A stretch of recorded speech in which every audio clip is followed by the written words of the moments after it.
Bum bum bum bum bum bum bum bum bum bum. The water.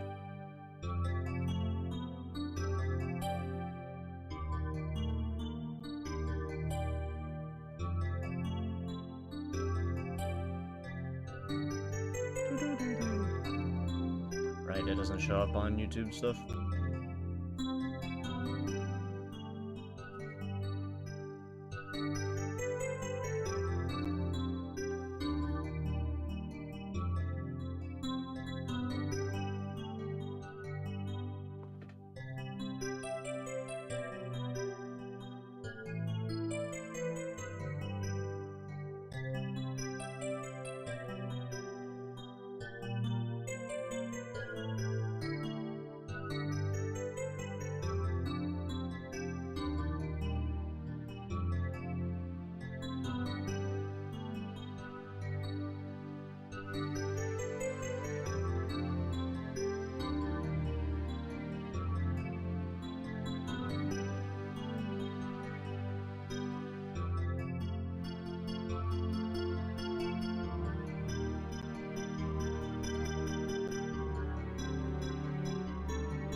Bum bum bum bum bum bum bum bum. Bum.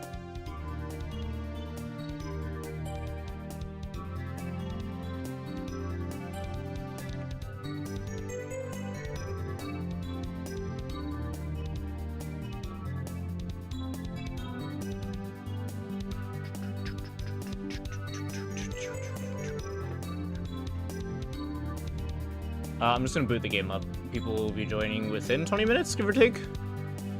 So I'll just put us in. Oh, let me switch the lighting.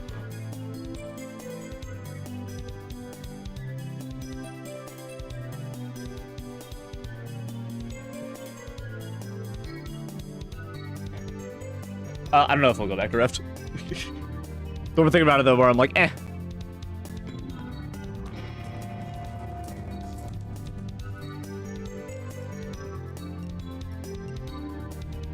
Host.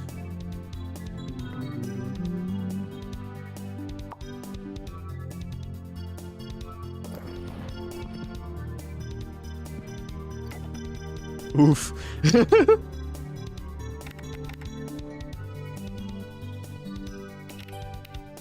Beh. Buh.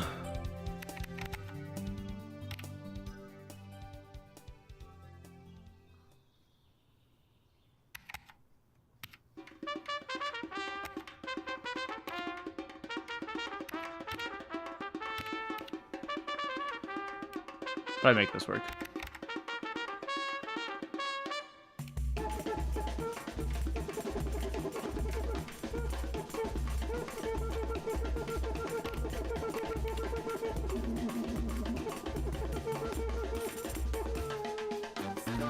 The keyboard trying to make this work.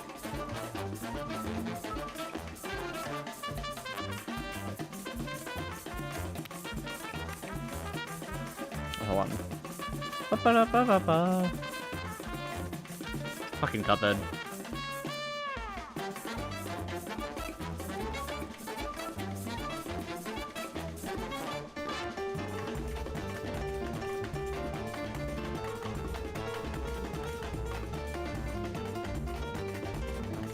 See if there's any short ones. God, how do people do some of these?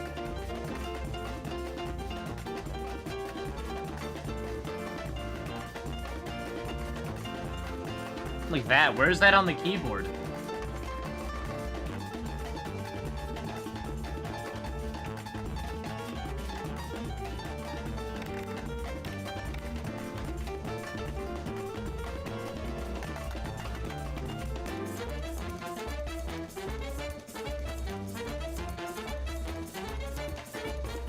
Oh, wait.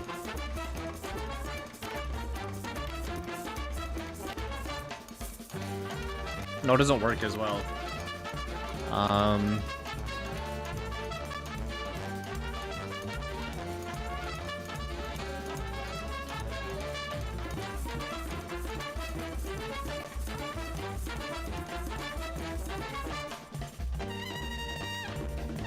Okay, I see.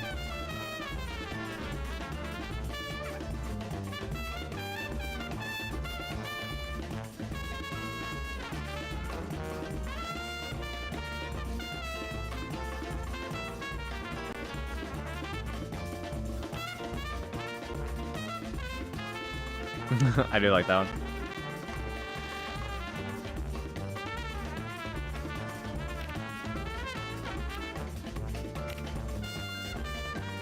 Yeah, that's fine, I guess. That is kind of fun. It's one of those where it's like, if I just had one more character, I could do some more fun stuff.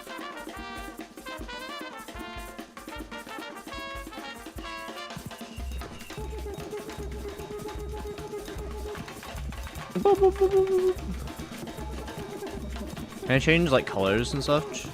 Other than that? No, it doesn't look like it.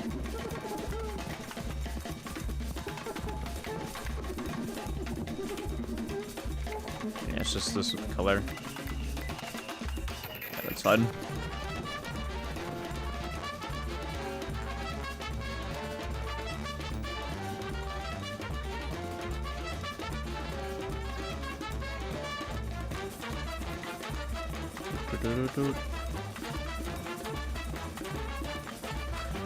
I know his bitch ass is online, but it won't let me invite him. It has to be through that.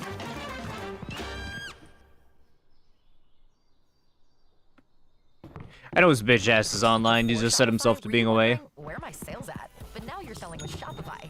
Unfortunately, I can't like go outside without kicking people. Entrepreneurs use Shopify to ignite their selling. Sign up for a $1 per month trial period at shopify.com/YouTube.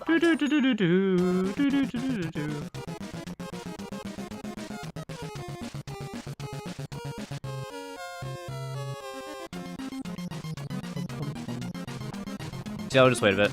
I've done like no research or anything on the game other than what we played last night.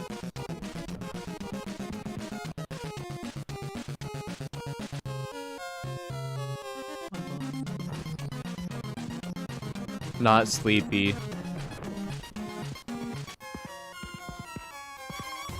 Oh, I see, and then the other beds will fill out with the colors, I guess. Because I picked orange.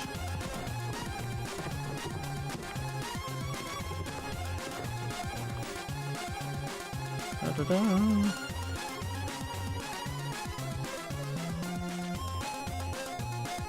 E-drop, emote, selfie mode.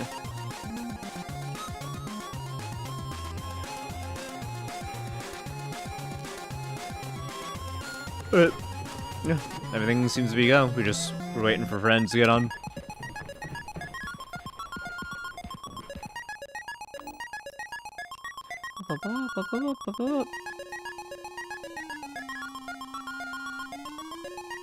Honestly, I don't care about the frame rate.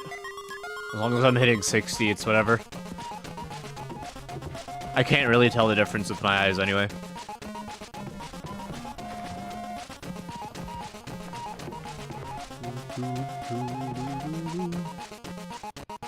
Film something scary.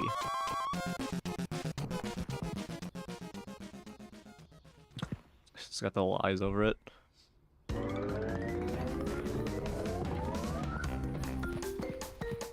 What is this?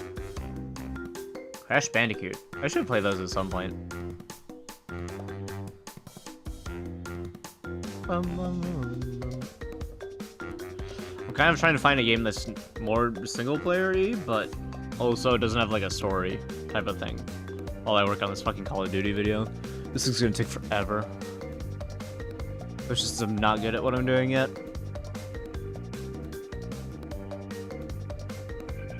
I just need to sit down and focus on it harder. So, solid chance streams aren't going to be happening as much this week, because I want to get through a lot of it, a lot of the writing process. Oh shit, I can be up here.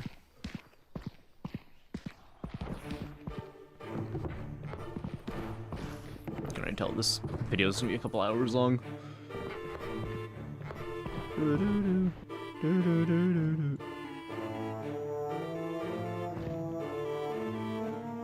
Some ASCI faces.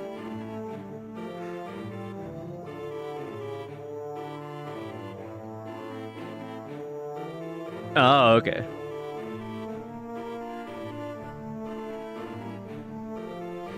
You're in a lobby, for any steps, so you should edit and save face in game at least once before trying this.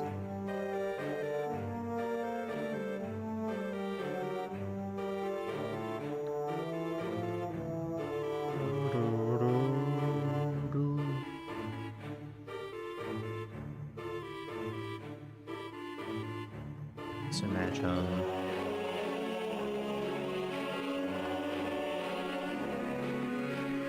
Unicode character will show up as square or a blank. Sadly, this makes face creation pretty trial and error, and every time you want to test a new face, you have to close the lobby registry. Yeah. I wish it was more than 3.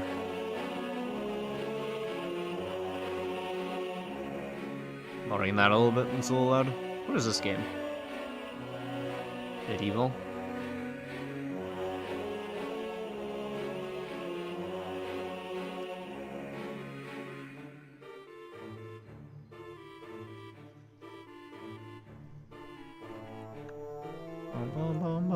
Is there any fun guides about like other things I should know yet?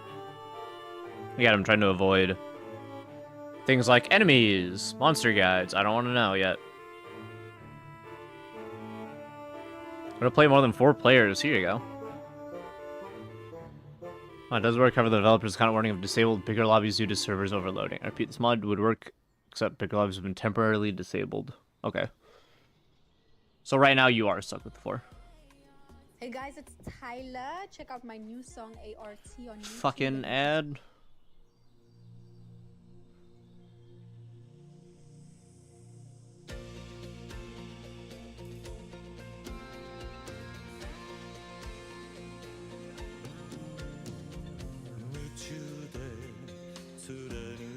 Yakuza. On the server side, yeah, okay.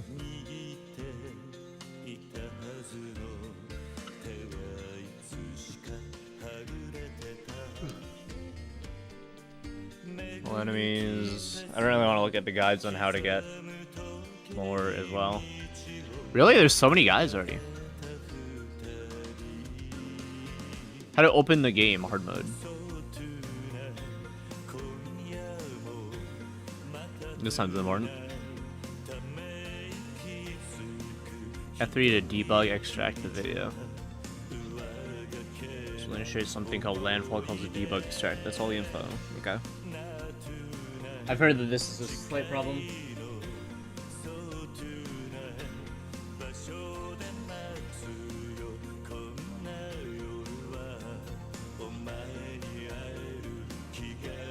Correctly with these overview by guide.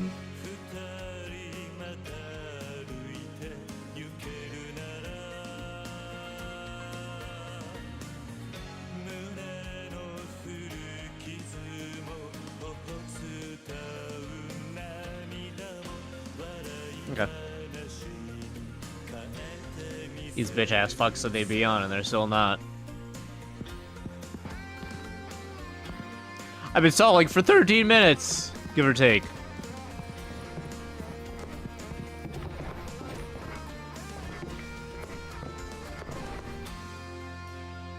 I don't know.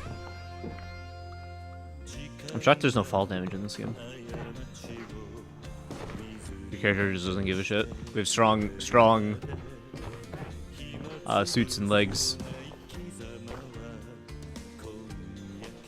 So where's the update that released today? Discussions, I guess.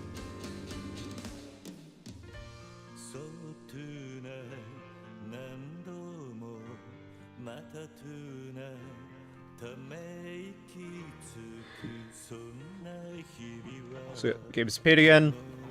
The last 24 hours have been a wild ride. Never did we imagine that we would get over 200k concurrent and over 6.2 million owners of the game in 24 hours. Oof, 6.2 million. Yeesh.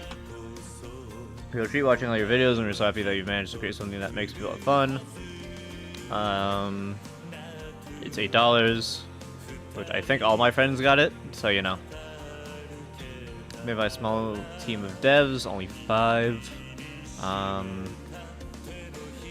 Current ones, issues with the voice. I know that Nick was a little quiet yesterday, but I think in general his mic is just quieter, because that's how Nick's mic and his placement and stuff is. Connecting and hosting issues. I guess we only had 2 of us, so it was whatever.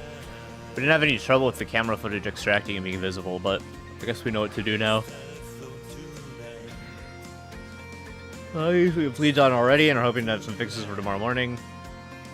How many bugs? Send over bug reports. So this game came out yesterday, right? Specifically? Some specialists, you're releasing kind of warning for free for anyone who downloads it between 9. Game after a period the game will cost. Have they made other games? Landfall Publishing. No. I mean, it says release date was yesterday, April 1st. I think this is what we ran into last night. And then here's the cage monster that we ran into. There's lasers. I think this is the... No, that's not the throw thing. I think this is the circular thing we ran into. I think we ran into most of the enemies. Skog, Zoro, Will. I mean, they're all gonna only say this game.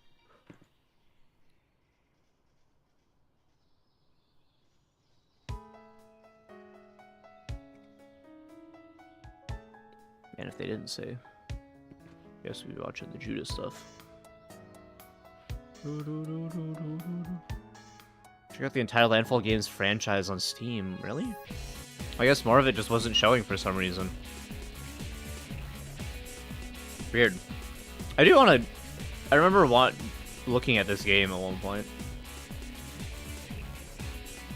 Yuri owns it. Well, I don't think I've ever seen him play it, so there you go.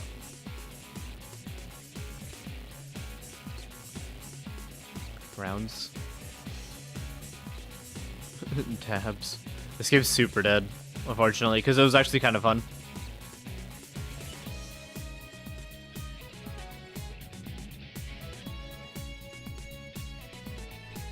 Oh, Zero servers.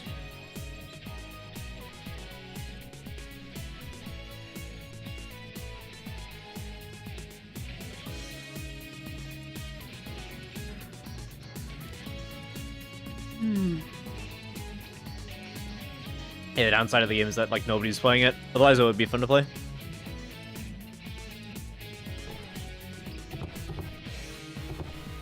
So where do the videos here get saved?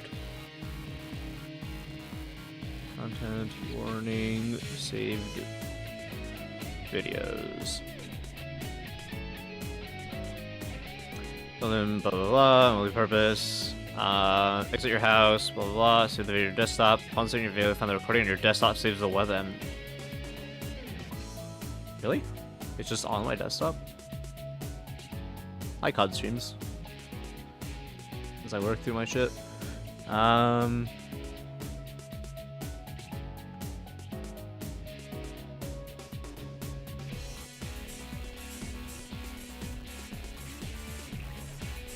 Oh yeah, there it is, right there on the desktop, huh? This is Persona 3 music.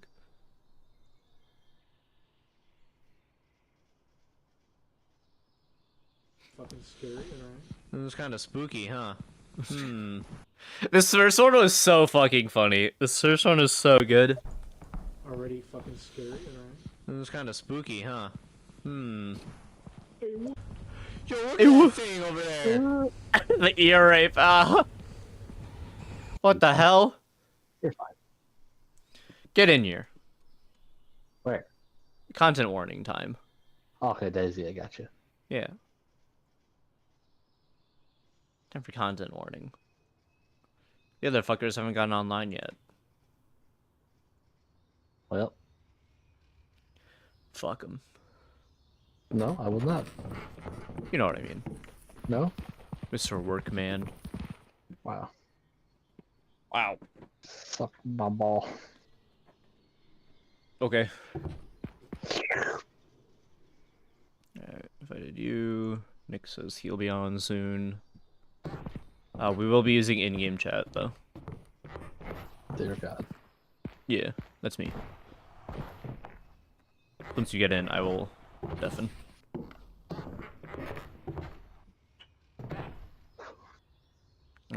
One sec. Sort of big noise outside my room.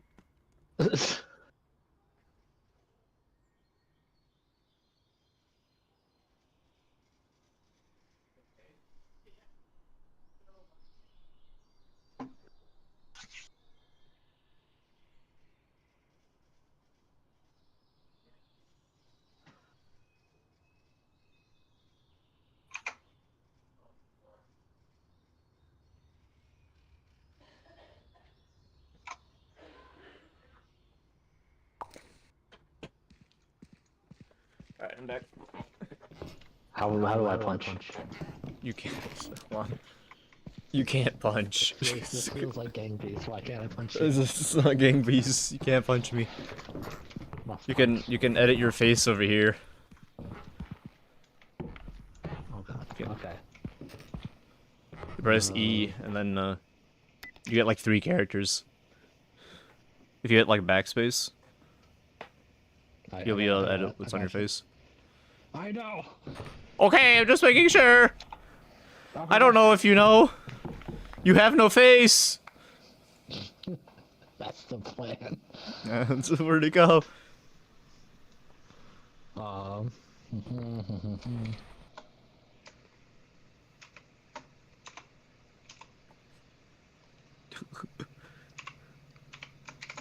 This is nice. This is... It's fine.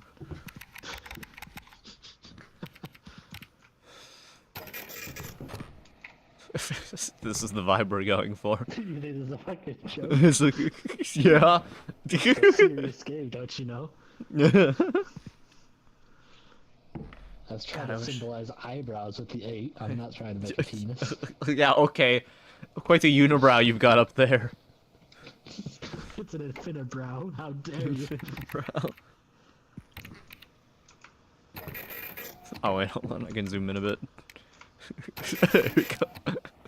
Oh, you can. Oh, you can see it. No, okay, hold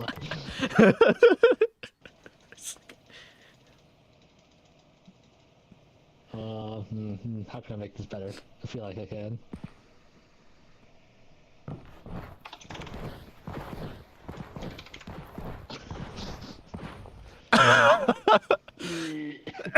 The H is falling like above the mast.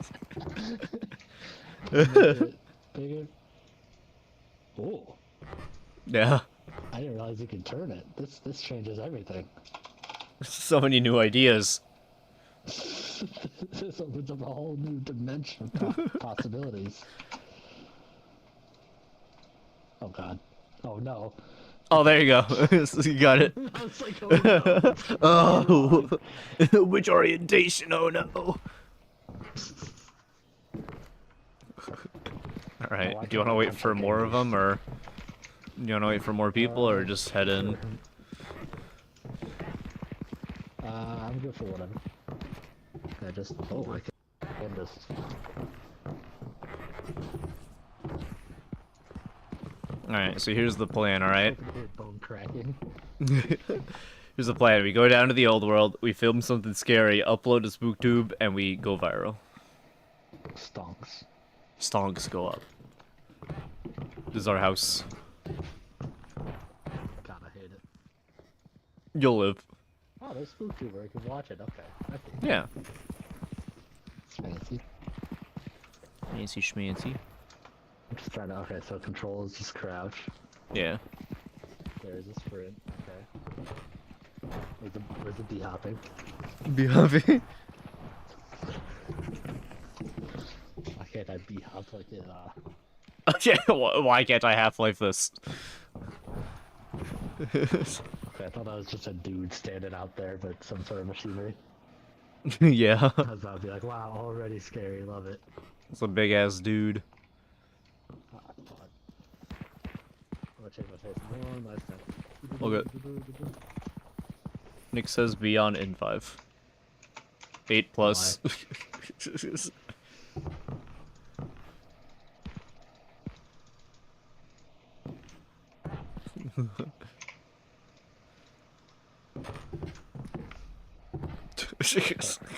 Okay.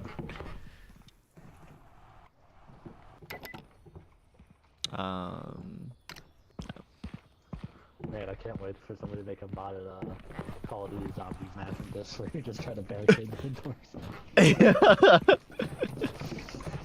I'll show you Spook 2 and I'll pick up that M14. It's like hit the mystery box through SpookTube. Your viewers give you points for the box. God, I want to punch so bad. You can't punch. There's no violence in this game. Well, there is a taser you can get. Fantastic. Right, Nick says he'll be on in under 5. Are you giving you a countdown? What is this? I asked, come on guys, we're waiting. And he's like, oh, give me under 5.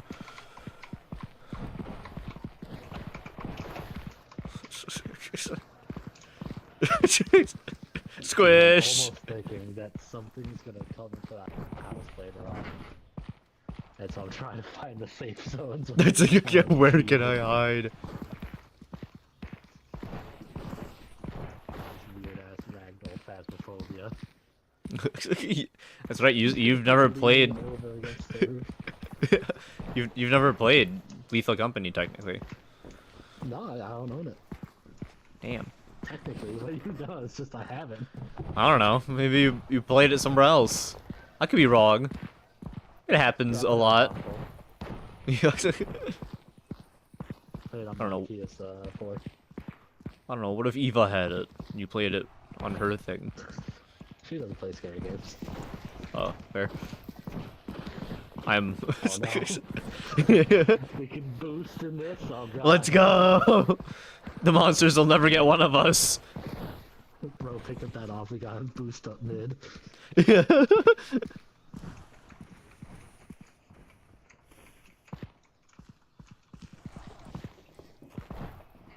Having fun there.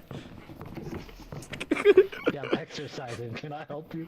It's like a bicycle kicking off the railing. I feel like what makes this game really funny is that there was like a dolphin dive. So you could just plank straight in. Oh God, it's Nikolaus. He's here. Oh boy. I'm pretty sure I invited him already. I just joined off Steam, so you could just join off Steam. Oh, okay.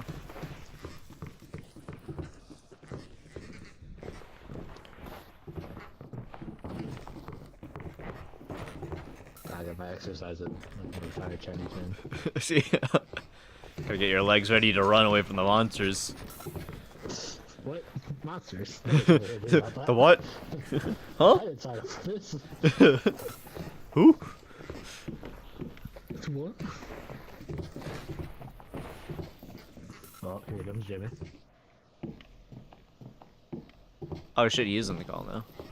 Oh fuck, full team. I am here. You fool. Help, I'm getting pulled away. Ah. Whee! Well, I guess you had it coming. Oh no. Stamina bar, I didn't realize. Ah. Ah. Or punch. Or punch. How do I punch? How punch? How do you beat up friend? Friend spotted, busted, violence. Kill, kill. Okay, that's pretty good.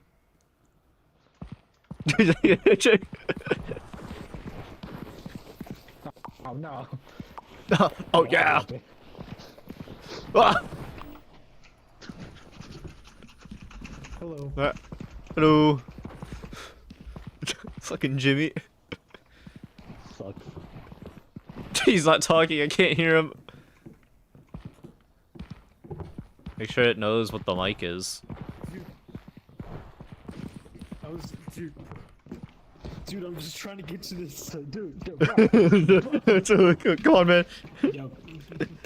Oh, there we go. I can hear. Game now? Yeah, I can hear you. Dude, get away from him. That's a sick ass boy. Yo, Zuckerberg? Breathe. Just do it. Free. Bree? Yeah, I'm free. Anyways. I like how there's such a drastic volume difference between Jimmy and I and everyone else. Is it loud or is it low? Oh, we're clearly louder. Okay, alright. Yeah, to be fair, we have the better mics. You Bass. sticking your finger in my bum? I don't trust you. Get away from me. Yay. I don't trust this. I'm leaving. Sex. Sex. What are you guys doing?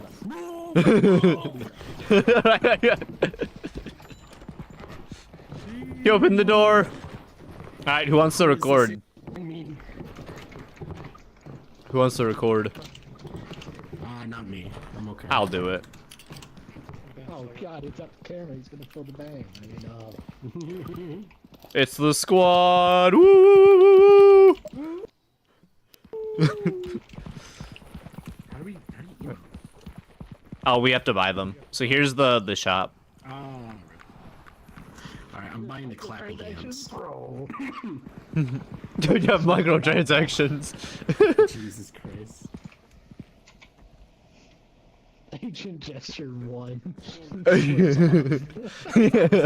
game with the homies. It's $1,000. All right, let's get in there, boys. Stop coughing, goddamn.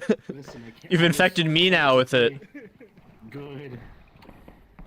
Mr. Cum. Surely nothing bad will happen. Nothing would ever happen in this game.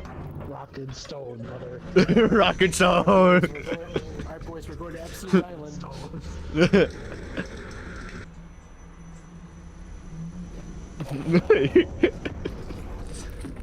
So anyway, Alright, boys, welcome to Epstein's Island. We're here in hell. Yo, is that a fucking rib gauge? Yo, hold that shit up. Check that out. Sheesh.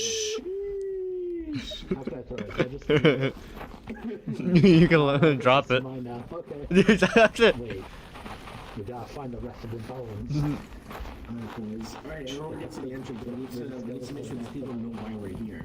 Dude, I got a Hey, you got a spine. gun? Whoa, wait, you got a spine? Oh, look at this. Sheesh. Look at those two things. I got a Damn. I got like some glue.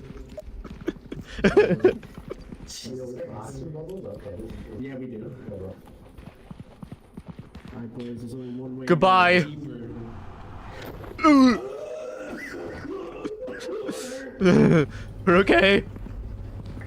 Oh, okay. Thank God I have my cushioning shoes on. Yeah. Alright, boys. That's just a door. Yeah, they open automatically. Okay. That's closed automatically, so like, It's a camcorder, alright. Hey, Yeah. yo, this is MTV Crib. Oh, I'm not recording. Do you want me to get that? Oh, we're just trying to find him and record him, and us. Yeah, we're just here to have a good time. Okay, nothing. The hell is that? I think you're hearing these like whirling. Oh shit, he's stuck in there. God damn.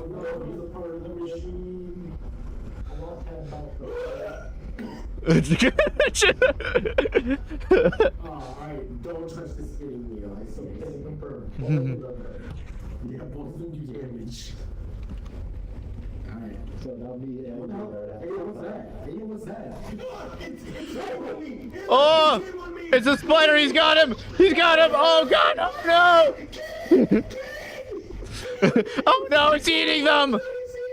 It's killing them. Oh, why did you jump in like an idiot? Oh no, I think they're dead. Anyway, I'm.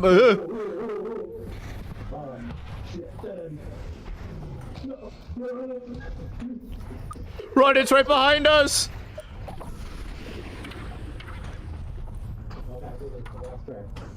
Oh, it's. I'm in a web, but it's not following me anymore. Oh god. Oh. I'm okay. Yeah, we're good. Easy as. Yeah, we're fine. All right, where do we want to go now? Oh, I'm stuck in the wall. Okay. Let's go this way. Why is there a dark figure following me? What do you mean? Is there something on my back?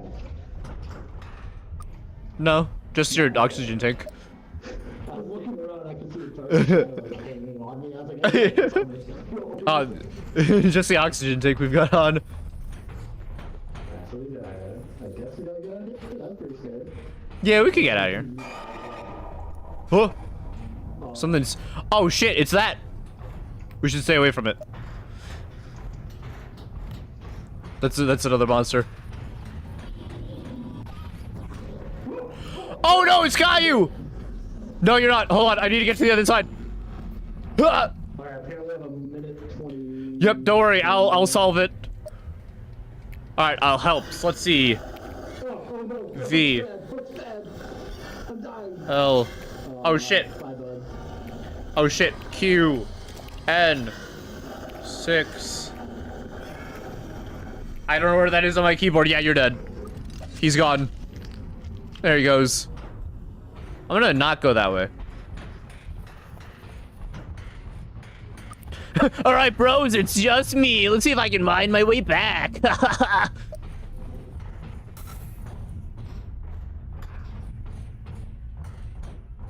guess one of us should have looked at it.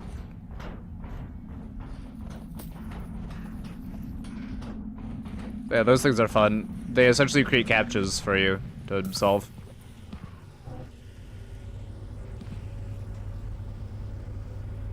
Alright, how likely do you think I can get through this part?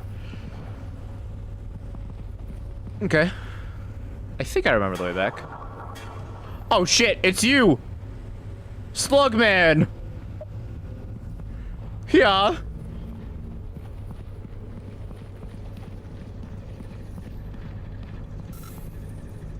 Oh fuck. I'm out of sprint.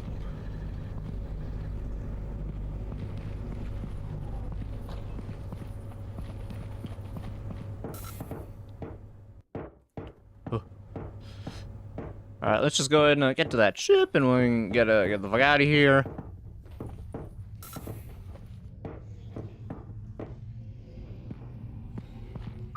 Oh shit, it's another one of them! 2 of them!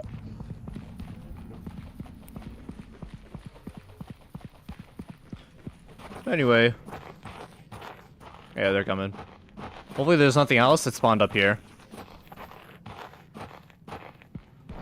Hop, hop, hop.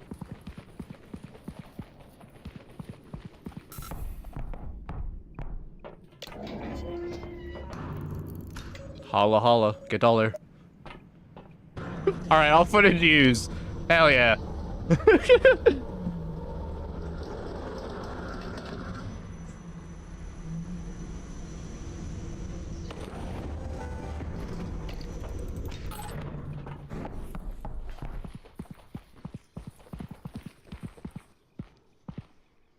You're all back.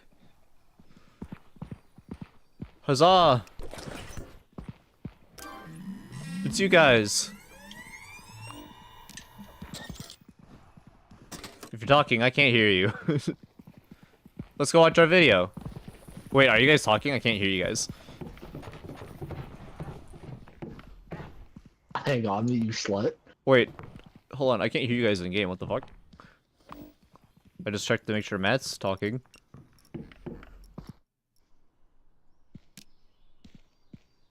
Wait, can you guys hear each other? No, I can't hear them. What the hell? All right, everyone hop out of the game, I guess. What about the video? Well, yeah, hold on. We'll watch the video. Hold on. Let me, and then we'll reboot the lobby. I guess it bugged. Back. Undeafen. Yeah. There he is. I guess the audio glitched, so we might have to remake the lobby. But for now, Rip. let's watch our video. Yeah. The beautiful sex. Surely nothing bad'll happen. I wish I was at friends. We're here in hell. Yo, is that a fucking rib gauge? Hold that shit up. Check that out. Sheesh. Whoa, wait, you got a spine? Oh, look at this. Sheesh. Look at those 2 things. Damn. Oh my god. Oh shit, he's stuck in there. Damn. You can't. You almost caught me getting hit by that. Jesus Christ. Just literally kills us both. I think Tony Ray is very good at speaking. I was like, get him. Oh no, I think they're dead. Oh god. Run, it's right behind us! Oh, I'm in a web, but it's not following me anymore, oh god! I'm just struggling. Jesus. Do they keep putting my name in chat? Let's go. I'm popular. Oh shit, it's that! We should stay away from it. Oh no, it's got you! Alright, apparently I'm a minute 20. Yep, don't worry, I'll solve it. Oh my god. I'll solve it. He's gone. Quick cuts though, he's gone. It's me, let's see if I can find my way back. Oh, Jesus fucking hell. Slug man! Oh shit, it's another one of them, two of them. Holla, holla, get all it. Allah, it's on.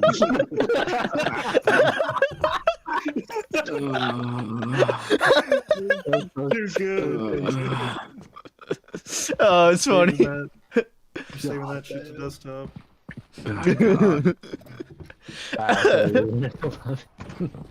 Hold on, let's all go to bed and then I'll restart the lobby. Yeah, sounds good, sounds good. Oh, so it saves the game, I see. Yeah. Yeah, it's Minecraft feds. Holla, holla, solved get it. dollar. He's dead. He's dead. I'll save you, he's dead. He's dead. Oh god. Alright, I'm quitting the lobby. Oh god, man.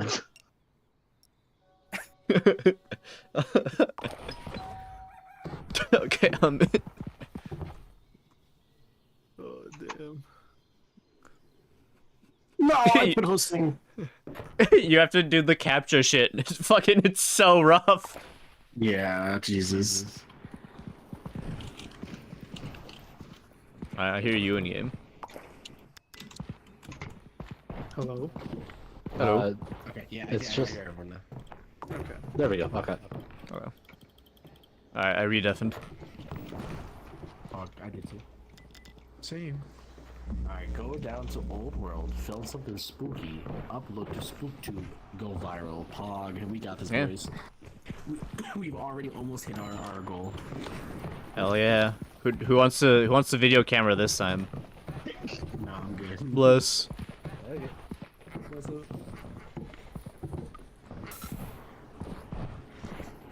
Did you buy something? I touched. You touched? He probably would. Yeah, I touched. I'm touching Dokkan again. Hell so yeah. The most recent banner. I'm upset. I got Ultimate or Beast Gohan. Oh, he's pretty good. Yeah, but it's just. He could have been better. Could have been better. Don't worry, in a couple months a new one will come out. Who's better? Oh my god. You're right. Oh, what'd you buy? A boom mic. Let's Boom mic. go! Alright, who wants to be in control of the boom? That's a good try. Speak up. I don't know where you come from. Alright, bitch, sing it. Yo, Jeff Bezos. Let's go. Clapper. Action. Our production quality is now off the charts.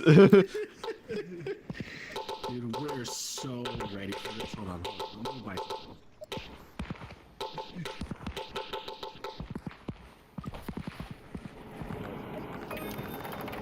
Alright, I'm so excited for this. You guys ready for this? I'm so excited for this. The goo ball. Good ball. Goo ball. Good ball. Why is it beeping? Are you using it right now, really? We used it last night. Oh, I didn't It- know That's exactly how the manga said it would. Yeah, it's for slowing down enemies that are chasing you. So you can get away. Not anymore. Not anymore. Yeah, there goes that. So goofy. At least I knew what it does now. Now we'll know. Let's go, boys. Go become viral. Jesus Christ. Clap, clap, clap, clap.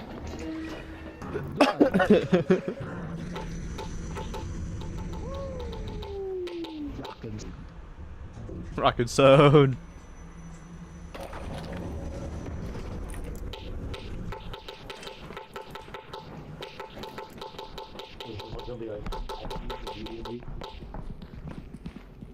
Maybe. We might. Oh, good lord. Alright, boys. Clap, clap, clap, clap. Spooky. Clap, clap, clap, clap. We're in this bitch. We're in this bitch. Yeah, Jesus Christ, everyone else's mic is so low. Yeah.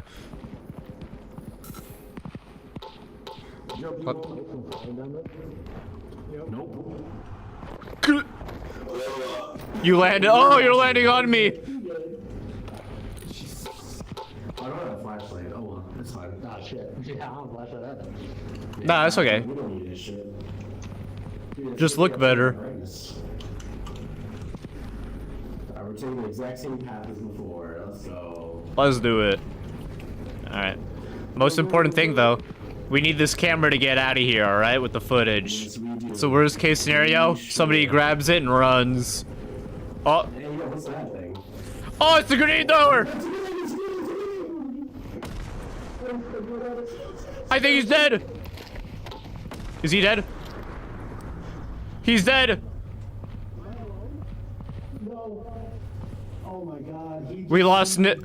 We lost Nick. Oh my god, he already died. This guy doesn't know how to run away from bombs.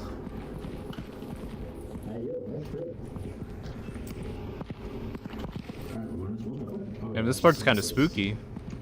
Nah, This is like those pits that you looked at last time, man. Yeah. I just heard something shot. To our right. Look at all that stuff out there. I can hear you. I can smell you.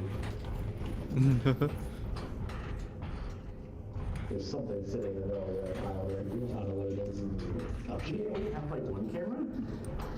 Look at that. Yo, it's another spine. Spine. You love spy. Let's go.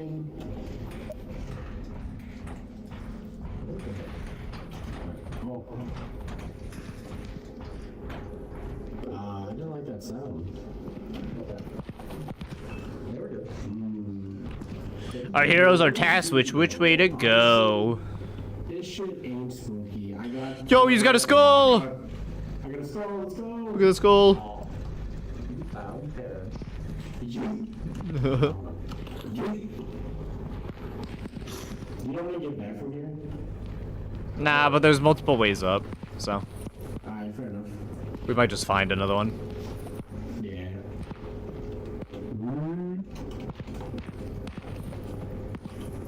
At this point, we'll probably have to find another way up, because I'm sure as shit don't know the way. Oh, found it. Hold on, we can find a little bit more footage. Yeah, we definitely find more footage. I'll go find some more footage. Anything for clicks. Anything for views? Ah, Barnacle. There he goes. There he goes. He's getting him. Drop the mic! Drop the mic! Drop the mic. Drop the mic! Alright, well.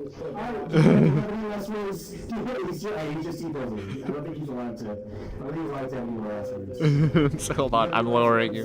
Speaking to the mic, speaking to the mic. I don't think he has any last words. I think he's dead now. Alright, let's. We can. I only have 16% left of film left, so. I mean, honestly, we could probably get more shit. As long as you leave. I mean, we're already at a point. Yeah, at this point we could probably head out. Yeah, we just have. If we want to save our shit too. Listen, when we get to the ship, we'll say that they died of. Pneumonia. Like men. They died of men. They died like. Yeah, men. They died because of men. They died because man was too eager. Men.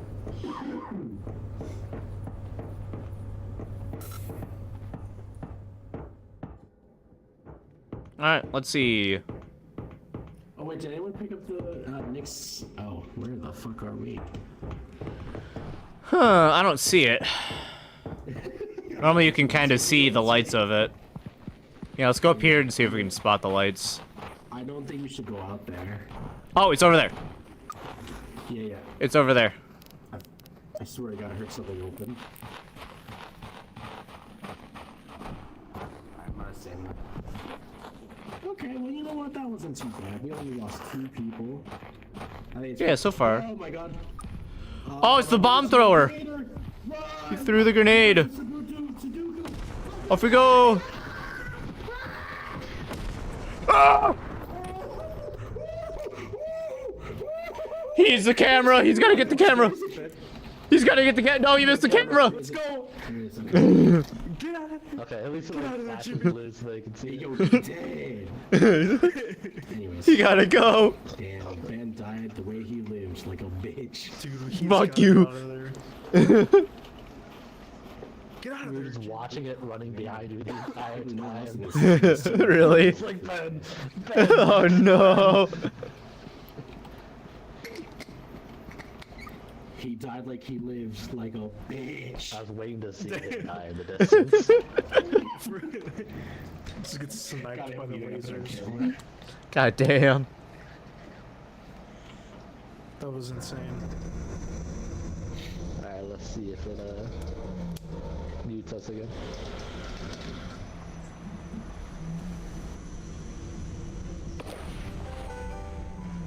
Guys? Guys? No! I think he muted us again. Huh? Yeah. Fucking bug. I'm curious if we sleep and then we restart the game and then we can hear each other. I stole Maybe. the disc. See you boys later. Hold on, let me yell Two? at Jimmy real quick. I'm here, I'm back. Oh, okay.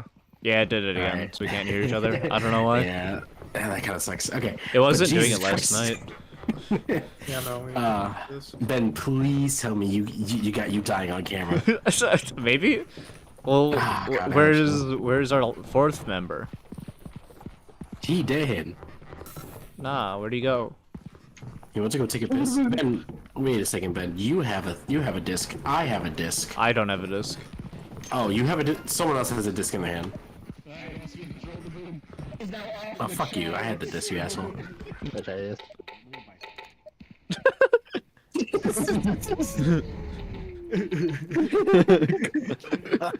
What a pretty garden there. Yeah. He's dead. He's in. Instantly dead. Oh my God, he just We lost. committed We suicide. lost. We lost Nick.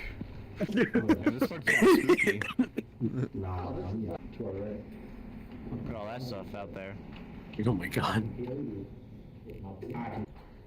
Look at that. No, it's $100. Fine. Spine. Fine. Our heroes are tasked with which way to go. This shit is spooky. I got. Joey's gonna score. I got a stall. Let's go. Let's go. Don't touch that stuff. Anything for views. Marco. There he goes.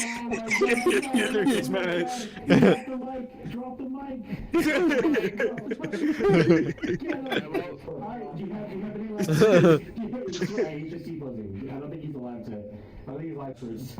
I think he's dead now. It's over there. Oh, it's the bomber. Oh Threw the shit. grenade. Oh my God. Off we go. Come on, please die. This is where Just cuts to me dead. Like a bitch. I want to rewatch that end part. Oh, that was good. If you can save it to your desktop. Oh yeah, I'll do that. Oh, I had. Well, now it has to play. Alright, 9:36. See you boys let off. So, Yeah. what? There he goes. Alright, we'll try bed and see how it goes. Yeah. Me. Oh no. Oh no. Where'd it go? Alright, well. Oh, Mine. I didn't sleep. Mine.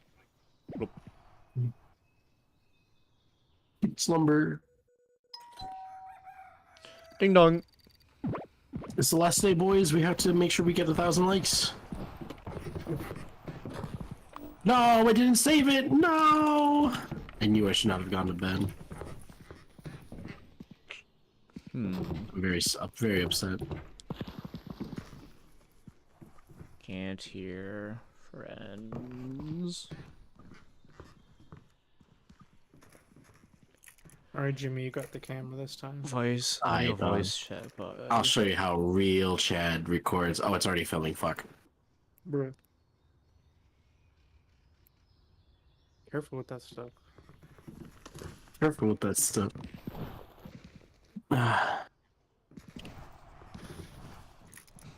Weird. I don't know. We weren't having this problem last night. Yeah, that kind of sucks. Must be because of you. You're the new thing. No. Alright, hold on. I know something. I know what to buy. Here's the thing. Is it detecting us in game then still? I honestly don't know.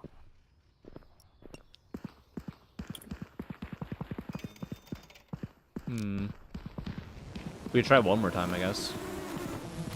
Hold on. Give me a second.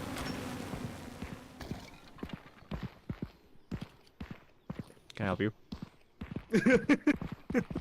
Physics in this game. Oh, this motherfucker bought an emote. Are you kidding? Do only you get it though? What the hell? Get fuck loser. Maybe buy your own emotes next time. What the hell? Damn, this motherfucker. Not community emotes. Just get good scrum. You use our money and we don't even get it? Bro, that's Listen, who got out with the camera, okay? Oh my god. Streamer privilege, okay? Not the first time. Jimmy.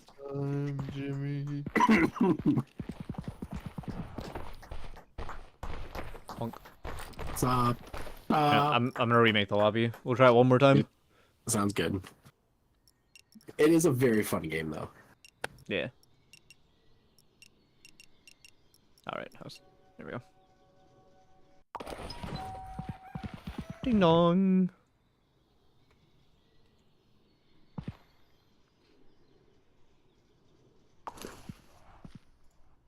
Hello. Hello. Oh. There we go. Open up the fact. Alright, I'm in, boys. Where we dropping?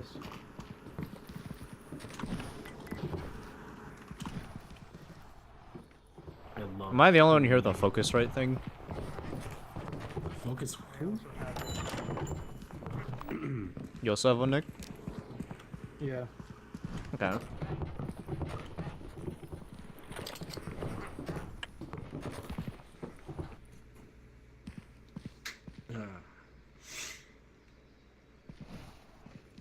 Can I help you? Yep. I appreciate your son. Let's get it! Alright, boys, I have to get something on camera before we get in there, though. Alright. Hold on, let me zoom in properly for the good effect. Alright, I'm gonna ask a question, you're gonna answer, right? Alright. And 3, 2, 1. So you guys ready to go to Epstein's Island? Let's go!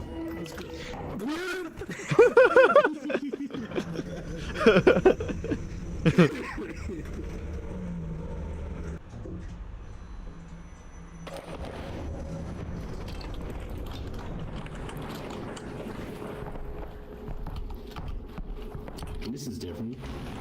Yeah, we just found a different spot around the area. Alright, we are now in Epstein's Island. Woo!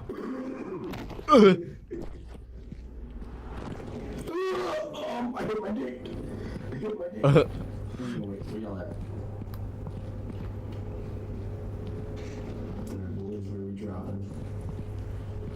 Look at all the lights. Oh shit, stab lady! Hey, yo, who's that? Hey, yo, everyone chill, chill. It's a ghost! Oh! Chill. It's a fucking ghost! Oh my god, it is Epstein finally getting the children. Oh, it's running. Epstein is now officially run away. Serial child stabber. That's a dead end. It's coming back! He is coming back to finish his chores. Okay, well, it's gone, so. Anyways, we're gonna go where he came from. I don't like it. He's mine! Everybody run! He's behind us! I don't know which one you are.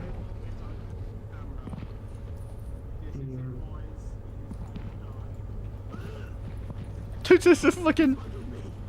He's lucky.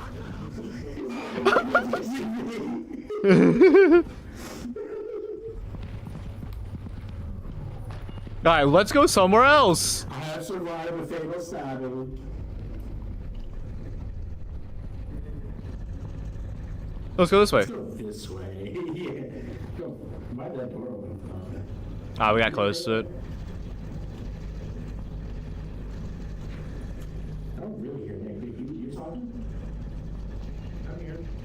Okay, his voice is so low. Let me. You're so quiet. Mine's at max and it's still quiet. Okay, yeah, no. It's just at max volume. Damn. I assume some of the external stuff is affecting it too. Yeah. Alright, this is probably taking to the other side of the area that we were just at. Be careful of above. Yeah. Yes. Don't want to get nabbed like Matt. Yeah, like that idiot.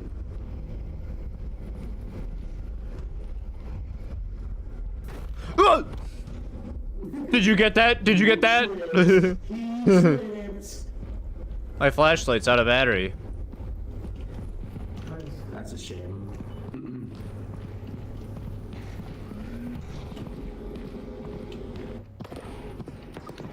We have made it to the basement of Epstein's Island.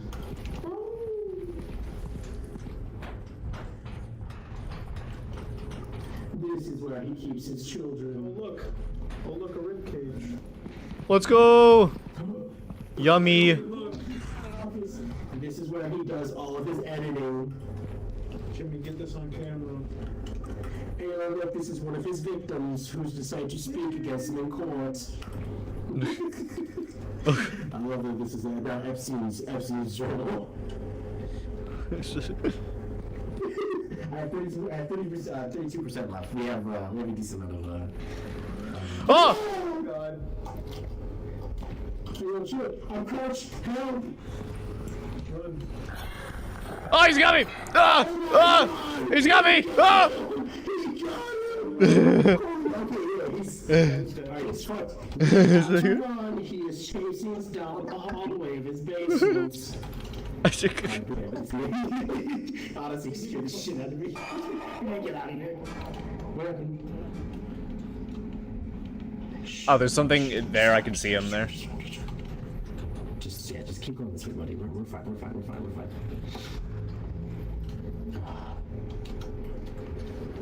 Okay, alright. Dude, this is a dead end. Hey, go get the skull. It is a skull of Jeff Epstein. There you go. Okay, I see Number something. 15, Burger King foot lettuce. Just book it. Run. We are being chased by Epstein's pet. No, actually, there's something right behind you. Oh god, I can almost see it. Oh shit, okay. We need to leave. Yeah, we gotta find some way out. If we go left. Oh great. I left again. No! It is Jeff Epstein's grenade launcher! Run! Oh, you're dead. Please tell me you lived. Nick, I swear to God, I won't forgive you if you just fucking... It's Jeff Epstein! Oh, It's Jeff Epstein! he's getting jumped. He's getting jumped. He got jumped. Got jumped. Can't believe they jumped him. Oh, wait, cool. I can hear you. Oh, hell yeah. Ah, man, that was gonna be such a good viral video, man. I'm so upset. Jeffrey Epstein, tell all. Jeffrey Epstein had to silence us. Yeah. Oh my god, I'm so upset. That would have been such a banger vid. All of our money and views. I mean, we already did it, but like, damn, man. Yeah, we got the amount we needed, but Yeah, but at what Nick. cost? Nick, can you hear us? Oh, we can't hear him. are you talking? Are you talking? Man, if you're talking. He probably can't even hear us. Jump if you can hear us. No, I can't. This guy's mic just broke.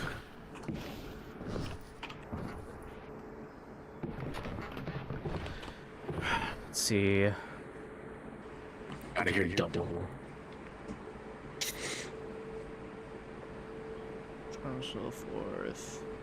Do you have like a Focusrite control app on your computer, Nick? Yeah,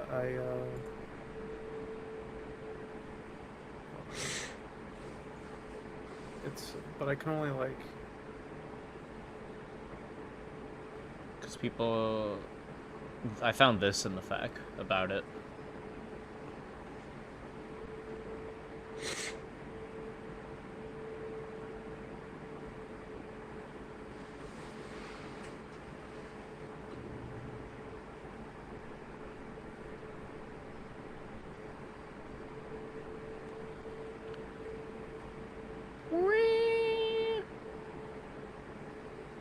And you're muted.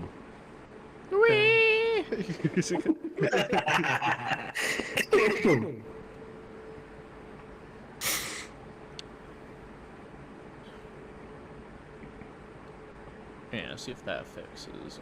Content recording. I'm getting like static on your end, then. On mine? In game. In game specifically? So if I lower down your volume in game, I don't hear like a heavy static. Weird. Yeah. I thought it was like just a thing of the game. Because I can like hear your fan through yours.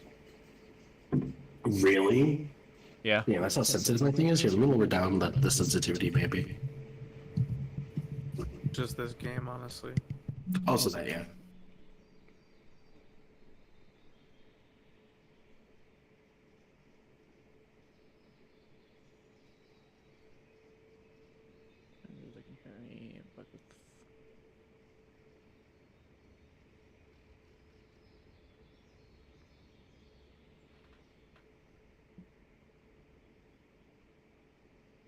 Yeah, it seems like this is just a problem people are having.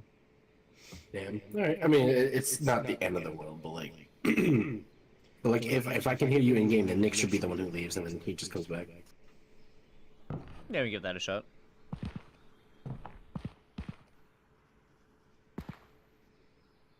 Oh, wait, no. We have to restart the lobby for people to join. That's right.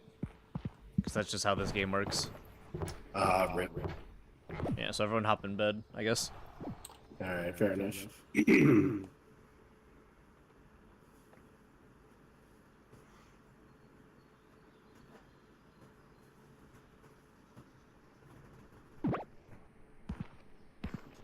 don't know. Because I don't have that control panel. Yeah, then I don't know. It's just a bug with the game. That's just something that Yeah. they've found some people have, and has helped them work. Yeah, that seems like it.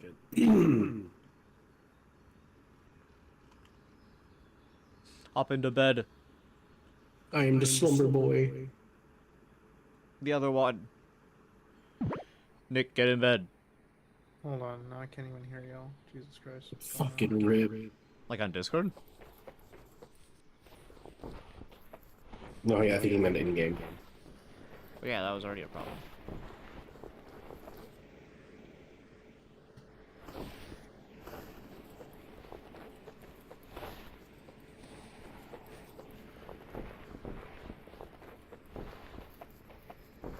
Oh, I don't know. Oh, you just left the game, so let's hop into bed and save it. I'm already in bed. Okay, I can Yeah. hear y'all now. Okay. Alright, Pod. Alright, boys, we must get 45,000 views. I'm resetting the lobby. Yep.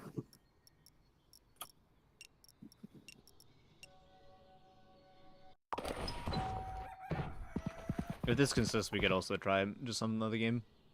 Yeah. Yeah, give it time to cook. Yeah, like just like a day or two. They've already said that they've got an update probably coming tomorrow that'll address a bunch of stuff. Uh, Okay. Alright, boys, let's read. Oh, that's right. I won't open the door until. Okay. Yeah, we're all in already, so. Yeah.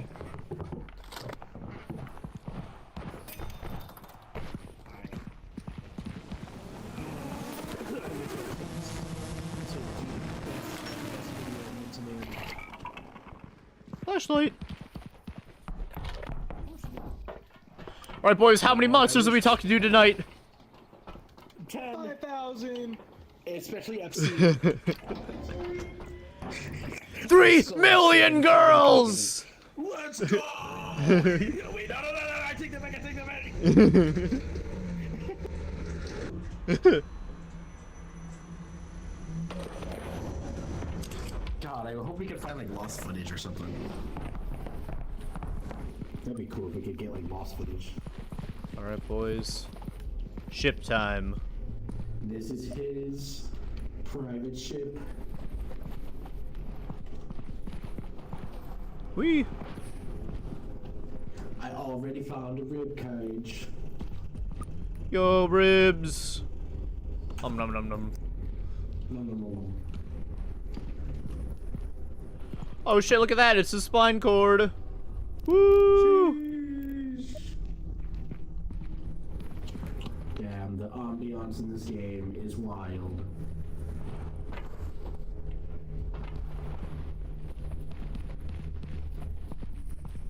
If only I had a flashlight. Should have bought one for $20. Yeah. Oh, this is awful. Yeah, it's like the Oh, void. that's also the. Don't run off into the abyss. Oh, that's my stamina.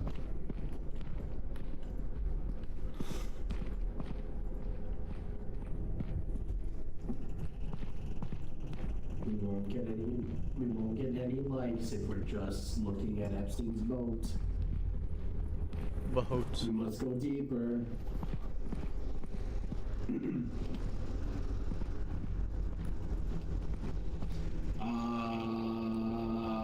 Squid Man. Squidward! It's Squidward! Squidward. It's Squidward. Squidward. Squidward. Squidward! Squidward!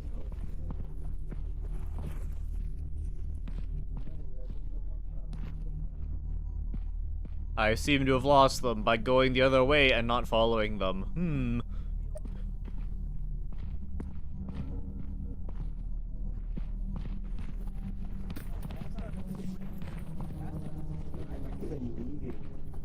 I'm underneath. I'm at the stairs. What's up? There's somebody else other than Squidman in there. Squid Game? Squid Game! Squid Games. Yeah, at least if we like, hey you, Squidman, I'm with the break. Is Nick dead? I think so. It shouldn't be.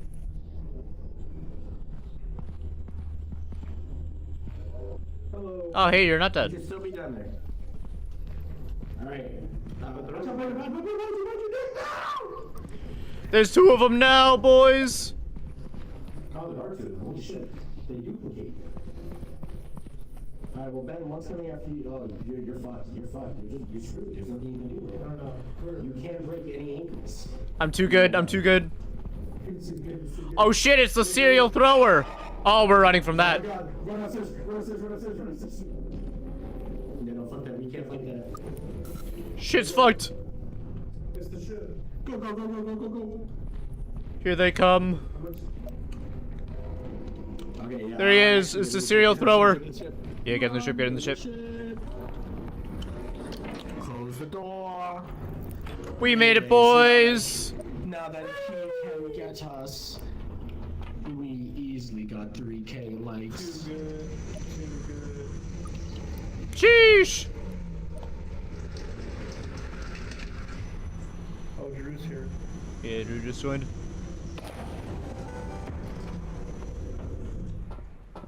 Guys.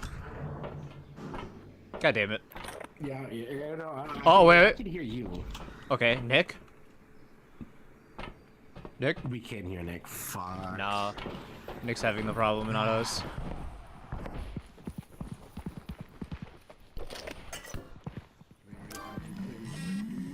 Hold on. That's a rip.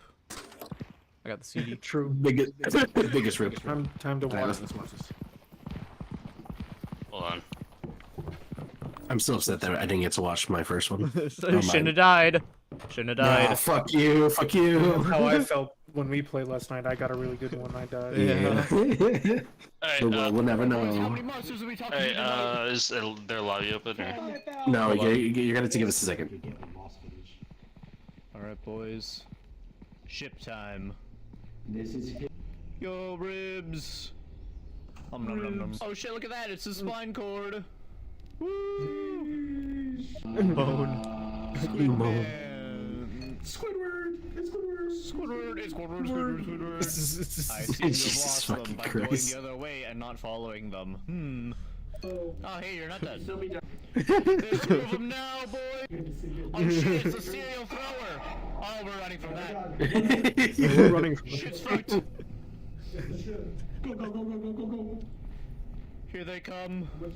Okay, yeah. There he is. It's the serial thrower. We made it, boys. Let's go. We easily got 3K likes. As we get 14K likes. Jeez. Let's go. Save to desktop. Alright, quick Alright. save, and then we'll reboot the lobby.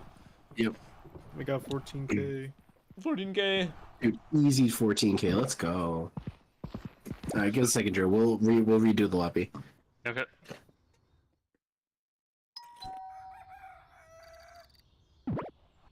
Alright. What if I just don't get out of bed? I Quit. don't Fair have to enough. go out of there. I don't have to go down there. I don't want to go down there. That should scare me. Alright, there we go. 1, 2, and 3. Whoop. There's 1, there's 2. I came. I pre. You just need the last one. There. Oh, he was there for a second. Alright, hey, can you hear me? Yeah, you're very quiet. God, why is everything else so Fuck you. bad then? Yeah, I don't know why everyone else is so quiet. It's gotta be like external shit. It's not bad, man. We're just building. We have like actual boards or something plugged into. I'm not using this. Is that better? Or you're not? Vaguely? No, at least not for this one. Is that better? Yeah, that's better. Okay. Nick says invite again, please. There we go. You just shouldn't do it. Invite again, please. There he is. Thank you. Welcome. It was stuck at the loading screen. You're encountering all the bugs today then. Yeah, you are.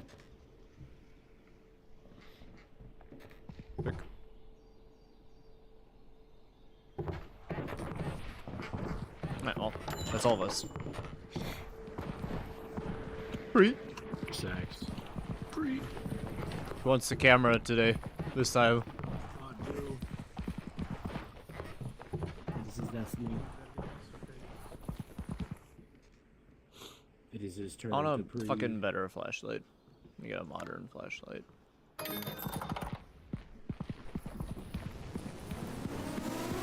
Jeffrey Bezos.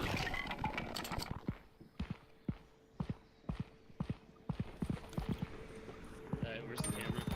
Yep, I was hiding my face. Out here. CEO entrepreneur. Look at Born in my new 1964. technology. Did you get a flare? Flare. Did you got a get a flare. flare? It's light, I promise. God, what is that name on your face? Don't worry about it, okay? This fucking guy. Not Yeesh. funny. He didn't laugh. Alright, everyone, hop into the bell. Where's Nick? I'm gonna go find Nick. That does have limited film. Oh. To make a new face. Yeah, top right. Don't use all the film. How? It's an electric You're gonna- camera. you're Or gonna- digital camera. That doesn't make any sense. Film you. Too bad. Use film. What an idiot. Doesn't want to use an electric.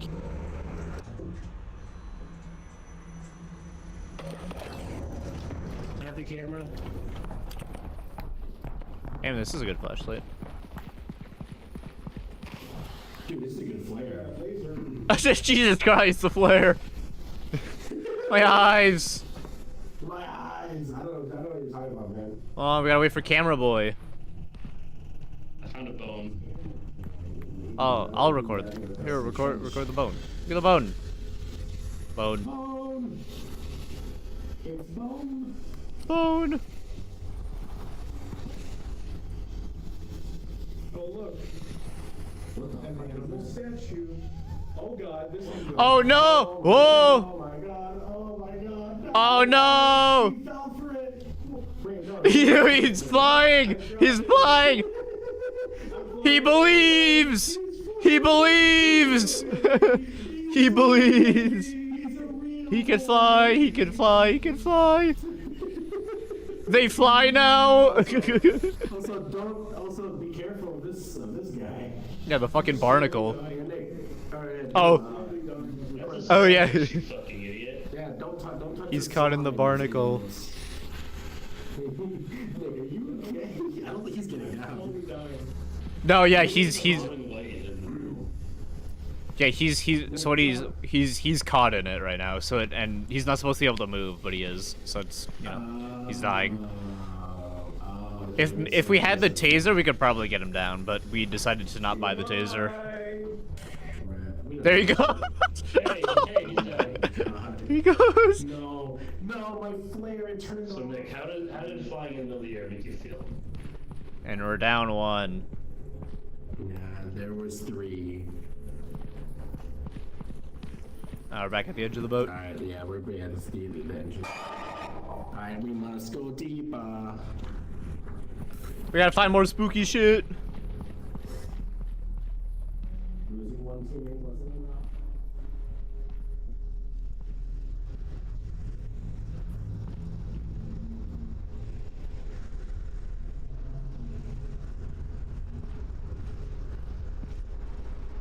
Oh shit! A skull. Oh shit! It's I found a skull. Alright, we must go deeper. What the fuck? Skull. What the fuck? What the fuck? What are you what the fucking? No, don't worry about it. Okay. Anyways, look at this guy. How are we recording a skull? Raise some camera. Wow.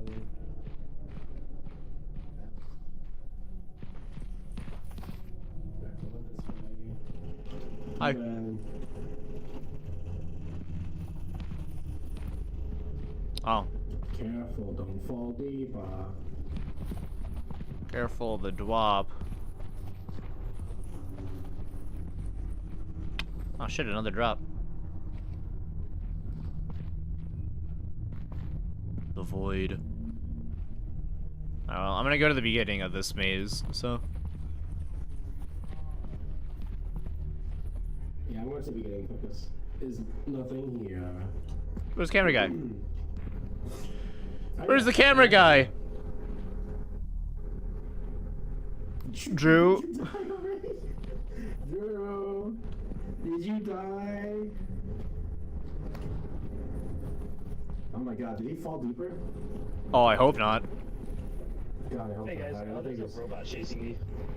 Oh, hi. Did you fall down? Oh, No, I'm right behind you. Oh, okay. Alright, let's get out of here then. Let's head back to the entrance here then. Follow me, and you'll see. The world is full of imagination. He did not follow me. There he is. Alright, how much battery do you have left on that? 6%. Oh, we should have said that completely over there. Yeah, we could probably get back then. Ah! Ah! Record it!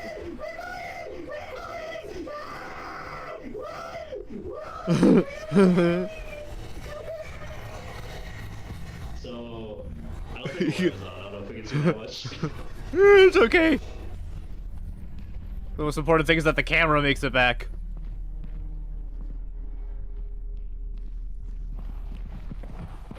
Alright. Anyway. Let's see. Is Jimmy dead? Yeah, Jimmy's not moving. Oh, definitely, yeah. Yeah. Alright, return to the surface.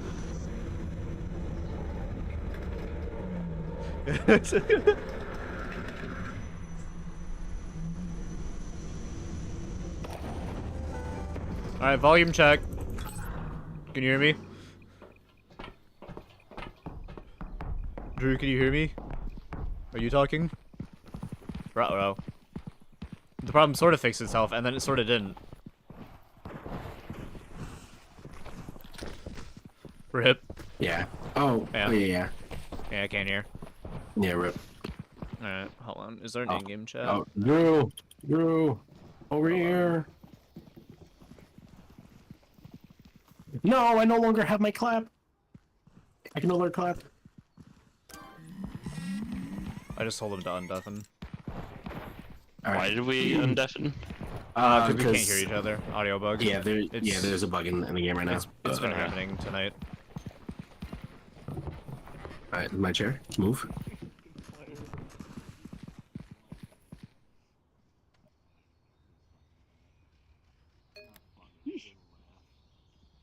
My ears.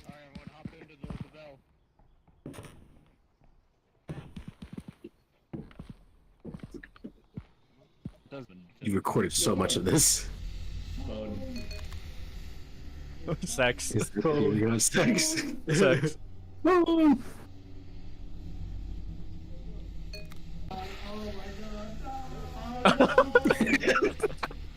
my god. There you go. Around for ages. This is glorious.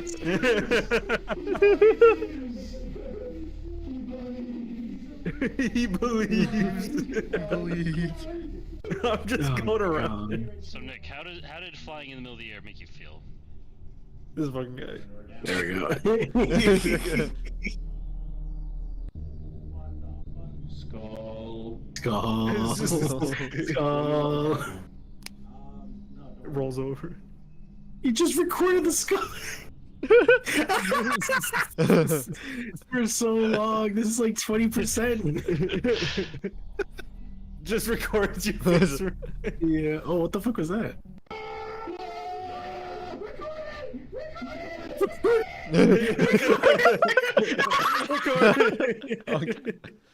Only 4,000 views. Look, I had to this give was my reaction pathetic. to you dying, okay? This was pathetic. The worst video yet. We need more. Weak views. To be fair, I had no idea what the fuck I was doing. Listen. You record like my grandpa. Alright, redeafen? We'll probably it's have it. to remake. Yeah, if we want to use the game chat, we'll probably have to remake because of this bug. Okay. Yeah, it is indeed an unfortunate bug. Yeah. It is a fun game. They say they've got a patch for it tomorrow. Oh, Cool. I mean, it's not like the biggest inconvenience, but like, Mhm. it's annoying. And if we get that annoyed, I mean, we could just go over to Lethal Company with the new update. We just have to also go. that. Yeah, we just have to go to the beta version of it because it's technically out for testing. Okay. Alright, muting up. Yes. Your mother. Well, you just opened the door, you fucking idiot. He's not in yet. You fucking. He's not in yet. Who is this? I didn't know it. God Hold on, I gotta remake.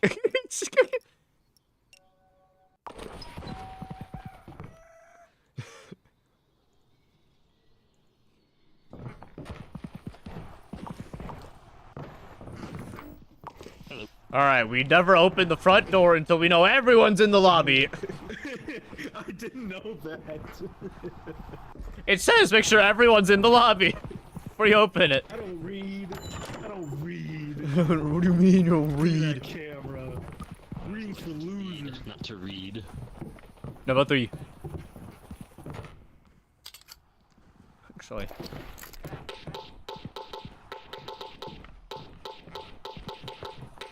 I'm buying. Too bad. I'll buy everything. Jimmy bought an emote card for like $300. We probably should have gotten a taser if we had the money. So that way, like, the last time deaths don't happen. True. Damn it, Jimmy! Oh, hold on, I gotta remake the lobby. Give me a second.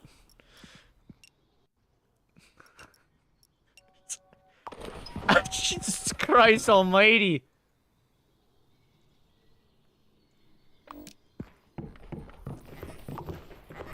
Alright, there's... Alright. Are we all here? Roll call. No. No. I'm here. Jimmy, are you here now? No, alright, hold on, I'm re-inviting him. Nobody open the front door. There's Jimmy. Oh. Okay. I'm gonna fucking lose my shit. Jimmy!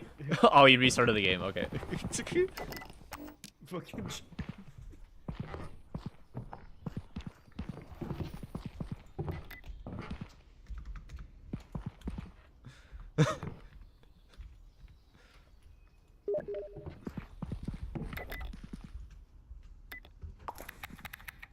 Okay, finally.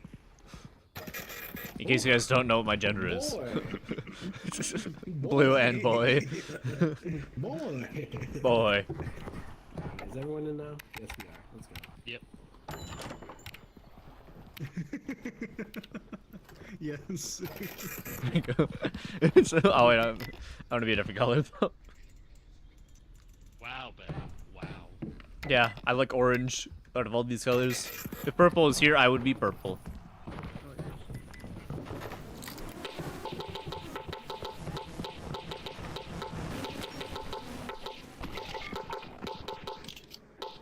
What is that? Don't worry about it. Oh my fucking god. It's the how to hug. It's okay. It's okay. It's okay. Let it Should we happen. be Just saving let it for something like, I don't know, a Just let it taser happen. so Just people let it don't die? happen. Just let it happen. Just let it happen. Alright. Alright, who's got the camera? Move. You're next. Where's It's Drew? okay. It's okay, buddy. It's okay. Where's Drew? He's in the house because he's done. Don't worry, Ben. I have healing properties now because I can do this. Oh, you got the hug thing? Okay. Yeah. That's what hug is. Where's the camera? I don't know. Did you steal it? Hey guys, look over here. Are you using up all the footage right now? Don't use all that footage, you fucker. Alright, I'm gonna go. We're gonna get no views now! What do you mean? I just did a sick 360 off the roof. It's that's like a million views. SpookTube! Not Parkour Tube! Oh, well.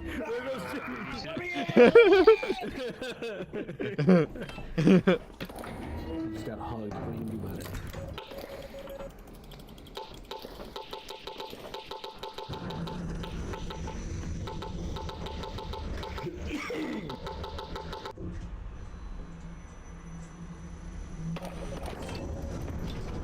I sort of you BM with that hug. Oh, look, a radio. You're about to die. Let's go!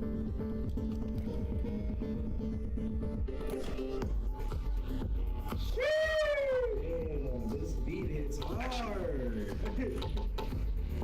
Okay, this is going in. Alright, let's go. Hold on, I'm dropping this back in the shuttle so we don't lose it.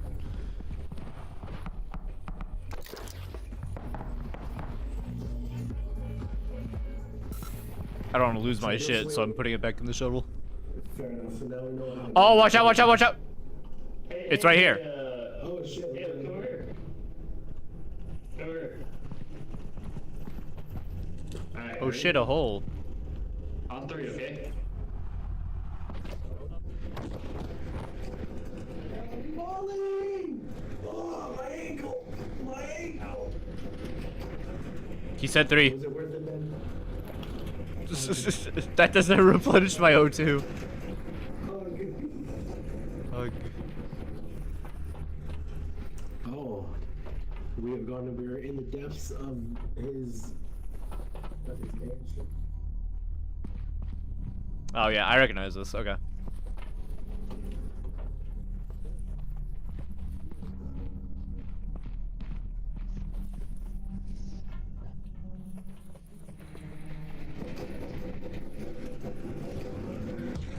We should find the monster. Like zoinks, guys! Where are they at? Ah, it's Slugman, run! The slugs are. I found a spine!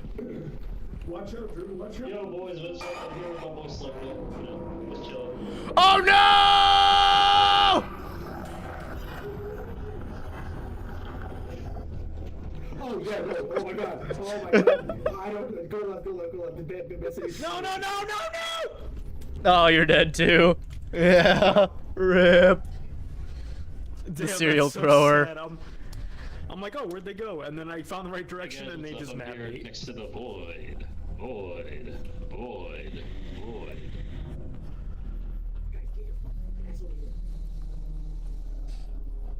This is the way upstairs. Where's the other guy? I think he jumped into the void. Void. Okay, Alright, here, you let's keep go. hugging me. Hold on, get back here, hug me. Drew vlogs like Brian Griffin. It's Oh, it's the serial thrower.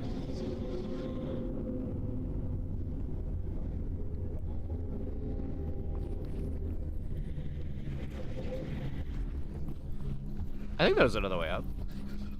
But, oh, I thought that was way up.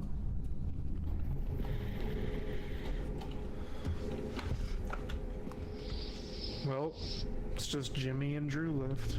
yeah, they're both separated.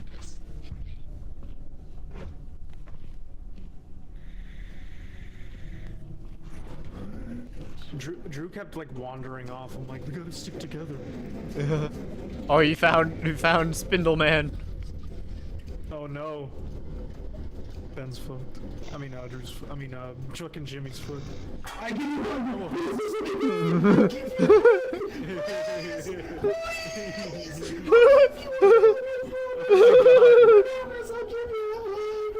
You can break away.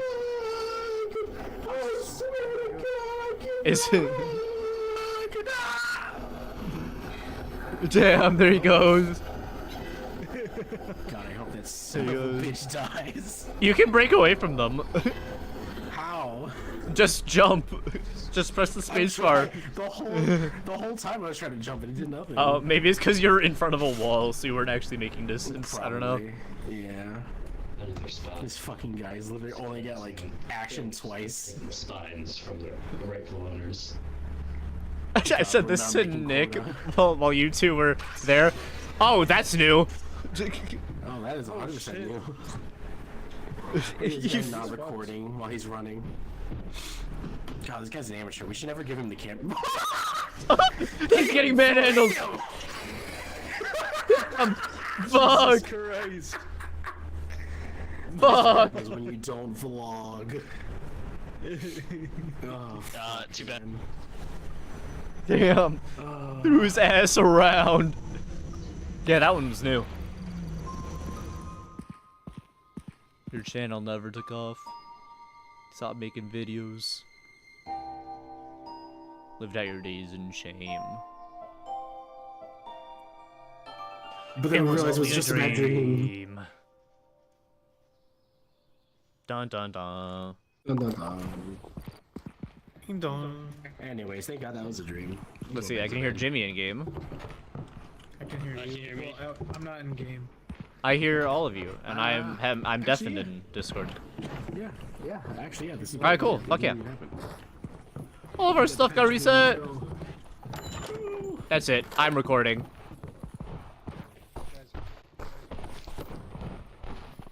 Yeah, Nick, I can hear you. Sucks too. That's pretty good footage.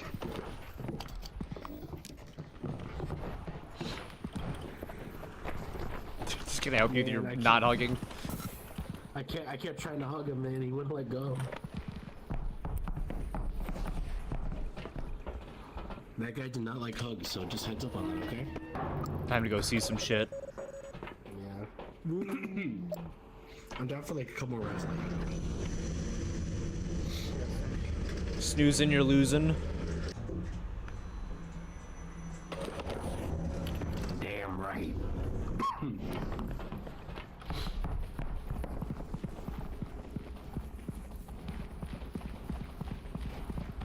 Alright. We're back in Epstein's lair. How did you know what that looks like, Jimmy? The Steam game. The one I answered to. Yeah, the Steam game. I posted it down, man.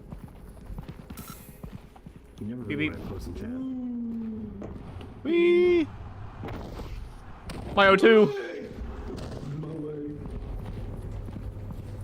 Anyways, we continued on with our lives.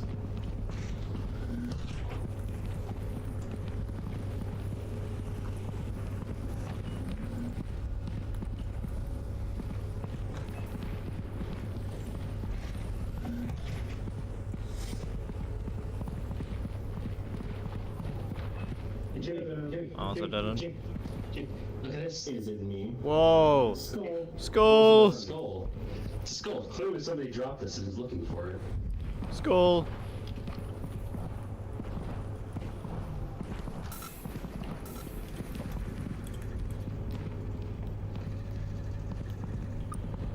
Hidden rib cage in its natural environment.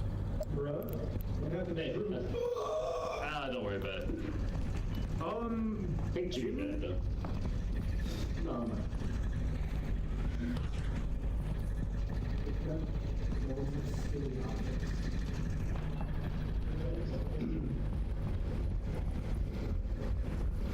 Wop, wop, wop, wop, wop, wop, wop.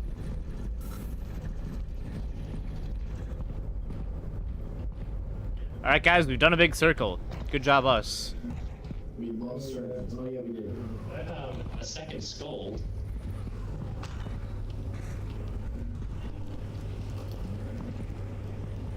Kind of fun.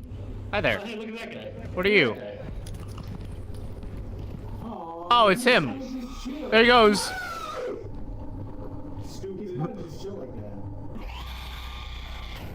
that? I mean, anyways, alright, let's leave him in line. He's a little, Yeah, he's he's a little mental. He's a little mental. a little eccentric. Listen, we don't make fun of you. Anyways, continuing on with our lives. Oh, It's a slime. Slime boy. Ooh, come take a picture with it. Dory, it's friendly. Hey, get back here, bitch. Get back here, bitch. Oh. Hey guys, this is me and Slimy over here. How's it going? Oh, there he goes with the slime. There he goes with the slime.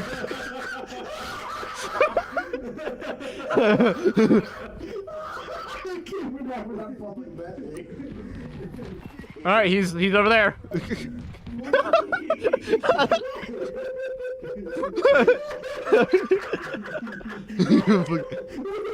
There he is. There he is over there. That's awesome.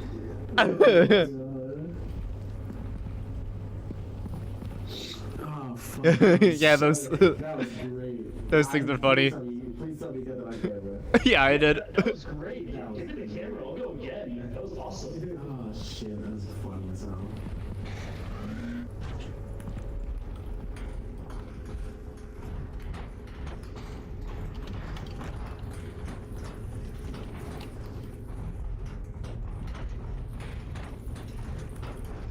Yeah, back.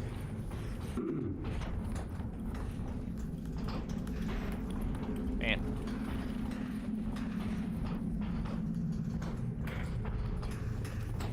Man, we need to find more. Where's the spooks? was promised spooks. That's why I'm here. If you give me a camera, I'll go get slimed again. I'll record it myself, first person. Nah. Oh, hey, I found another skull.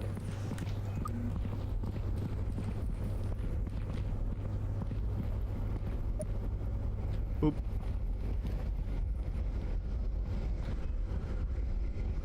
Oh, here's something.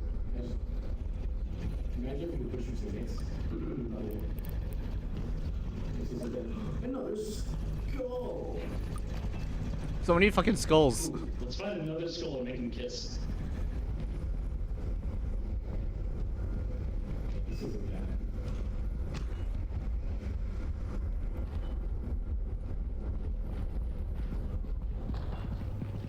Ben, how much more battery do you want?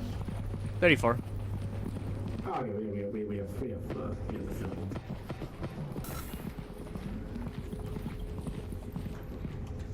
Yeah, I still got some film left. You know, we don't have a lot of left oxygen. Nah, we're fine. I got like half or so. Oh, Is a dead end.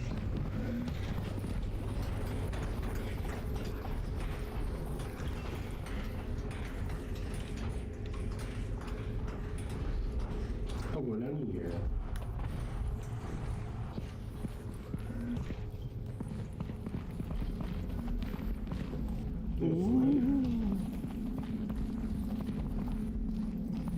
Let's just do this. Let's go this way. Oh, here's a way up. I'm pretty Yeah, cool. confident. It's either this way or the other way. It is definitely the other way. The slime took me. Yeah, this is where the slime took you. Which, seriously, you know, give me the camera if you see that slime again. I'll go again, no smoke. No, this is above surface. See? There's a way back. Dude, Yeah, he was there's so nothing where the nice slime taking took you me. home. Dude, he Yeah, was so slime- nice to slime just you like go to help home. you get out. Yeah, you have to go home. Get out of here, bud. What a nice slime. We gotta do our outro. Yeah, alright, everyone post up. Alright, hold on. Yeah, get into the... What, do you guys see something? Don't No. see three idiots. This fucking guy. Get in the shit, bitch. Alright, ready for the outro? Oh. My hand! It's in the chip! You guys want to do an outro? Yeah, we gotta do an outro, or else help. Alright, do it. Alright. Alright, everyone. This was our moment on Epstein's Island. Like, comment, and subscribe. I got slime. You know this happens Alright. on Epstein's Island.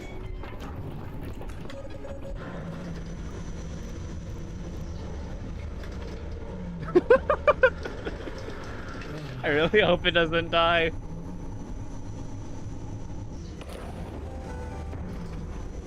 Alright, audio check.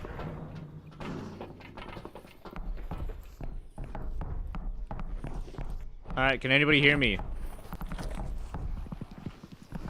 Oh, no chat. Yeah. Alright. Unfork. Alright, I'm throwing it in. Take my chair. Yes, it's gonna be a good one.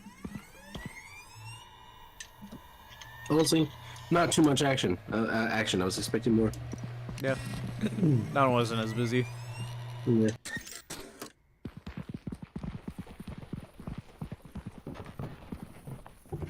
Alright, We need a bigger all couch.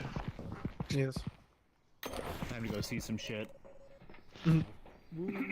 Is it me? Whoa! Skull. Skull. Hidden rib cage in its natural environment. I think you're having fun. I'm fine. Hi there. What are you? Hello, Jimmy. Tony Pepperoni fell. Oh, it's him. There he goes. Just the slide People back. realize it's actually dangerous. My uncles all died. Died. Dory, it's friendly. Hey, get back here, bitch. Get back here, bitch.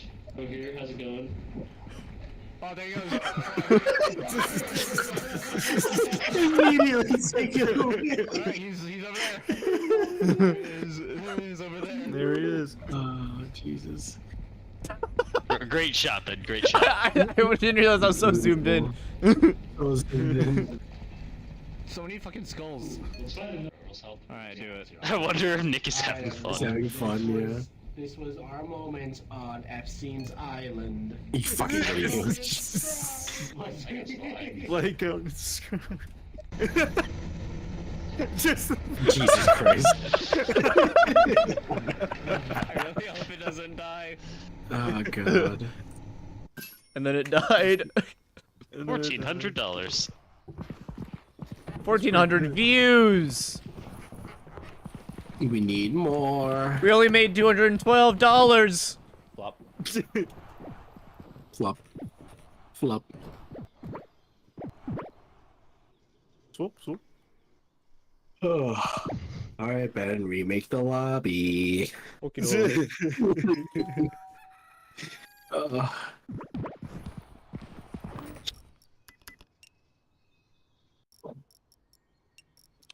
Post. There we go, good for like one more. Ooh, it is fun though. I would definitely play this again. Yeah, it's Nick, fun you game. gotta get up early. No, but my other buddy hit me up to game. This guy. You're playing with us now. Damn. Tell him it is what it is. Alright, Nick, tell me what other I don't game have you would to prefer be up, play. I don't have to be at work for a while tomorrow, so I'm down to play for a bit. Yours also just playing fucking Sims, so you probably gonna play people. I don't think he's gonna be able to play this, Well, no, but not this game. in general, yeah.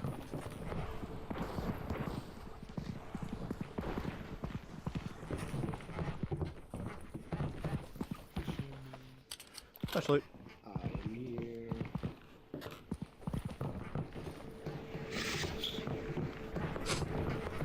Sniffles over there.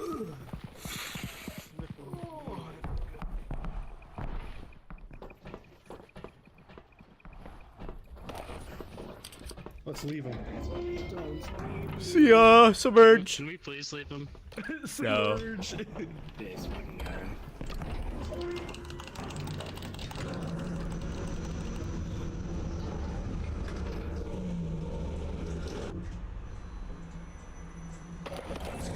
Do I have?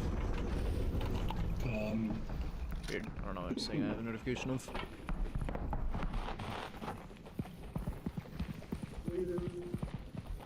Hey guys, we're here at the old event factory. About 30 children. Whee! Whee! Alright, boys, we're back in the mines.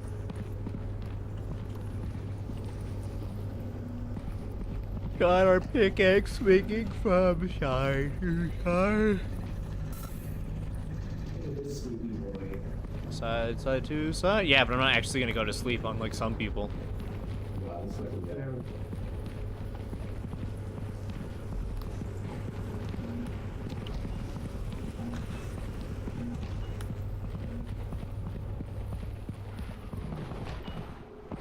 Flop, flop, flop, flop.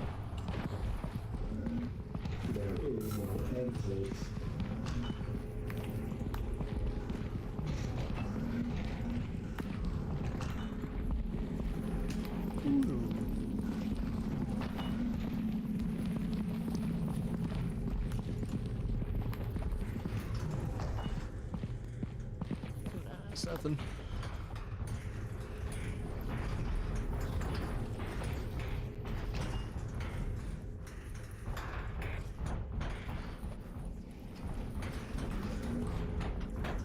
That's a dead end. Woo! Guys, I found a phone. Bone.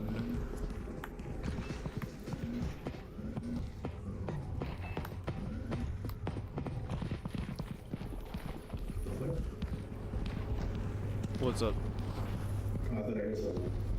Ah.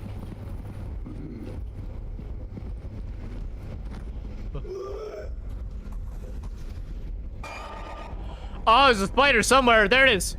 Shit, shit, shit.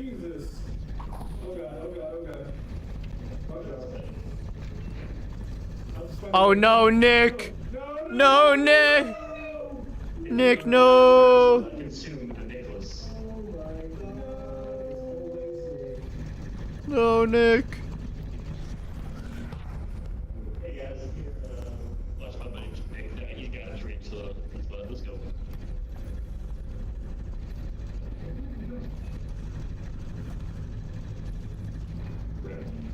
It's always Nick.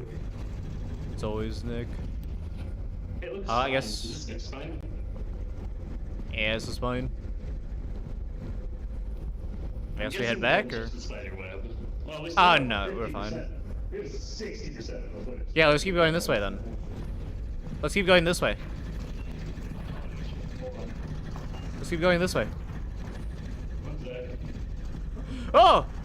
I didn't even notice this guy was here. Alright, never mind. Slug guy. Look Slug at that, man. it's a slug.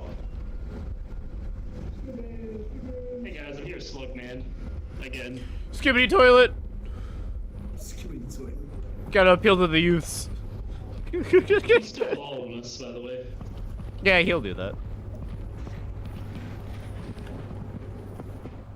Let's see him follow when we go into maximum overdrive.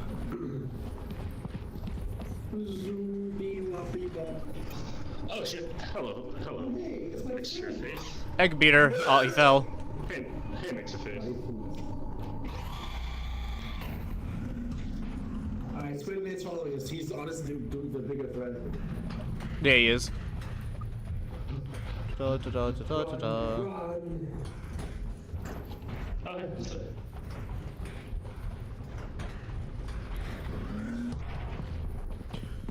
Which path is the right path? The left. I'm Squidward. I'm Squidward.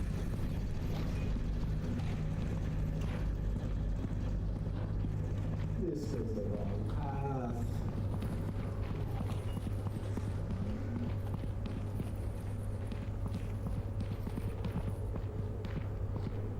Keep going. Not that way. Hey, Oh, look, that's where same Nick's. side again. Yeah, we're just on the other side now. Oh, it's way up. Alright, cool. We can get out. I still have 25% footage left, so. Yeah, let's see if we can find something else.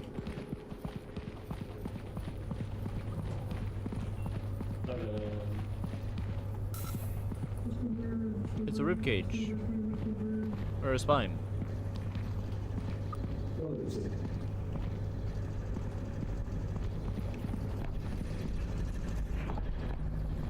Yeah. Okay, over here. Either.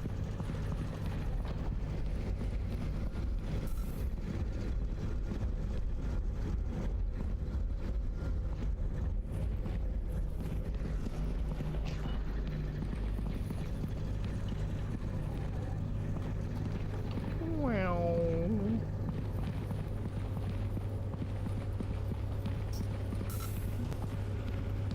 Hey, yes. I feel like we've done a big circle now. We have done yeah, we have. No, that was the map. I think if the other map was red dish, you just go outside. Yes. Yeah, the map itself is static. Yeah, as far as I can tell, the map is static. This fucking guy. It's just what spawns in Yeah, it see, now changes. we're outside. Yes, but we were just down there to loop around. No, but like we were at that part before. Oh well, we only have 15% footage, so let's go film an outro and then we'll be done. We'll talk about the tragic passing of Nick.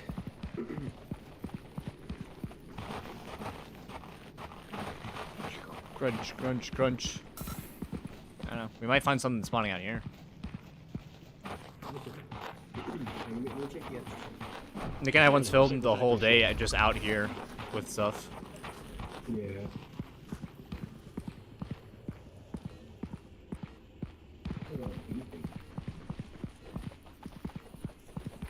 Oh, that's an oxygen tank. Yeah, let's just go. Alright, before we leave, what would you like to say about the Oh, slug!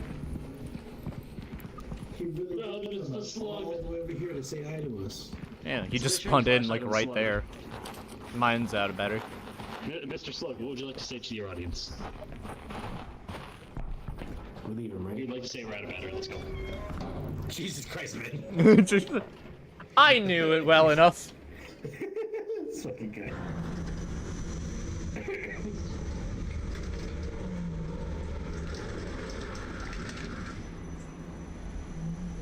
Yeah, let's see if we can still hear each other. Could you hear me? Anybody? Nah, that's probably it then. Yeah. Hey. Yeah, it's always just get out at this point. Doesn't matter. Alright, I think after some, I think I'm done now. I just want to see the big deal. Yes, sir. Alright, everyone on the couch. Company.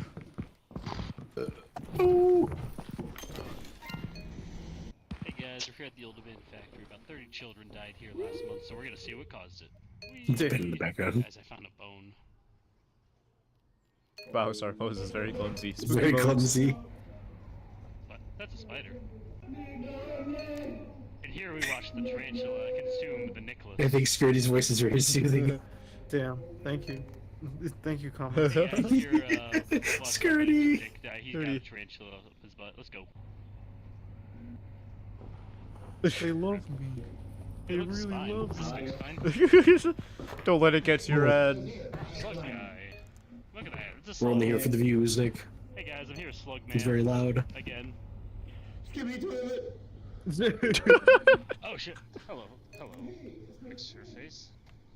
Damn, I wonder if 20 pepperonis That's a good friend. Not the whiz Not kid. the whiz kid.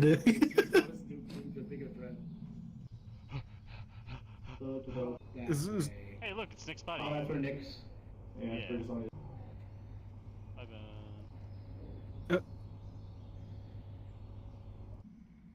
No, we were only here on the other map. Look, another spine. Yeah, just out here with stuff. What would you like to say about the... Run, it's a slug. Somebody shoot a flashlight on Run in, Slug. like right there. Mine's out better. Mr. Slug, what would you like to say to your audience? Beautiful. SpookTube views 2000. Easy dog. Yeah, I'm a good cameraman. Hell yeah. Foop. I wanted a pink bed. Too bad. Too bad. snows your lows. You slumber, you cucumber. This is the last day. And my last nights. Beep. Alright, I will be hopping off. I will happily play more of this because it is a fun game. Yeah, yeah, it's fun.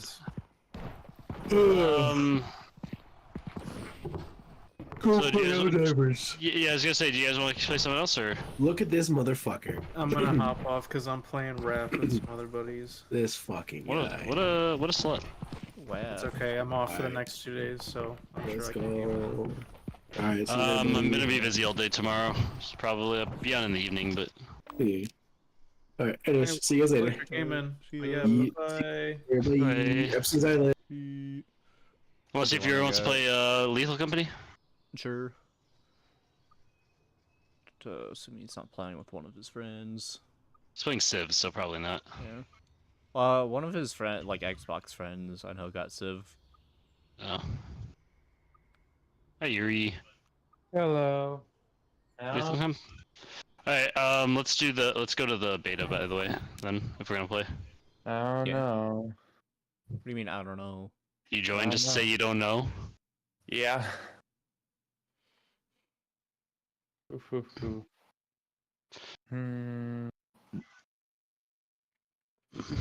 Public beta. Yeah, I'll update it. I'm updating my Neo. Anyway. Oh. Yeah, that's what I figured. God fucking damn it, Yuri. That's what I figured. I'm still gonna play. Yeah, same. Mine's booting up. Cool. Well, I'm downloading mine, but then I'll boot it up. So what did they add at the new shit? I didn't really look. I also haven't done my best to not look. I know that there's more monsters and I believe more maps. That's as far as I know. I'm booting up, but I'm also grabbing water right now, so... Okay.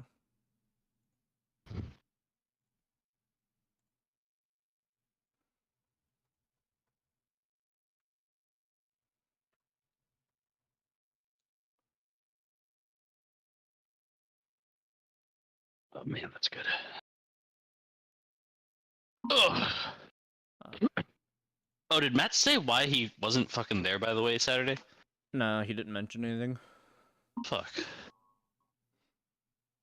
Is he not responding via text? I texted him. Whoops, I accidentally just sent Yuri a bunch of stuff. Oh, this is new. Alright, can you invite me? Hold on, there's like an intro thing. There is. I didn't get one. Oh, what the fuck? The hell? Yeah, wait, what the fuck is this? Yeah, this is super new.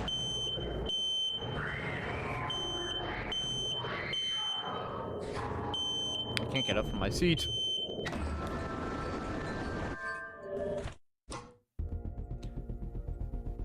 Ruh-roh, some of your save files may not be compatible with version 50 and may be corrupted if you play them.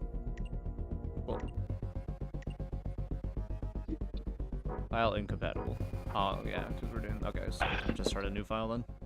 Welcome back. The update includes a new moon, a new creature, and a bunny suit, as well as many adjustments.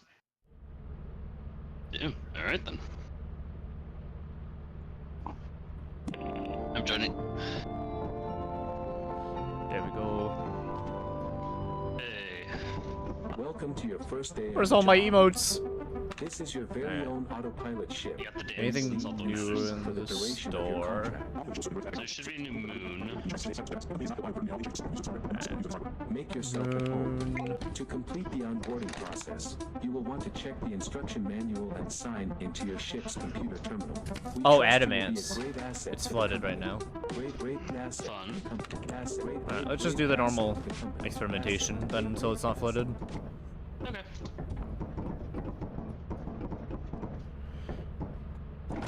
Oh, I can't land the ship, huh? Might be a host thing for the first time. Unsure. Yeah. Happy Tuesday.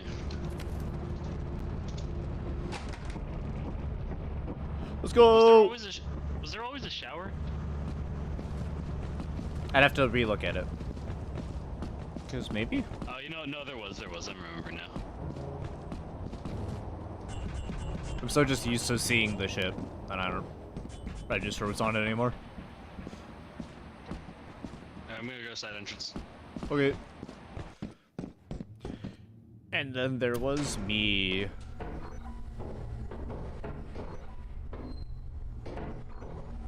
Bolts. So I think the big thing is the new monster's a bunch of eyes, although I know that there's also the robot outside because of the teaser. Nice.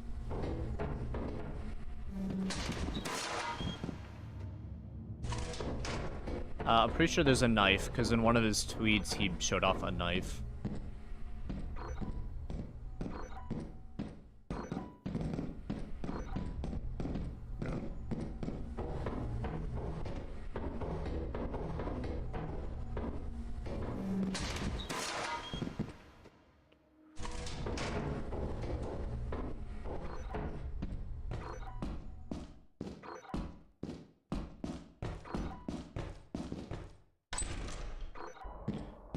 Okay, well, I don't want to nab this room yet. Big bolt above.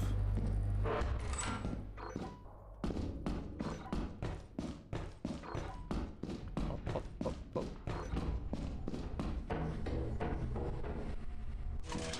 Hello. Hey. Nice. Yeah, the other door's locked. Okay. The only spot I... Yeah. Oh, really good question. Do you remember what those games are called, like on the computer, like, you know, online? Like, Multiplayer? Just you go to, no, you like go to a website and just play a game. What was that called? Flash games? Oh, you mean Flash games? Oh. Okay. We could have sold that. Oh, goddammit. Oh, wait. Pick them off and then they explode. Oh, God! Well, we could have used that for this. This way, follow the sound of my voice, follow the sound of my voice, follow the sound of my voice. Take a left, take a right, take a right, take a right. Nope, right. This way, yeah, take a, don't turn around completely. You're going in the exact wrong direction. Go straight, no, take a right, now straight, left. If only we had a flashbang for this thing, You're dead. Okay. If only we had the flashbang. That was, yeah, that was. I didn't even get to tell him where the apparatus is. If only we still had the flashbang. Just gonna start moving some stuff. Did this guy Yeah, actually that get was sent not that? great. You may be blaming me for using the flash grenade. Yeah, for a you had the stupid flash joke. That was grenade not earlier. Way funny, but you'd be wrong. Okay? Because God damn it. comedy is always worth it.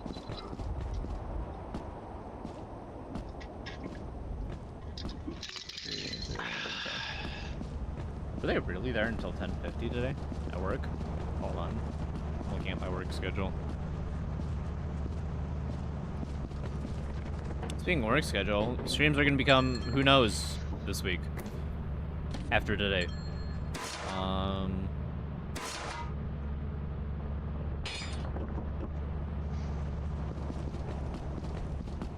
Yeah, 11 p.m., damn. Weird.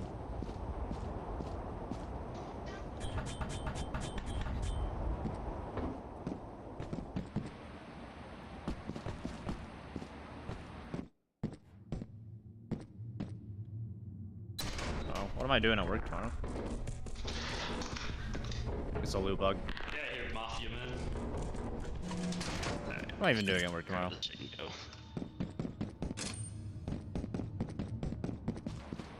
Be safe. Get the Yeah, it's not much. Get the money and get out. I didn't even get to tell him where the apparatus was. All that money.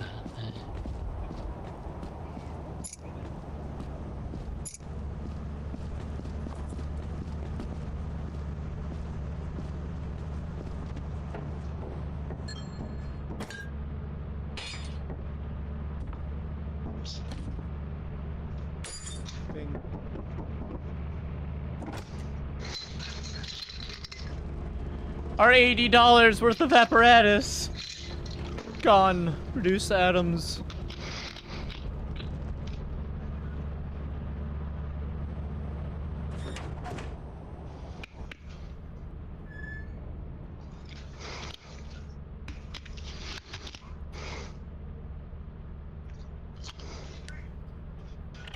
I didn't even get to tell you where the apparatus was. Oof. Oof, indeed. Yeah. There's There's nothing that could have been done about that. Oh my god. Nothing We're going to the in new any way, planet. Nothing at all could have been done about that, okay? I was We're going to I Adamance. Alright. I was a victim. You know. No, I was the only victim in this whole exchange. There's nothing. I'm the only one. You had to listen to my dumb joke, so you know that's actually pretty victim-like. I'll be honest. I am a victim. All right. Whee! Yeah, main entrance right up there. Like, Look at this house. Ah, these. It's locked. Who locks the house? Come on. People that don't want people in the house. Yeah, but they're probably dead. People, those owners. Not true. Do you lock your house? No. Oh, just gonna let anyone walk in? Yeah, that's why I got robbed that one time. Alright, I'll keep a note of it.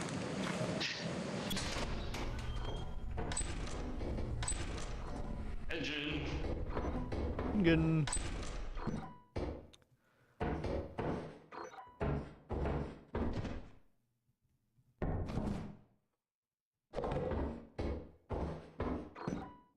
Aberdaki. You're so fun.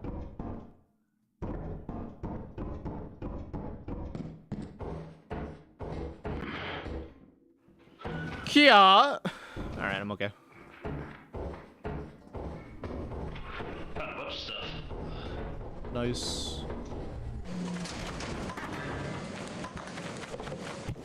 What's that?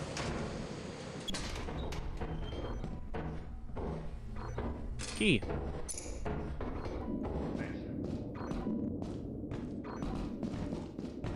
Okay, so it is just straight. Found a whoopee cushion. Flap. Oh, Drexel.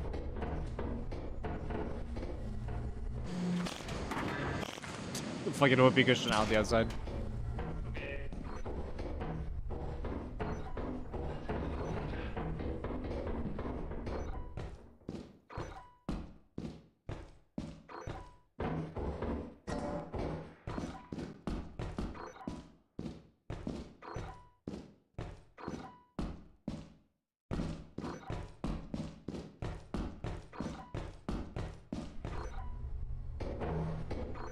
Hey, good Peter. That sounded loud. Peter. I think I already- that's everything. Yeah, I already went through that way. Push some shit and then we'll try to find the alternate exit. Okay. It's another rubber ducky. Yeah, I found one. I'm gonna open up No, this this house here. More mean the present I opened was another rubber ducky. Oh. Save that for the ship, in case it's something really big and heavy. Oh well, too late. Rip. 68 art.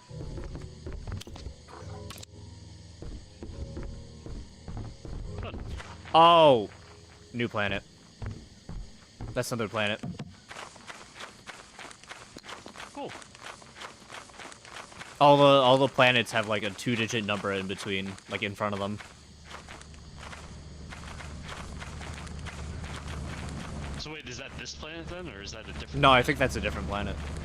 Okay. Because yeah, all planets have that little number in between, and then it's the name of it.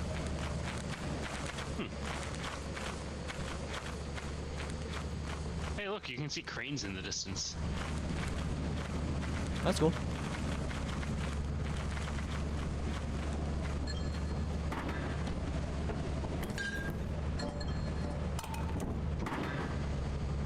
Whee!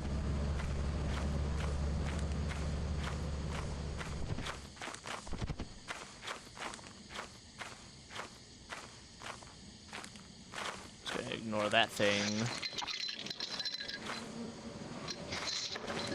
Oh, that's you doing something IRL, got it. What?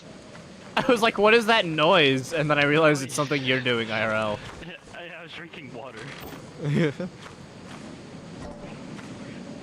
no, our friend just got a flying sword from someone else. It's a fun game. Whee! Oh, hi, little thing.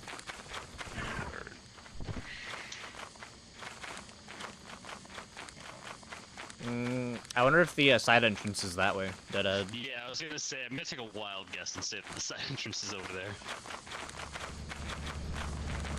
We still got plenty of time, so. Yeah.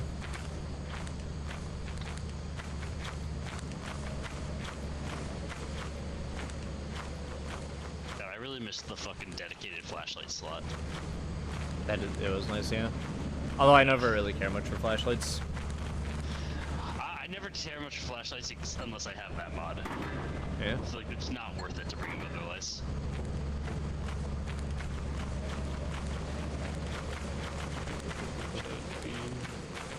Hey, look. Looks like a... Oh, tribalistic thing, huh? Yeah.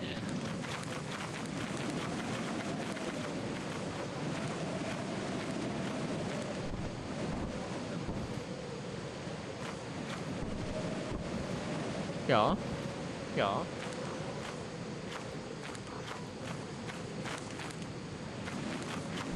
Oh yeah, I found it. It's up here. See ya. My Skyrim up this.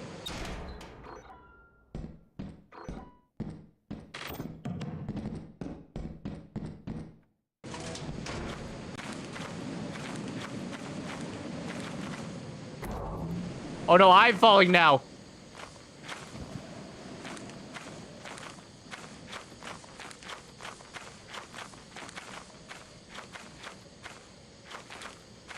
That's a fucking rip.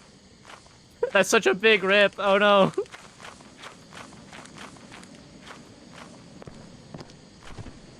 Oh yeah, and you can't even easily get back up there. Damn, that's an unforgiving spot.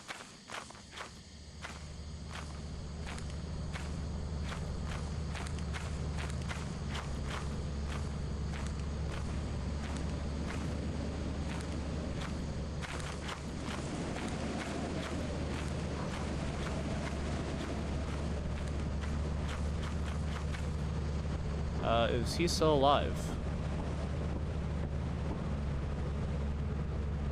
He is indeed still alive.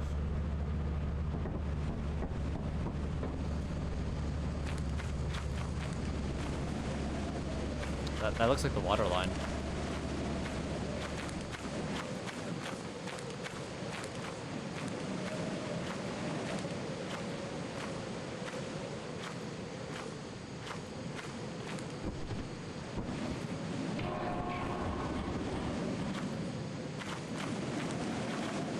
The hell was that noise, huh? You still alive in here? You still alive? No. Oh, okay. I do have a present. Oh my Ah! god! Jesus I did Christ! not expect that. Holy shit! Stop throwing shit at me! It hurt me, yeah. Holy shit! I was not expecting. That was an Easter egg. Literally. It is like 7 o'clock outside, or 7 p.m. Yeah. Let's get this last little. Here, just send it over. Okay. There's some bottles, and then hold on, right here, over here. You grab that Easter egg. And then let's get the fuck out of here.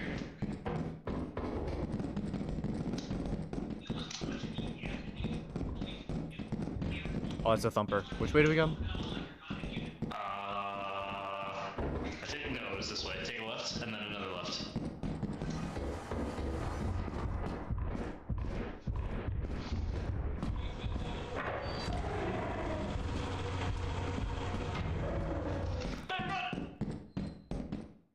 You have to tell me twice.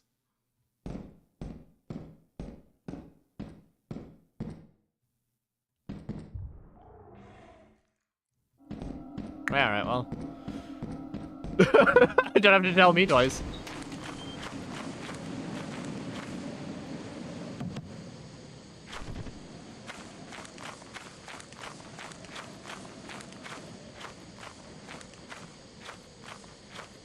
It's one of the hopping guys.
No, he fucking blocked me off.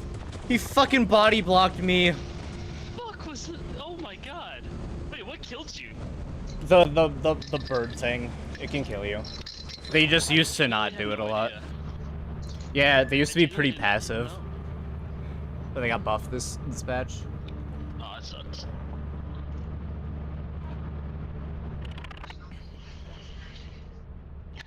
Oh well. Rest in peace, all the loot. Everything. Although it's pretty easy.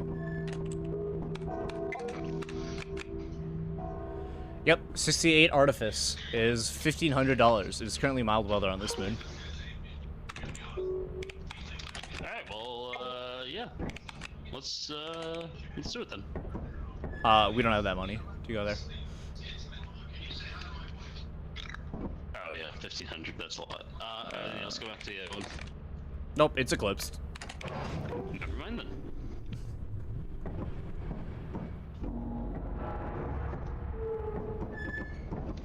Which shower?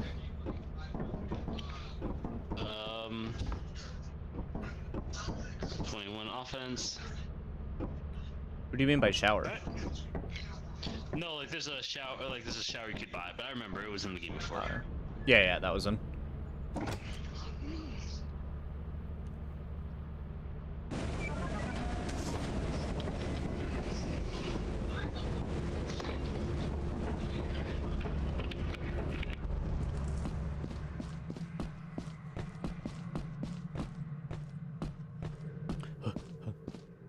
Luckily, it's an easy quote on this day.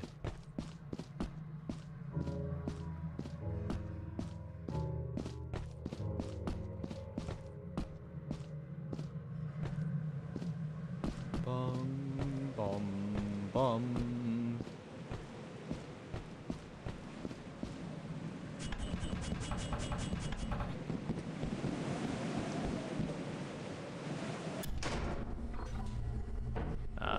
Ooh. Easter egg 34. There's the fire exit, so that's not very useful.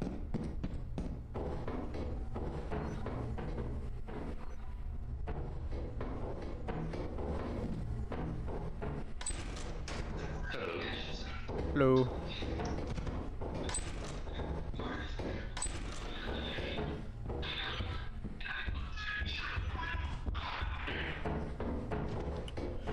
Let's grab this axle. Bum, bum, bum.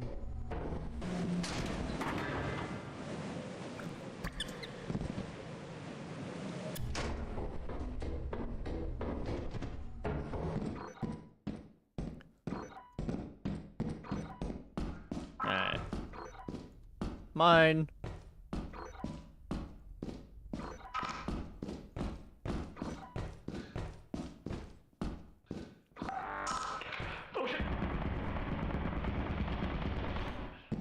You're alive? You are. Yeah, be careful. Just wanted to see where it specifically was.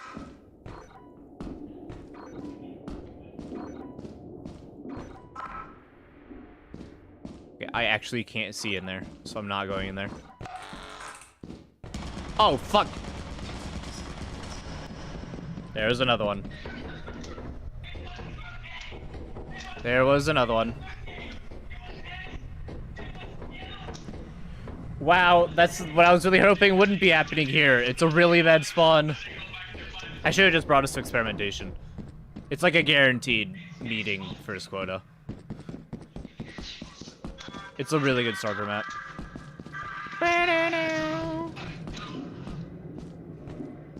Oh no, he ran to where I ran to.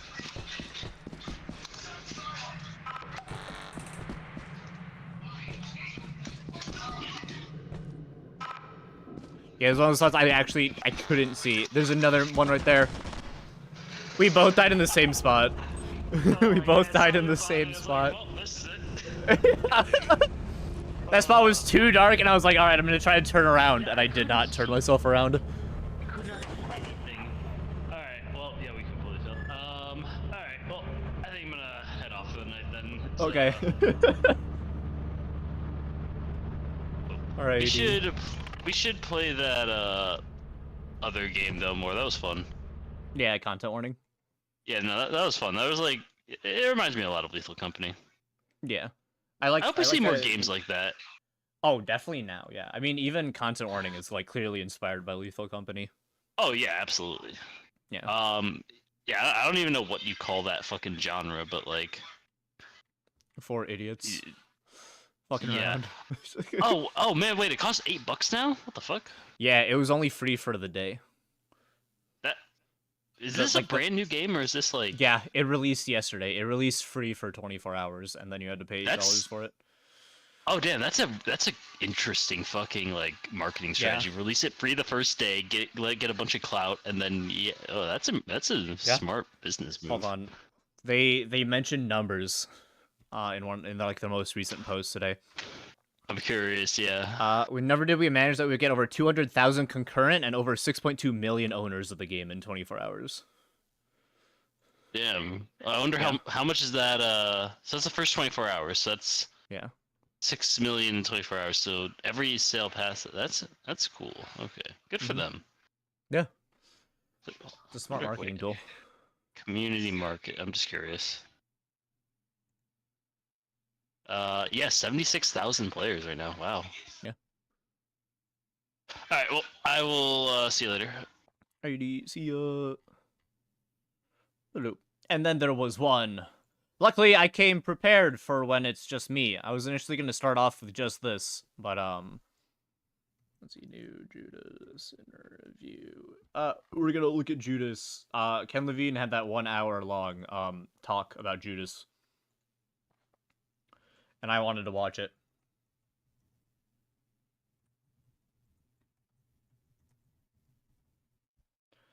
And it was just a matter of finding when to do it. And I guess now is a great time. Oh, just chatting. Cool. Here we go. It's an IGN interview. I'm gonna quickly use the bathroom, and then we'll watch it. I'm also gonna change the lighting. We're not spooky anymore. Although this game might be kind of spooky in the end.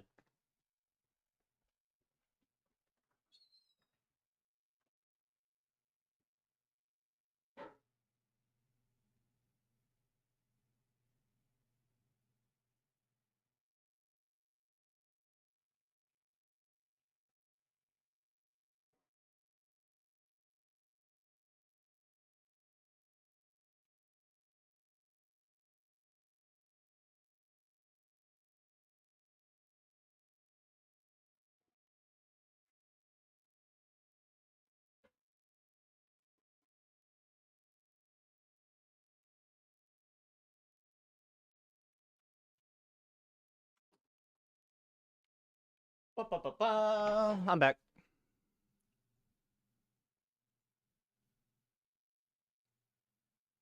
Alright. Let's stop this video. And we'll start a new one, because I'll probably upload it. Alright. A couple days ago, I guess a week ago, according to these videos, Jeff Keighley and a couple other people got their hands on Judas, and they interviewed for like an hour, I guess, Ken Levine. So I would like to watch that interview. Actually, what's this to real quick? Because this is 2 hours. We played 5 hours of Judas and interviewed Ken Levine. That sounds similar to this. So let's just pop into the IGN. Because I know that this is the Jeff Keighley interview. We're going to watch this whole thing. I'm excited. The BioShock franchise is one of my favorite franchises, and then Infinite is my favorite game. You are the frog in a pot. So excited to see. So I'm really excited for Judas, because they've been radio silent for like 10 years, give or take. And don't worry, YouTube is dying. Thank you, YouTube. Give it a moment to load, I guess. You are the frog in a pot. Just give it a moment. Thank you, YouTube. Let's quickly, I guess reload the page, because YouTube has decided to die on me. You are the frog in... There we go. I would like it not to be that low quality. You are the frog in a pot. You are the frog! Slowly. This is your CC. But I'm here to set you free. Hey everybody, Ryan McCaffrey with IGN. I am coming to you from an undisclosed location in the Boston area. Closed captions with suck. My friend Jeff Keighley. Jeff, you're here because A, we like you. B, you revealed the game that we're here to So I talk kind of about went through on their the set Game last Awards. time. That's right. When we Game saw a little Awards, clip of this. 2022, we had the honor of revealing the next. Was it game really from 2022? Ken Levine, When we saw which the is first named trailer for Judas, this? And you and I got a chance to play 4 or 5 hours of it yesterday. Yes, Yeah. it was quite an experience. But the thing is, even though we've shown these trailers, I think everyone sees them and says, "Oh, it feels like it's BioShock in space," but there's so Looks much like to BioShock the in game space. and the world, and no one has had a chance really to sort of dive beyond the trailer. But today, I think we have that opportunity, don't we? Yeah, Ken, you were kind enough. Ken Levine, the creative director on Judas, you know him. I'm gonna from move myself to the BioShock, top right. BioShock Infinite, my favorite Ken Levine game, System Shock 2 from 1999, which I still need to play the System Shocks, but I own them. Ken, thanks for inviting us down to play the game, and let's talk about Maybe the bottom right. Let's talk about Judas, shall we? Yep. So I want to start Sorry, with IGN. the macro here.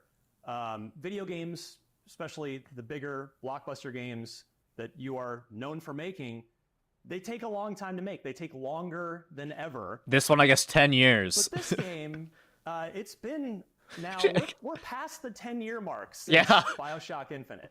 So, Infinite was can you tell us kind of 12, 13? just what's taking so one of those long? two? And I mean that with all due respect, because I think it's 13. Is it have you started and scrapped a couple things, or has it been? I'm gonna go and say that is actually the answer. No, people have talked about this a lot, and like when I've like looked through BioShock Infinite's development history, and there's tons of like, let's do this. They see it and they're like, I don't really feel it, and then Ken Levine scraps it, and then they have to make something entirely new. That's like a big thing. Trying to crack this big what's idea up, that I know Pop-Tart? we're going to talk a lot about here over that time. Like, talk to us about this journey. I know. Yeah, even you I also know that they went through enough like trouble that people that signed on back when Ghost Story Games was initially made like 10 years ago are like not with the company anymore. Like people that like worked with Ken Levine for a while, they got like fed up and left. Probably more than people, because I remember I showed you the game on the whiteboard, sort of like my whiteboard drawing of it, and it's evolved a bunch since then. But the core ideas have really fundamentally remained the same, and that give you a sense of the genesis. And then I could take you through, well, why the time period. Yeah. So a lot of it came with all of our games. I think we're trying to solve the thing that we wanted in the previous game, but weren't able to do.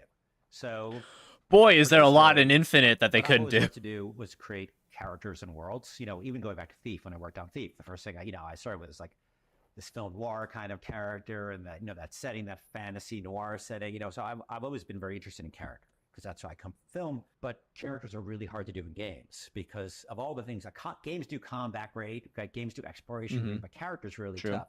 You could write it as cutscenes, but those are sort of rigid, and you're sort of get what you get, and the player doesn't get to interact with it much. So a lot of games have most of their storytelling happening in non-interactive cutscenes. That's never really been my thing. But then you're left with these challenges of how do you convey character if you're not cut into these big dramatic scenes. So, one of the reasons I was so excited about getting you could do character dialogue without going into System Shock 1 had, I think at that point, one of the best characters in video game to Showdown. Sure. So when I got my opportunity to dig my claws into that character, I was like, I need to bring her more to the forefront. I need to get the player to have a direct relationship with it. And we moved from a enemy in System Shock 1 to sort of a frenemy relationship in System Shock 2.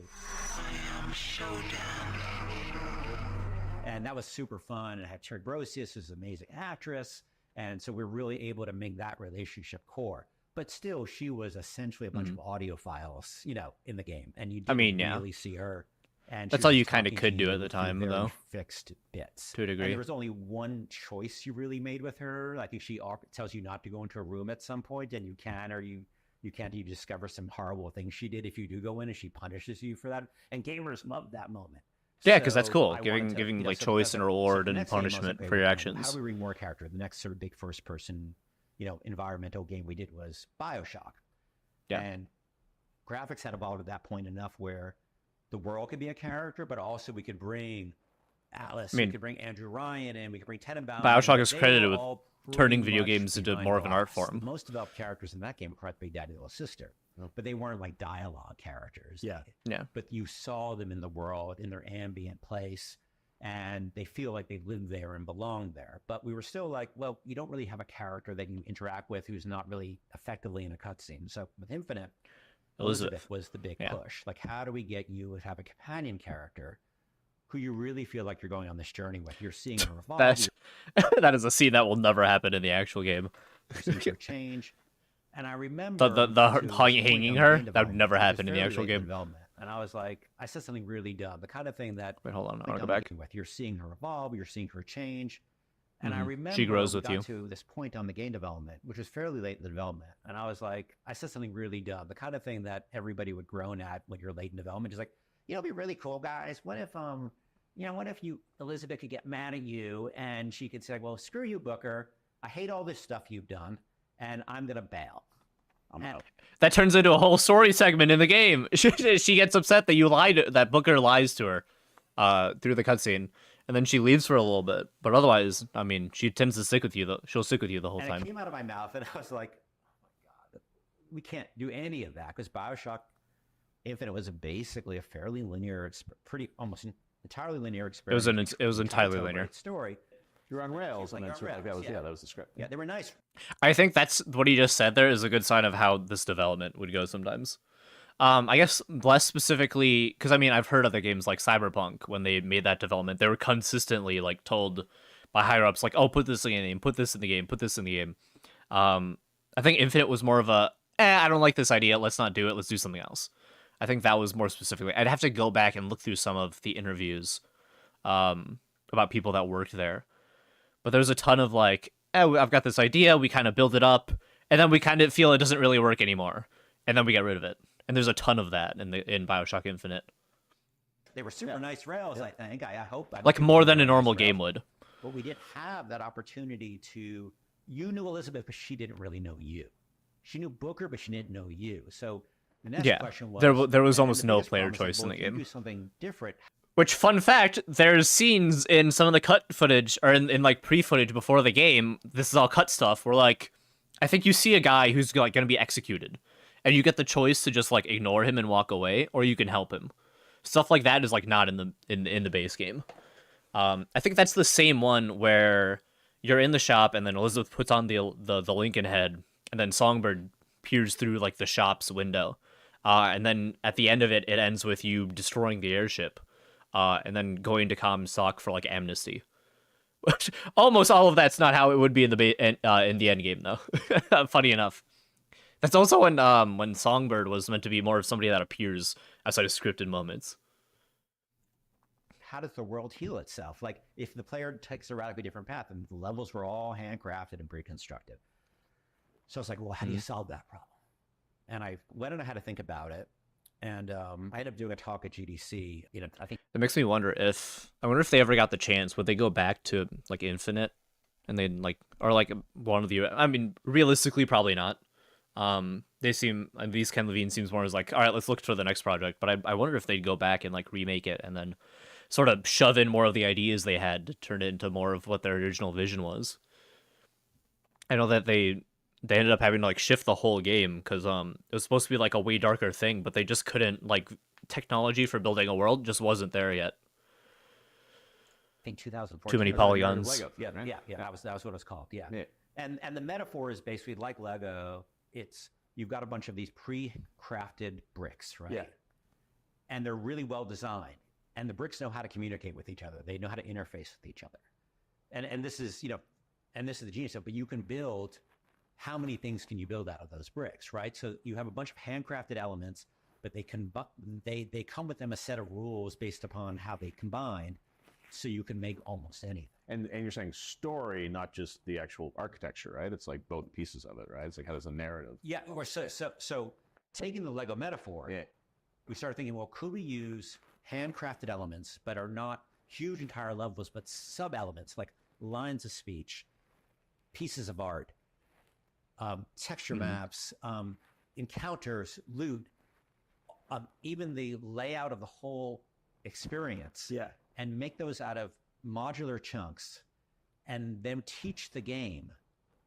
We call it pseudo procedural because it's not like Minecraft where everything's being generated off a set of pure mathematical heuristics. You build all these smaller elements in the game, and then you teach the game how to make good levels, essentially. Okay. And good story. And most importantly, reactive. Sort of like Isaac, maybe. So when you decide to go, I'm not doing that. I'm going all the way over here. Then the game knows what to do, because in BioShock Infinite, the game just would have panicked and said, I can't do that. I can't do any of that. And so, but that was a major R&D task, because, again, the gamer may not care about the sort of, there's some gamers I think are super interested in that low level of detail, but the gamer just wants the great experience. So for us, the goal is, how do you give the gamer a game that knows them? I'm not the kind of guy who looks at each blade of grass to see if it moves correctly when I jiggle with it. New problem, because I don't think anybody's really done that, at least on the scale and the Not on way the in scale, which I you're think. attempting to do it. I think a lot of like roguelikes and stuff will build those like level layouts. And then the game will sort of know how to put it together in like a random way. But I don't think it's ever like a AAA quality. You know, it's like a Hades or like an Isaac type of look. Nothing that graphically like intensive. That took or, longer than you thought it was you know, going to take. That's right, 'cause computer I think intensive. For a while, the perception was that, oh, Ken's like not going to make big blockbuster AAA stuff anymore. He's going to scale way down into something smaller. Was that? Yeah, I correct think. perception. Or? So I definitely didn't. I think want I to do, had like, that feeling Infinite, too. I think I had this idea that I want to like make this massive, Less thing big that appeals epics. to a huge audience. So we made it much more action oriented, and the scale got huge, and the team got huge, and I thought, and I wanted to make something that wasn't as blockbuster. You know, I didn't want to do another huge like action movie because I did it and I was exciting, but then I'm like, okay, I did that, and I wanted to turn more back into the player interaction, the player having more of a voice in it. And at first I thought, like you said, it was going to be like, oh, we'll do this sort of double A thing, it'll be kind of experimental. But then I guess I don't know myself very well because Before he goes into it, yeah, I thought they'd kind of not like Until Dawn or something like that, but sort of similarly, where obviously it's a bit more, you know, you've got a bit more control and everything, but then it is more story focused, and then your choices kind of affect the story. That's kind of what I think everyone sort of thought they'd end up moving more towards. But as we started to develop the world, Judas and is the clearly setting, not first that. of all, the technical problem. I don't know if I was surprised by the challenge of the technical problem. Actually, we had certain things very early on. Like you probably recognize like how the lines of speech are strung together. You saw a version of that very, very early on. This sort of Lego of the dialogue and the environment. You saw very early versions of it. So those series tested out very early about how the Lego pieces. I wonder how much together. dialogue But they then have as I written started out and thinking about, recorded. who is Judas? What is this ship she's on? Who are the characters? And at first, What we is had the very- story of everything? Yeah. very different takes on all those characters. But Judas was more consistent. I started falling in love with the world, and I started seeing more and more opportunity to tell a bigger story, not a roller coaster ride in the same way as before, but more of a deeper player interaction driven world. But yeah, I guess it kind of scaled. I mean, to me, having played it, I mean, it feels like it's as big or bigger than Infinite in terms of some of the stuff. It does seem like it's going to be longer than the 15 to ish hours that Infinite was. Yeah, for sure. Yeah, if you went through it really slow. I think that's look. I also Infinite's like 8 hours. If you like know what you're doing in the game. Infinite's not that long, frankly. take that. So I remember when I was young and I didn't have any money. I remember when I would buy a game and I would spend, especially back then, you spend $50 on Nintendo cartridge or something like that. And that was, I don't know what $50 is now. Back then it was a lot of money. And I'm working, 8-hour, dollar an hour job. It mattered to me that game had a lot of heft to it. And another thing I think I was frustrated with my own work was that the limited amount of playtime you got out of those games too. Now you could pad something out forever. That's, I could have collect 1 million, shot glasses or something throughout it. But Collect all the that's not voxophones really or an organic way to manage that. I did want to give the player an experience. Entirely single player oriented. No co-op, kind of like no the games nothing. I came up with. You'd buy a game, you'd get the game, and you'd play the game, and that was it's personal experience. Yeah. Although we each have, we'll talk about it, I'm sure, but we also have unique personal experiences. Yes. That's what's cool about it. But not dependent upon needing an Beyond additional linear stream of effects. revenue and all those things. Yeah. Like, it's totally understandable. Like I totally understand because games are super expensive, but I'm lucky that Take-Two was willing. I went to them, hey, I want to do a single player game, but no online component. No multiplayer microtransactions. component That's entirely focused on how can you make a single player experience different for every single player that plays it. Well, I got to ask on that note. I know some people probably don't super care about the business side of things, but Jeff, you and I have been doing this for a while. I'm fascinated by the fact that the Take-Two has. I think it speaks well to them. They've completely left you alone for a decade. Like We watched I think this a lot of little, this developers, like a lot of first 2 companies, minutes, you've this been like next canceled 2 minutes.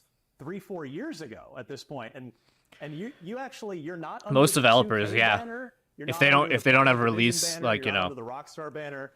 results in your like own 3 little months satellite or for, the like, a 3 big years. They're gone. So- One game, one label. Basically. But I how think have you it's gotten he's Take-Two to just kind of let you know do your thing trustworthy enough in uninterrupted for this in long. the Take-Two has I think a long vision. You know, they know that new IP is really important because you can only ride on existing IP for so long. They've got some amazing IP. You know, you saw the GTA trailer. Sure, completely blew up, and people are still super excited. But eventually, somebody, a company needs to be producing, the new something new, yeah. the new stuff, and it's really hard, especially in AAA space with that kind of money, to do that. And so I think I had done enough. I'd been with the company long enough. I had built up enough trust by shipping, a couple of big games for them that. Yeah, And only also I like have a 3 good enough giant relationship games, with the management incredibly that well acclaimed I'm games. extremely transparent about expectations, and sure, but they probably have liked it that go faster. I'm totally understandable. I'm sure they would have, but I just keep them in the loop. I say, you guys want to come play the game? You guys want to see any documents? And generally they take a more hands-off approach, but we do regular meetings with them, going over financials and all that stuff. So we're extremely transparent. And I think that really helps. And they value transparency. And I think they also know what they're good at and they know what I'm good at. And so they put a lot of faith in me. I don't know if anybody else would have, because even with my, I have a reasonably good track record. I think most It's still most a lot companies of would trust, not. and I deeply appreciate that. I mean, they must believe that you've got something here. I think that at this point, most other companies might say, all right, you can keep doing it, but we're doing all this stuff specifically now. If it was like an Activision game, I wouldn't be surprised if they forced them to put in some like online element or something. Some sort of live service battle pass crap. Just something. Because obviously they've shoved a ton of money into this game already. So it's just a way of making some of that money back. If it's been this long and they're still fully behind you, I mean, they clearly believe in you at this point. Yeah, I think they believe. They not only know the game, but they know what I'm trying to do with this sort of this Lego thing. And because it's a different model of how to build these types of games on top of that. So I'm sure they see that potentially it's not just this game. We can also use that technology. We sort of built an engine of how to generate content and populate content in a game. Oh, that's cool. In a very different way than anybody's done it before. Part of it is This whole thing. your personal experience, but also That's new. imagine it's going We to haven't seen that yet. Even more replayable as a single player game, right? And that's the thing I get excited about, because we play a lot of these amazing single player games like, oh, I'm done, I played through the story. And I mean, not to give it all away, but do you imagine this is the kind of thing where when it's done, it's the kind of thing you're going to go through experience? Ryan and I will have a different experience that we'll talk about, but then I probably will do you imagine people wanting to go back and replay and have different experiences? Yeah, I think we could probably talk about it in the context of the experience you guys had. Yeah. We could talk about like your relationship with these characters, the big three. Right. Yeah. We should, probably just there. set it up about The trailers. There's a lot in those trailers, and the funny thing was when I had come a couple years ago and seen and played some of it before we did the trailer, and it was the trailer. I think people saw it and they're like, "Oh, it looks cool. Looks high production value." We said BioShock in space. That's a great thing. We showed at Game Awards the creator of BioShock. Everyone went crazy, but in that trailer there are characters, and it's so interesting. You said how this plays out. So maybe I don't think you've had a chance to even just say, like, what is the setting of this game? Who is Judas? Like, give us a little bit of preview, because then I think we can get into like our experience. But and it all ties into the narrative Lego thing too. We try to do things a little differently. Like an Infinite, we rolled it out with this huge event in New York. Yep. And it was just me showing video. Yeah. And they had a lot of faith in me. And I think we listened to our audience that are like, we don't want the flash. We don't want the bombast. We just want to see the game. So, as you guys know better than anybody, when we started this was a good way of doing it. I think this was a good way of doing it. I want you guys to come play the game, and we gave you a build in progress. It's not a E3 demo. We just I think this is good. Here we get some higher ups in the gaming industry. I don't know if trusted or well respected. I guess that's up for debate. But yeah, 2 people that are more well known in the game industry, have them come in, and then as they're talking about the game and everything, showing more footage and whatnot. I think that works really well. Just a giant chunk of the game, warts and all. Yeah. Because you just want to see, it's not finished, and so you guys encountered your fair share of bugs and gray boxes and stuff like that. And this is not, it's not not to spoil anything, but I don't think it ties to the BioShock world. This is a new world, right? It's an entirely new world experience, and we knew when we showed the trailer. Until Elizabeth, portals in the last hour, and then it's something else. Your thing, and we did this, the other trailer That'd be recently nuts. at the Sony thing, that people are gonna not see. Well, okay, we see it's another. Oh wait, that was thing cool. Wait, that you people get are like a gonna crossbow type of thing. That's cool. And then obviously the 3 family members can help out. not see. Well, okay, we see it's another cool world. And, hopefully cool world, cool characters, cool art style. But I guess, and we had to keep our mouth shut about what makes it so different. Right. So who actually is Judas? Yeah, that's a interesting question, because we want to do something a little different this time, because in our previous games, BioShock Infinite and BioShock, you're sort of a character who ends up in these places through happenstance, and well, without too many spoilers, you yeah, a stranger to those places, and you get the opportunity to learn about them at the same time the players learning about them. Where in Judas, you're born on this colony ship that's going from a dying Earth to Proxima Centauri, which is it's a generational journey. It's a multi-generational journey, and you're actually born on the ship into this society. And so we have this interesting challenge of, you've got a backstory in this place, you have a history in this place, you know the characters in the place, and you fall into the shoes of this person who's completely central to the story and actually is the person who caused the events that caused the collapse of the ship, as compared to like Rapture, where you're coming into a place that's already So the ship has collapsed, or what? Like, what's the state of it? Yeah, when you come, when you wake up, it's like, I saw the beginning of the game. It's like in BioShock where everything's fucked. Literally, by the time you arrive, human being potentially alive in the universe. And you start the game, and curious to your experience, you start the game. Well, talking because you said you're born on a ship, but then I remember, one of the first things you see in the game is you kind of look over and you're sort of like a Westworld kind of thing where you're being printed out. Or We have footage of it that's probably playing right now as we're talking. So what? So yeah, you say born on the ship, but you're kind of reborn, or what is like? Are you you said human? Yeah, it's like you're a. My brain says the Vita So chambers. there's this technology called reprinting on the ship, and that's the promise they have, because it's a generational journey. Like, how do you get people on a generational journey if you're going to die in a fucking spaceship, in the middle of space? Because they have this technology, which is untested until the very first moment of the game. It's theoretical, called reprinting. Now, it's basically, you've seen 3D printers, right? Imagine if you could map the human body down to the molecular level, and you could 3D print them. had a sophisticated enough. You even see they're printing organs now. Human organs. They're printing pretty simple organs, because you're basically There's a making lot of stuff. copies of organs. Very rudimentary There's a lot of copies stuff organs. going on in these. If you knew, and you saw the crystal in Judas's hand, right? Of course, yeah. That's a recording device. The what? And you saw the crystal in Judas's hand, right? Of course, yeah. Hold on. I want to see what specifically he's saying. The crystal? Organs, but if you knew, and you saw the crystal in Judas's hand, right? Chris? Of course, yeah. I don't think he's saying crystal, but it sounds similar. The Christ or something. Recording device that's recording your molecular state at every second of your life. It's a huge data storage device. And they use that's essentially the Matrix to use sophisticated organic 3D printing to reprint you after you've died at any arbitrary moment in your history. Yeah. Now, Respawn we system. get into some philosophical stuff here, because, in entirely Technically not the original you, and your memories, your personality, your experiences, they're really just chemicals in your body. They're proteins, and they're they're salts, and the water. Memories all are those just things. And pulses if sent you through could your brain. Make a duplicate of that exactly is the thing that's being printed.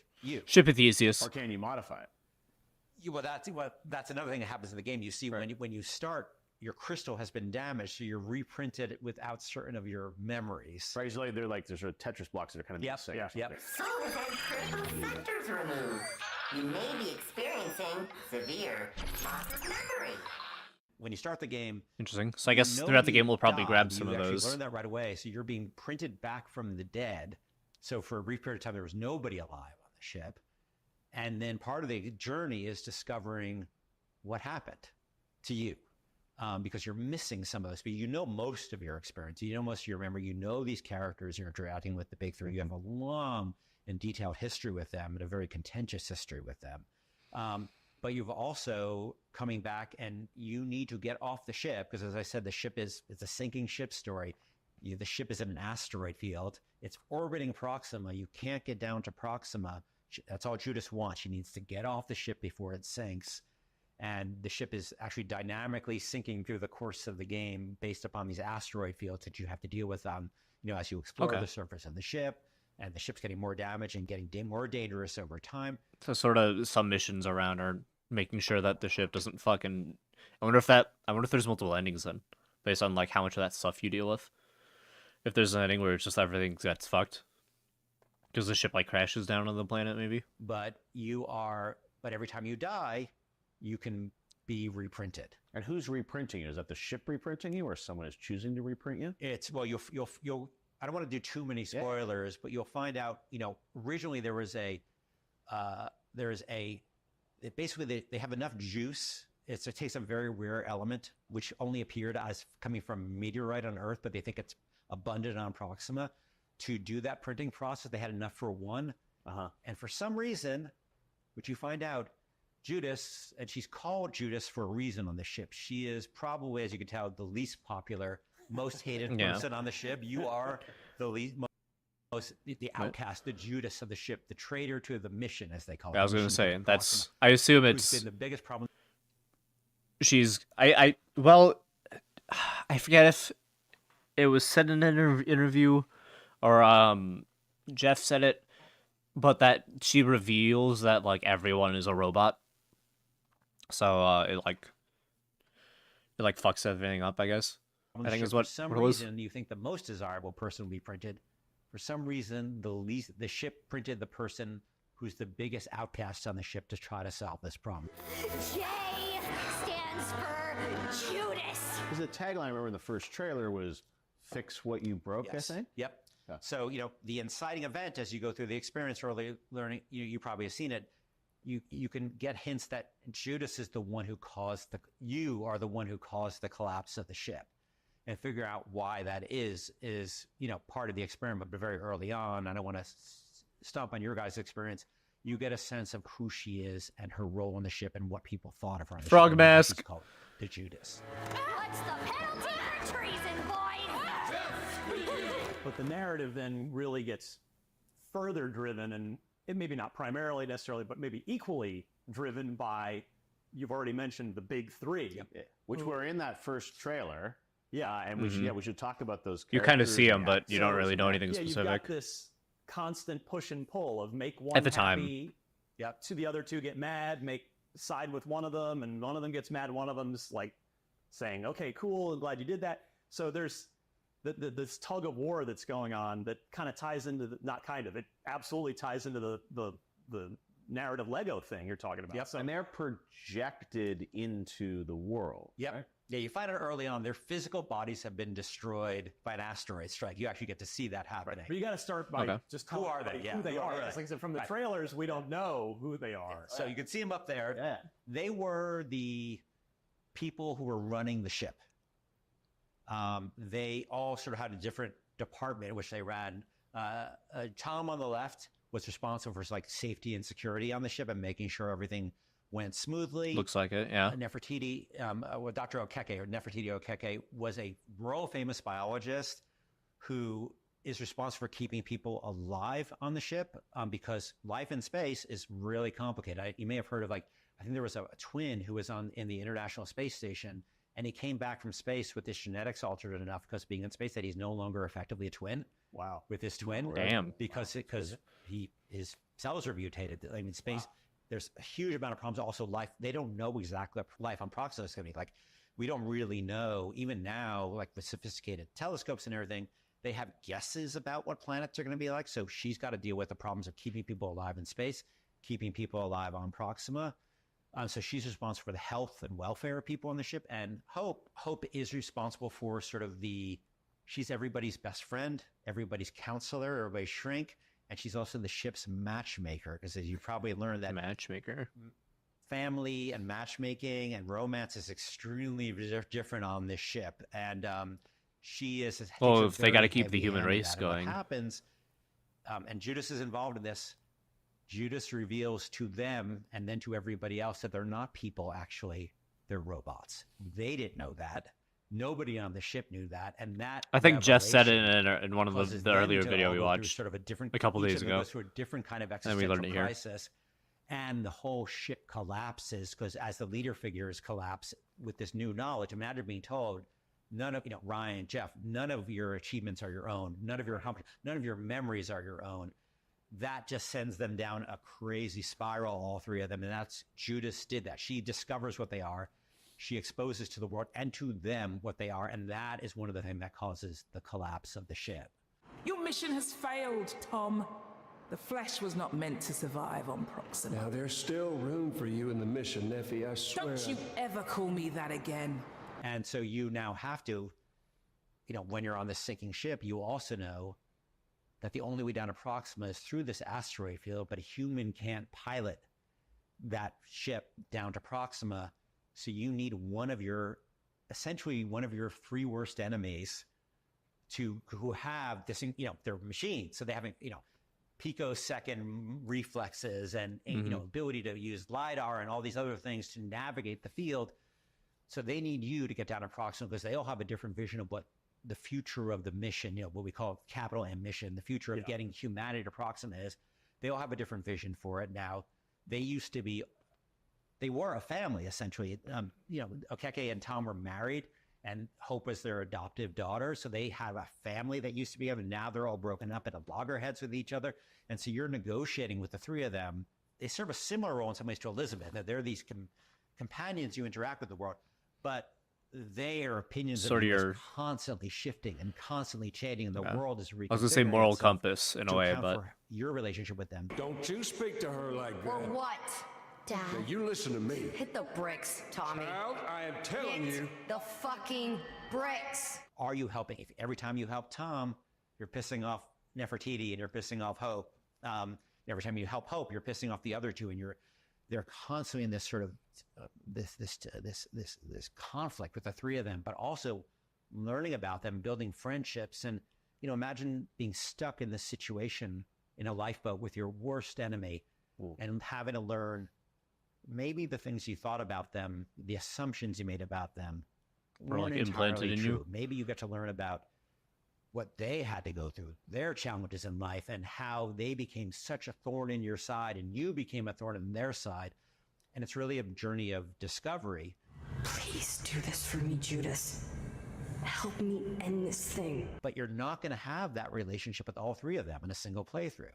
You're going to learn the more you say. If you ended up, you go through the experience, and you don't choose somebody at the beginning, right? To go. Well, that's why I love that they're all those sort of three. It seems like you can choose none of them as you want, and then you're interacting. You can sort of try and keep everyone neutral, is what it sounds like, or you can hyper focus into one. The three of them in a family moment, so it's like they know each other, but then they're breaking off and they're talking to you individually, right? And there are moments where they'll project in, and I had one where I was trying to get fuel for the ship, and then because Tom was upset with me, he pushed it away, and I didn't get it, and things like that, because he was upset that I was spending more time with one of the other characters. So these are sort of living dynamic relationships with all three of and them. that's right? all the narrative Lego stuff, right? Yeah. It's in effect. Absolutely. So while I think that stuff's really cool, I think a lot of people are not gonna like content being locked out because they just they weren't nice to somebody. I can see a lot of bitching over something like that. We'll have to see once people really get their hands on it. But that sounds like right there, like if you are locked out of doing certain stuff because of how you sort of play, I think a lot of people typically don't like that. But also, it's fine if the game's just not for everyone. Like the moment he described, if they're pissed at you, there's a whole range of actions they can do to sabotage you. Yeah, they sabotage. You were trying to get fuel to get around the surface using. We can talk more We'll talk about it in a minute. Yeah. How you navigate the surface of the ship. You have the ability to navigate the surface of the ship and choose where you go. It's a very non-linear experience, but you were trying to get fuel for your craft, and Tom was pissed at you, and I'm sure he warned you ahead of time. You keep doing this shit. And I really needed that fuel. I went up to the station to get the fuel, and then he literally knocked it away. Breaks it, yeah. And that's all those moments basically out. Once you get past. So if it's not like, oh, we're in the area and he locks the door and it's like, well, you're just fucked. Okay, but if he's actually interacting with the world, then maybe it'll piss off less people. A couple of hours or so. All that stuff is dynamic. Those scenes can happen anywhere. and there's tons of those different kinds of interactions. The dialogue can happen anywhere. They appear to you. Their physical bodies have been destroyed by an asteroid hit, and part of the challenge, you have to find backups of their physical bodies so they can pilot the ship, and they're appearing to you as holograms right now. But they can appear anywhere. They're not like in cutscenes. You don't have to watch them in cutscenes. They will appear wherever you walk, wherever you look. That's like you're not stuck because you kind of keep traveling through and they just project as you walk. You don't have to sit there and watch the scenes for the most part. They're just appearing to you. They can even appear with each other. That's and cool. Argue, That's nice. And argue or discuss things with each other.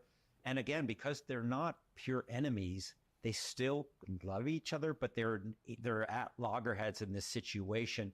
It's a broken, they have a sort of a broken family story. But to what you're saying, the game, all those events, and we have so many of these different types of events. I think of it as like notes and chords. So like these individual events, whether it's Tom getting mad at you, or sometimes you'll be in a fight and, Nefertiti will pop up and take over control of a turret and start destroying your enemies for There's you Hope because you've doing been it. helping her out. And she really appreciates There's your that. aim.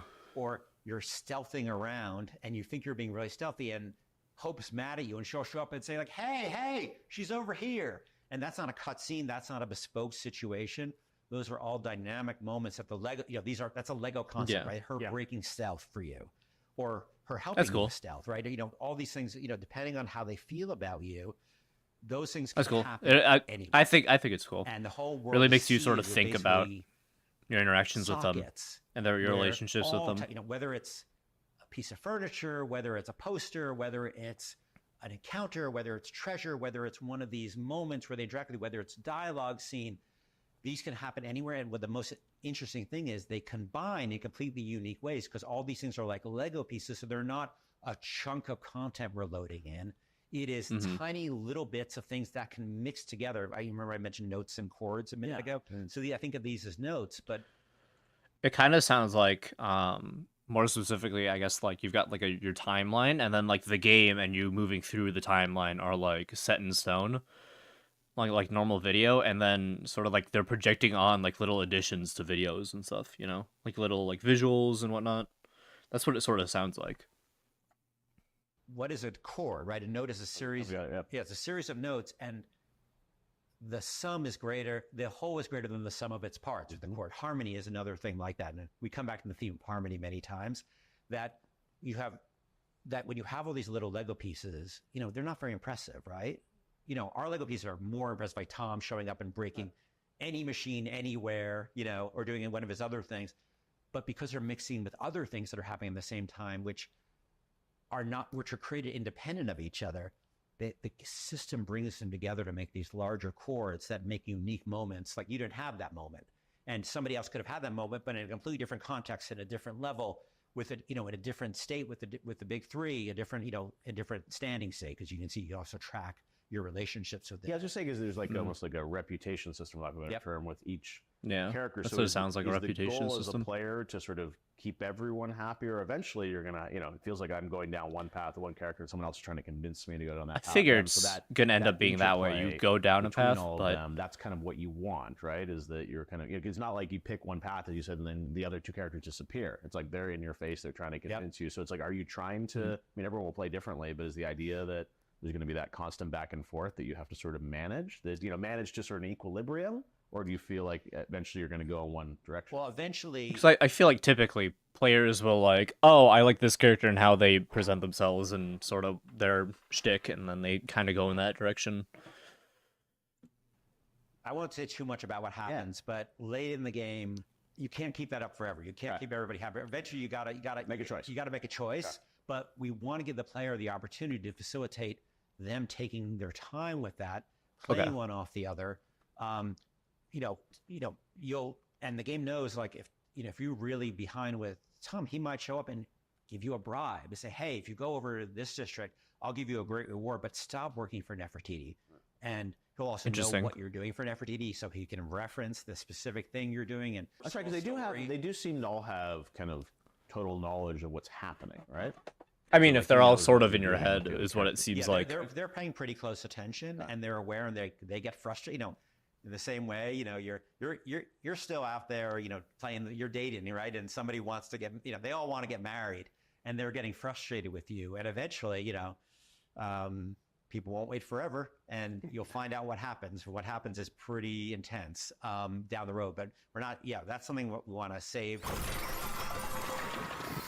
You know, when we were playing through, you kind of go through, you know, not to spoil too much of it, but you sort of go through, you know, learning about Judas, and then you start to meet these characters, and you first meet Tom, right? And you kind of introduced each character and their stories, but then very quickly, as you said, it starts to get more dynamic, where we should probably talk about the map too, right? That sort of overall. Yeah, we'll get to that, because there's the whole, you know, what I'm hoping that we're accomplishing here is trying to paint the picture for people of how this really kind of builds past BioShock. Yes. You know, because like you said, that's more of a relatively on rails experience. All And of so, both BioShocks.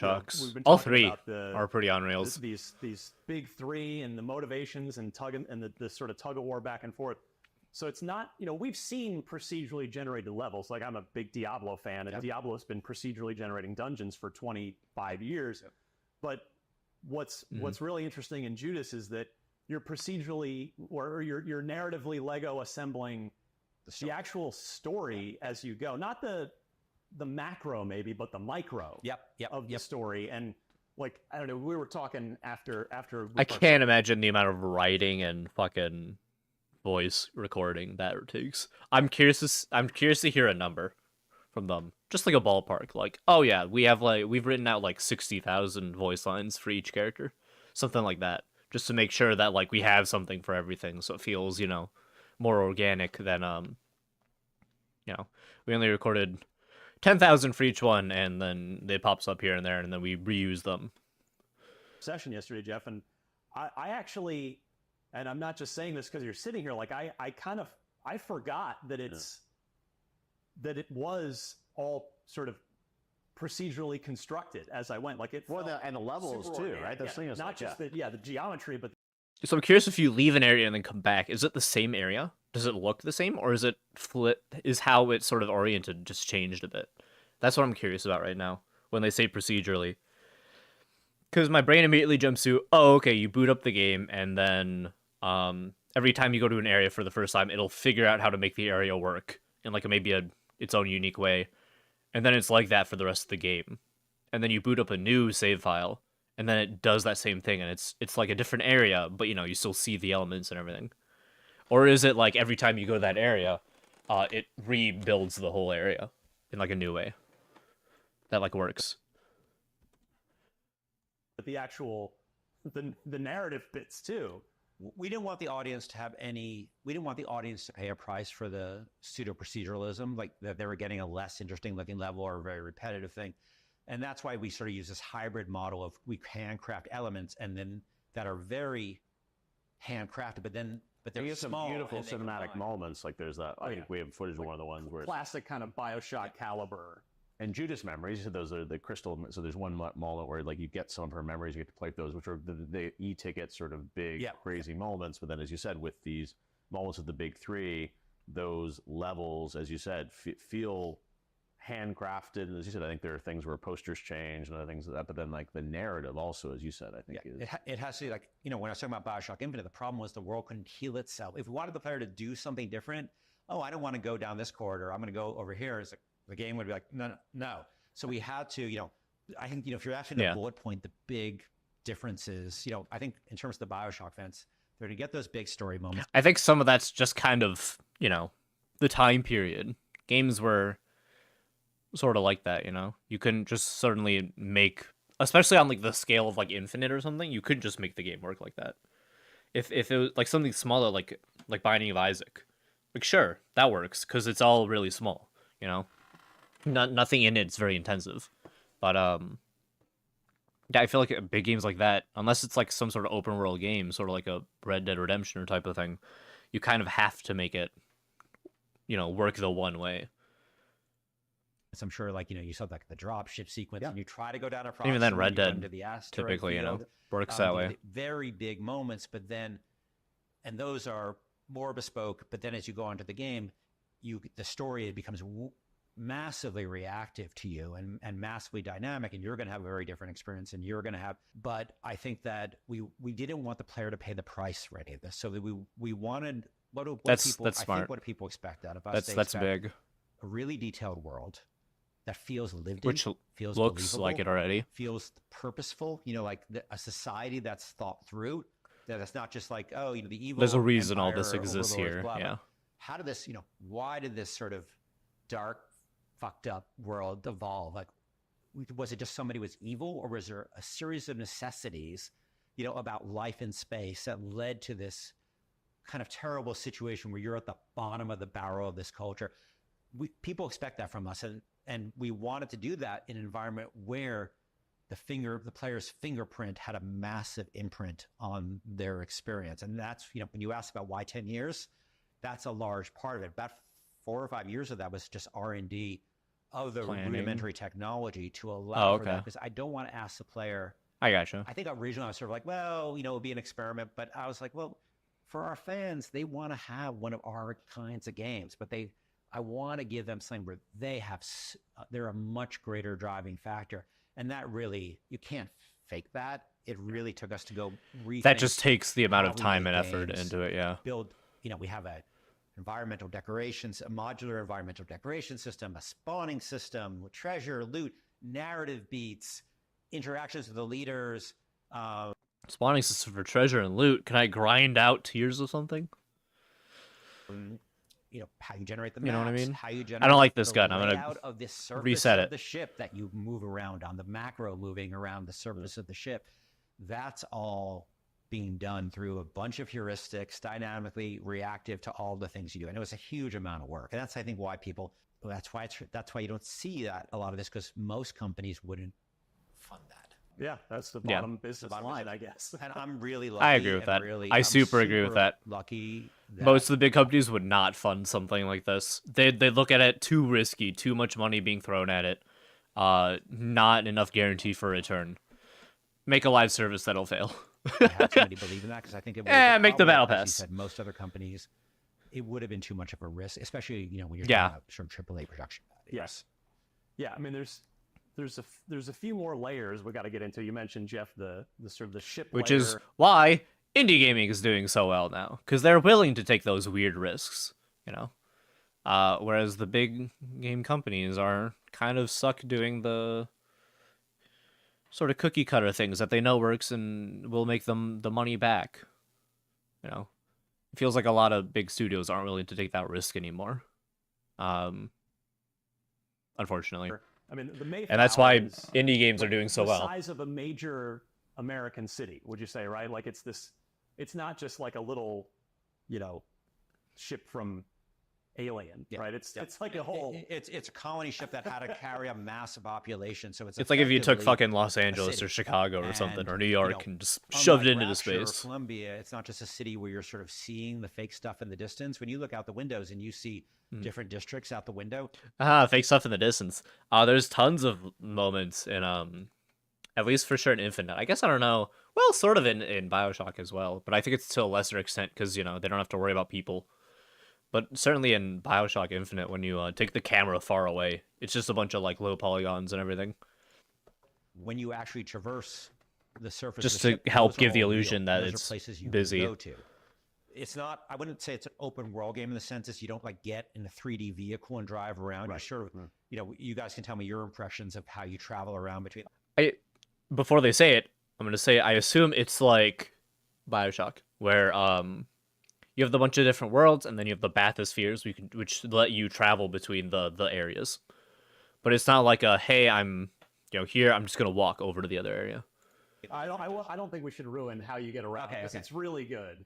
Yeah, but I do think, as you said, that part of what I love about it is, your other games have been amazing linear stories, and you can move around the environments. But this, when you do get to sort of a little bit later, and I mean, we're about to see how you get around the environment. Sort of this is for sure how you get around the environment. World, but they're definitely like missions or opportunities with the big three or others where you can go off and you can play that in any order you want, right? And there is this sort of, it's almost like it is kind of like a top-down isometric sort of strategy map almost that appears and allows you to sort of navigate around. You have to think about how many steps do you have, and you run out of fuel, and so that I assume, even though we've only played 4 or 5 hours of it, I assume that becomes a big part of the game, is sort of deciding how you're going to play and navigate through. So you're moving around the ship, But it's sort of a fast travel in a way, but it's sort of done on this strategy layer. Yeah, and you want to go right to different districts, and when you arrive at district, then you're in a full sort of BioShock style level,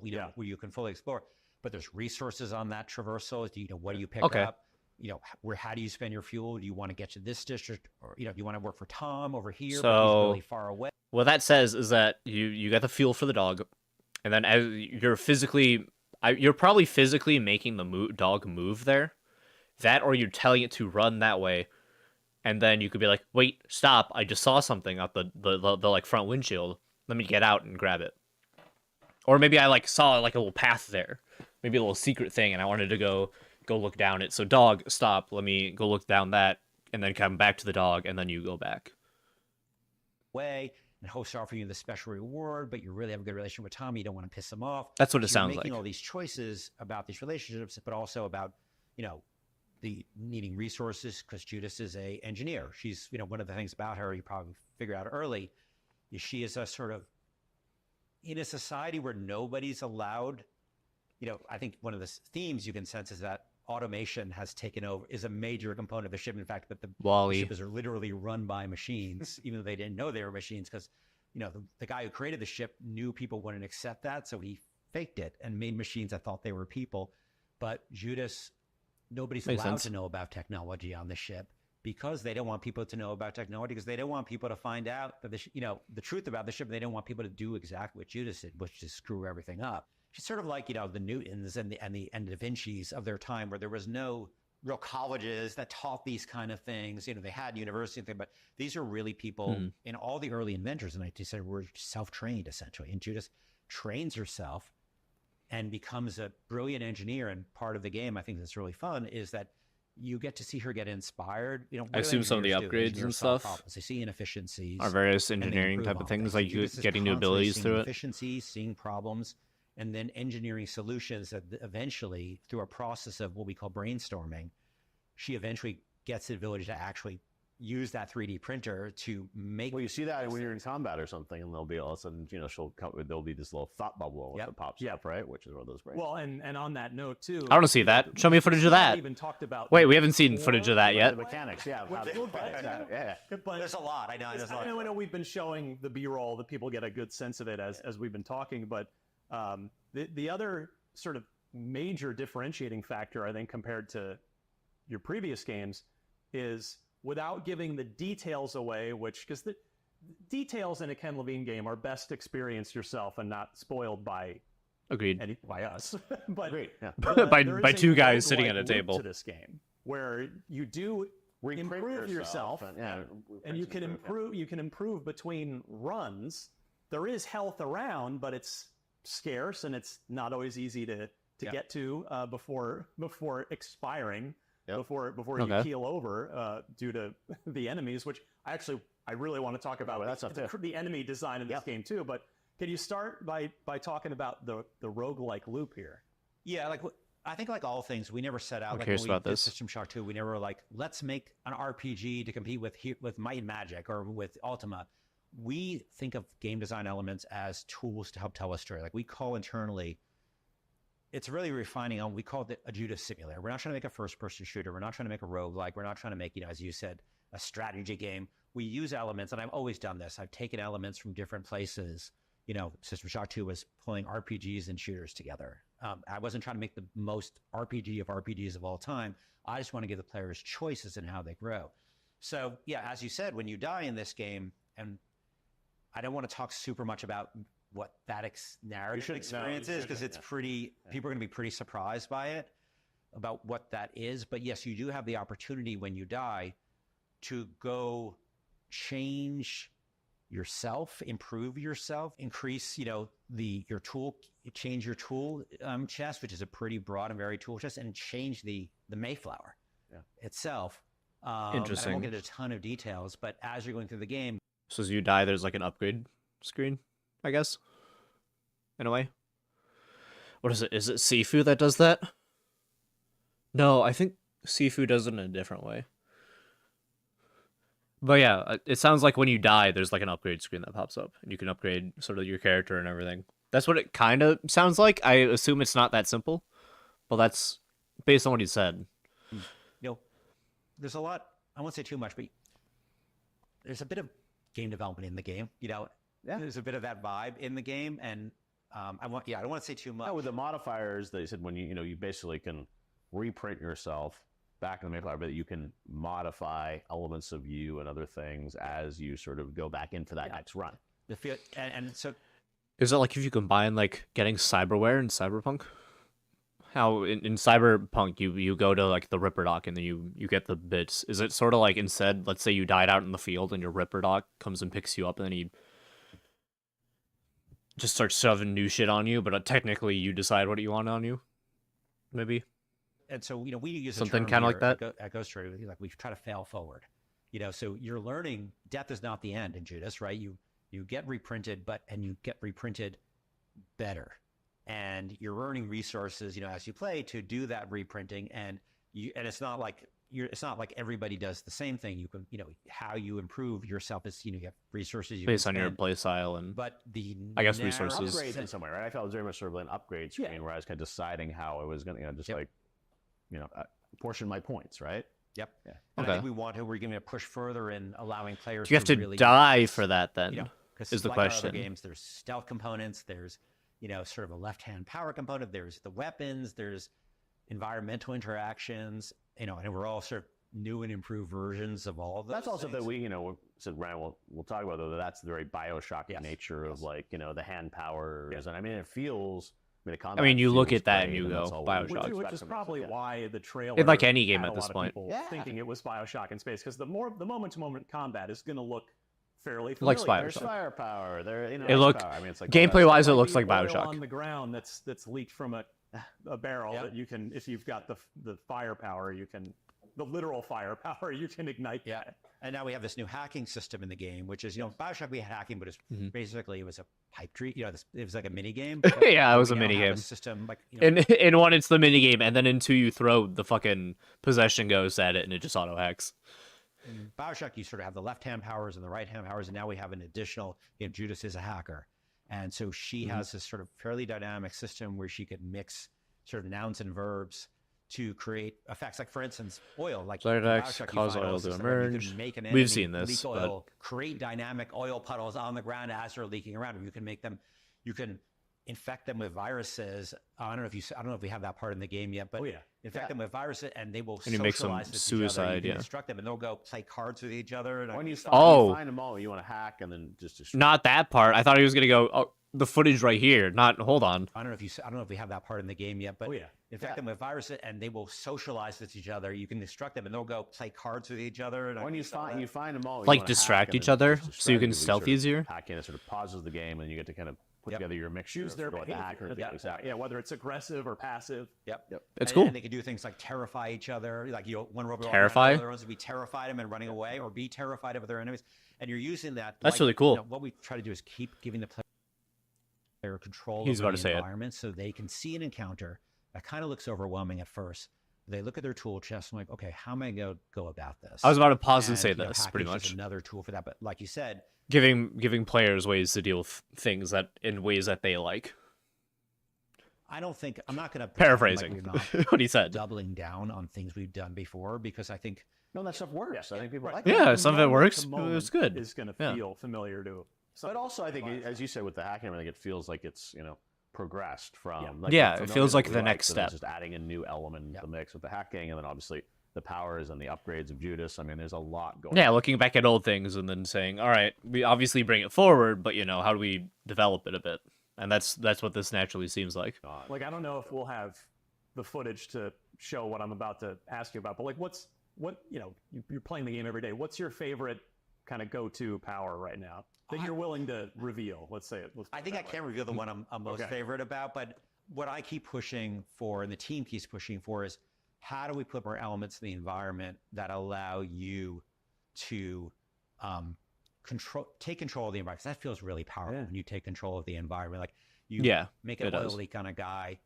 What's that emergent behavior? Socialize, it's like the right, you know, just like Lego blocks. Put that, you know, it's like there's narrative Lego, but I think there's even sort of skirmish gameplay Lego of sort of how you put these things together. Yeah, because we don't want to dictate how to play any encounter. We want people to, like, some guys are going to be stealthing around. Some people are going to, you know, tune that all those rewards and punishment leaders give you, that those can happen more frequently. So you're then depending more upon them. But of course, then if you're spending points on that, you're not spending on points as something for yourself. So we really want. I'm not even commenting on the newcomers footage to we're be seeing because playable, typically it's the playable same from a footage variety of we've seen different for a while. approaches. But I've always liked the combinatorial nature of things. So having your weapons, having your left hand powers, having your hacking, having the environment. Now being able to take control. Because Judas is an engineer. We knew like she has to control machines, right? So based on what he said, actually, we can relook at this now and recontextualize it. So this is like send program 2. This might be the fear thing he was talking about. This might be the aggression thing where he was talking about, where did they get more aggressive towards maybe allies or something. This might be like fight and then do a specific thing. And then he mentioned playing cards with other characters. Maybe that's what this is up here. Like she has to. And then there's organic robot and do the thing. Control machines, right? She is super powerful when it comes to controlling machines, even though they're her worst enemies. Having them, giving them viruses, having them socialize with each other. If you want to get through an area, you're being stealthy, have an enemy terrify the other enemies so they all clear out of the door you're trying to get through, or go in guns blazing, go in, using your left-hand powers, in altering the environment so more of the hazards or fewer of the hazards show up, through the... I wonder in stealth how much of the powers you can use without getting alerted, though. So if you're like, well, I don't really see a way getting through this stealth, or maybe I do want to fight this, but I don't want to go in, and then as they're firing at me, do all the stuff, is there like, can you set up the terrain and then start the fight? Probably. I imagine you could. Loop system where you're It seems like the hacking stuff specifically doesn't cause a lot of noise or anything, whereas using the powers would. Flower, we want to give the player tons of inputs into the experience, so it doesn't feel like and you guys probably had conversations about the deltas between your experience, so it doesn't feel like you're playing the same game Jeff's playing. Right. I mean, then you said layer in the big 3, and then you have moments where even like I was in a Nefertiti level, and then Tom pops up and tries to bribe me to come over because he's going to give me a shotgun and this other thing. So it's like they're trying to convince you, where you're going to go next, right? So that's what I love is that it's not just sort of there's a gameplay level and then the narrative happens. It's like you're blending that all. As you said, we're even in combat, and then after that combat at one level, it's like one of the big 3 shows up. So I love that the narrative is getting layered into these sort of gameplay skirmishes. Yeah, we try not to alternate between gameplay and narrative. Sorry. Oh, I wanted to get into because I love. I wonder if that means that they can come up and start talking to you while you're busy doing with it, and you're like, not now, I'm busy. That'd be funny. Creature design in this game. I want to ask Jeff what your favorites are, because for me it's the deputy and the dentist. Deputy's super. So dentist looks cool. Hopefully we've got footage of it, but so the deputy is like a malevolent BoJack Horseman that's coming after you with a long rifle. And gets real mad and will charge and fun for the headshots. And then the dentist is probably more of a disturbing character, and that it's a person. It's a dentist chair. It looks a bit more Bioshock, original Bioshock Infinity idea. In it, like a body in it. So can you kind of talk about you and the design team, the art team? Can you talk about some of the either inspirations or just where the hell these what is these the fiction behind people see these enemies and sort of like they're on the ship, but like what are they protecting? Like why are how are they antagonists? So the backstory is that as the ship got more and more automated and all human roles started getting replaced by machine roles, they focus tested to what would be in the same way like Siri or Alexa. Is it? Nice. We got to keep that moment in. Is an interface, right? I mean, underneath the hood, she's not a warm-sounding human being. She's a bunch of bits and bytes, right? Yeah. They wanted to put a happy face on these things on the ship. Back when the ship was normal, these were all serving humans. The dentist chair was a dentist who would, a chair that would, had legs basically that would walk around and show up when it's time to get your dental work done, and you'd get your dental work done. What would the deputy do? Yeah. Well, you'll find out later there are some elements on the ship that revolutionary elements and elements that weren't happy, and some other strange, more terrifying Keeping the law. elements that became a threat to the society. Although and the deputies were sort of both a police force. Oh man, are we getting some weird fucking shit then? Are we getting some like well, so in early BioShock 1 development, there's a bunch of like fish enemies. It's like humans sort of morphed a bit more with fish type of creatures.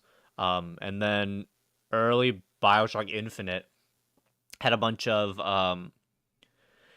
like tears would be more natural things, and then people look at through tears at other selves, and then they'd like morph with the other person, like the other version of themselves, and you get like a three-faced, four-legged or like three-legged creature, or like two faces that are like stretched together with each other. I wonder if there's shit like that, some sort of weird hybrid alien thing. Maybe with this fucking element, totally like fucks up a person. Personal security, because you may have seen them. They're not functioning yet, but you can actually rent a deputy at places and he'll work for you. I did see that. Yeah, it's not functional, but eventually you better go up to it, and basically it's sort of very similar to hacking them, but it's instead of using hacking, you're using. I just realized there's totally dudes in cages and everything. I wonder if these are the like revolutionary. So one of the cut enemies in BioShock Infinite are people that would typically be caged up, and then if they got their hands on human flesh, they'd like eat it, and then they turn into monstrous versions of themselves. Now that's probably not what this is, but boy, did my brain just go to that. The money system, which is called social they become credit. a companion to you. Yeah, and they'll hang with you and protect you for a period of time. And so you'll have that with different types of enemies who you can use as bodyguards. So that was part of the ship. But they were all trying to be a friendly face on machines, because they didn't want people to be alienated by machines. And that's what you see now. You have, ChatGPT. Sometimes it gets really creepy. It has, it acts human. It's so weird when it apologizes. Like, I'm like, dude, don't apologize to me. Just be a machine. So originally, I think the first idea I had, some neurosama shit, had more just traditional robots at one point in the game, and they were just very robotic looking. And then I was like, That's right. Because when I was here, I don't know, probably 6-7 years ago, you had like it was a lot of robots rolling around the ship, and it was very much like it's sort of like the, I don't know what do you call the sort of the traditional robot, like the three-legged sort of robots that are what do you call them, like trunks or whatever they are. What are the main? I get what he means.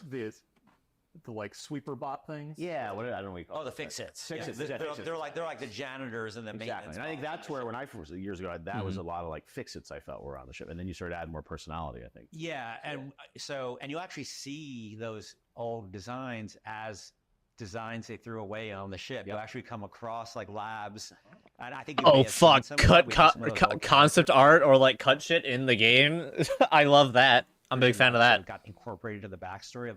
They kissed a bunch of frogs along the way, and they put those out, and people were like, "Oh, they're weird. I don't like them." And so, they had the idea of what if we made them more friendly and more fun. And so the deputies, even though they are, basically a security police force, who is, when they have to put the they look fun. They look friendly. They're kind of these adorable country bumpkins who, a kid would see it and trust it. But I think it's fun. The ship. They've now become psychotic and hostile to you, where before they were, they were the friendly face of the ship. So now you have this interesting tension of, I remember when I first came up with the idea for the deputy, people are like, oh, what's the horse dude doing there? But then as the aesthetic evolved and the world became more colorful and more, it all started making more sense to people. I don't know how you felt about them, but you saw. God, I would kill right now to see some of the early. If that didn't initially work and people are like, what the hell, this totally doesn't fit. God, do I want to see what the game initially looked like as well. All them, but we've had that experience. At first, when I showed people the design, they're like, well, why is there a horse dude, as this deputy? But it was really about making, these seem and we see this with, machine design all the time. Of trying to make it seem like a human, trying to seem it much more accessible to people and minimize this sort of computer interface. So what ultimately do you want players to take away from this thing? I mean, on Infinite and BioShock 1, it's, like I said, a pretty linear situation. Most people are probably going to take away a similar thing. Like, wow, I just got taken on this cool story ride. I just got my mind blown. There were some big narrative stuff, moments that surprised me. But this time around, you've given so much more player agency. So, like, yeah, what are you hoping that the player takes away this time around? I think at heart, it's that water cooler moment where you're talking about, because as you work with one or more of the big three, it's not just, you're building cred with them, you're farming standing with them. You're also going through a story with them, and you're learning about them, and they're learning about you. They all have, and you're learning about their backstory, and you're getting to know them in a way. I don't know if you've ever had the experience for somebody you've been hostile with in the past. You sort of get thrown into a situation with them, and you try. Often you overcome those. There's a lot of suppositions you made about people, and even especially when you've been through a really bad thing with somebody. If you ever have that experience, it's really tough because you're angry, and these people, Judas and these people all have a long history with each other. Judas was their biggest pain in the ass and a threat to the entire survival in their eyes of the mission. And literally, if the mission fails, it's the end of human civilization. That's it. Earth is dead. If Earth is dead and this mission fails, it's game over. So there's a lot of tension. I don't know about the frog stakes are heads. incredibly high. I think I'm it's so the first curious time we about the made frog really heads. Sort of the fate of the universe. We don't tend to make games like that, but we also at the same time want to make it an incredibly personal story. So not only do I want you to have those divergent gameplay experiences you described, but he'll be talking about Tom, but he hasn't played much with Tom, and you'll have gone to the end of him, and I want to be. He'll say something about make certain assumptions, not knowing him that well, and you'd be like, "Oh, you need to." That to me, like even like the old, harvesting little sisters back in BioShock. It's like that idea, was very linear, but like to me now you've taken that to another level where it's like you're gonna make, it's like make choices that I think will impact, say a little bit about you as a player, but also impact the narrative, which I get or my excited position about, that, and how things are someone going. Like Ryan, like loves story-based games. They've always, they've been incredibly rich and detailed, but somewhat linear. And to me, it's like the idea that I would, I don't typically replay single-player games. Yeah, I often right. I'm not. They're not that they're. It takes me a while before I'm sort of willing to replay them. Game Plus, Typically, but to me, it's like, hey, I've had that experience. I kind of know that story, and it's done. And to me, it's like the idea that I'm going to play this, but have a richly detailed narrative experience. But I could, if I'm going to like replay a game, it's going to be a couple of years after I played it, so I kind of forget it. What happens with BioShock, right? It's like, oh, what if I, go and do something different, little sisters? How does that impact the story and different endings? But it's like, to me, the idea that there's not just branches, but it's those, how do you build those Legos in different ways? Yeah. And even, me and Ryan can have a different experience when we play through, but I can have a different experience if I play through 3 times and do different things, and it's vastly different. You're not going to know that much about Tom if you kind of ignore him the first time or don't do that much. And it's not that linear where it's like I can go, look up a walkthrough. It's like, oh, if I make these 3 choices, this is ending B versus ending A, right? And I feel like so many of those games have always been like, oh, there are 5 endings to this game. And it's not even one story, because you may have had the experience of this concept called mudslinging, where if you're working too much with somebody, another one of the big 3 is going to come in and say, let me tell you something about them. And you go through a whole journey.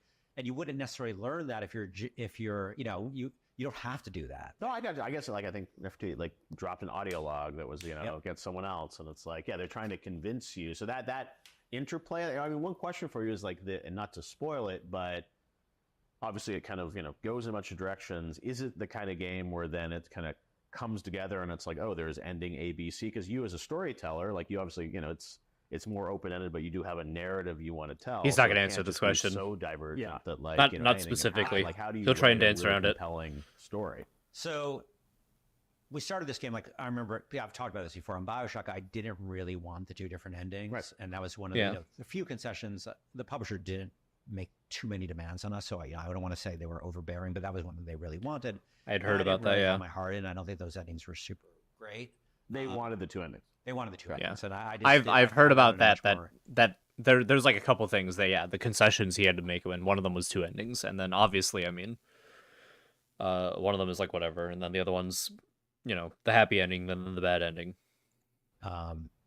Ambiguous ending, and let the player do a lot of the work in their head. Where here, wait, what would your ending to BioShock? Oh, I never been long enough that we can. But I kind of felt I want to hear that. To, I mean, it's tricky. Like don't get too far into BioShock, but it's a complicated world because you are like potentially harvesting little sisters, and I don't harvesting children and killing them. We're not really trying to say harvesting kills is how them. you should think So about things. You know, our games, we tend to like games that don't answer questions for people, but ask questions. You know, we're trying to say objectives, you know, in Bioshock, the Ayn Randy and objective is we're really trying to say this is good or bad. Right. We're trying to say here's the consequences of your actions. Yep. But it's like, yeah, let it play. Here's an honest telling. I think if you brought this into the real world, even as fantastical as Bioshock is, for real human beings, are trying to hold up these ideologies, it gets much trickier. So same as in Infinite. Where here there are, I won't go into any detail, but you can end up in pretty different places depending on your choice. You end up in pretty different places. Okay. So Okay. it's right. It's divergent, but obviously, I mean, because that's the thing is like it's not fully on rails, but you obviously have a story you want to tell and kind of bring it to some conclusion. But in this way, it's less linear. About I assume like, there's you a know, ton of 3 different endings endings to this than you game, can get. But it's like There are multiple endings, and Okay. depending on what you do in the endings, can be quite. I mean, I'm not going to do too much. Yeah. There are some substantial differences, and that to me gets you say. I was gonna say that's obviously a territory he wouldn't want to talk about pre the game coming out, you know, obviously. But they're kind of questioning down that line, and I guess he kind of had to give the answer of, yeah, there's which I mean, you could kind of guess already based on how they've talked about it, is that there's multiple endings. But I guess, yeah, how different are the endings? He said that you can do multiple different things during the endings.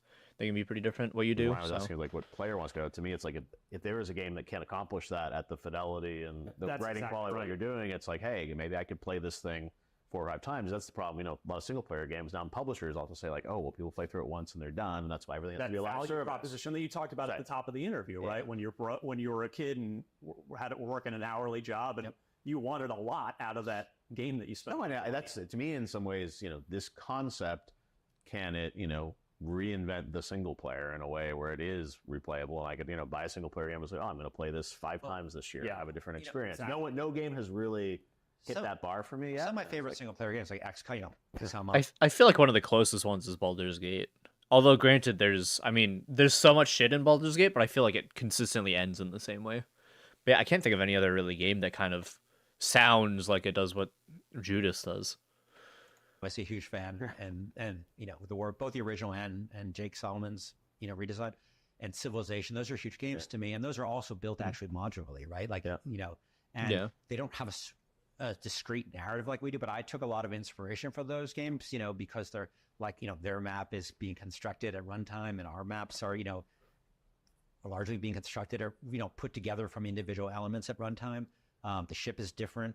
Every time you go, you die and come back, it's, the ship layout can be different.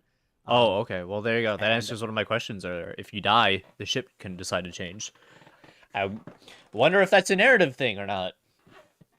I wonder if that's because enough time has passed on the ship that it sort of refigures itself, or if, I don't know.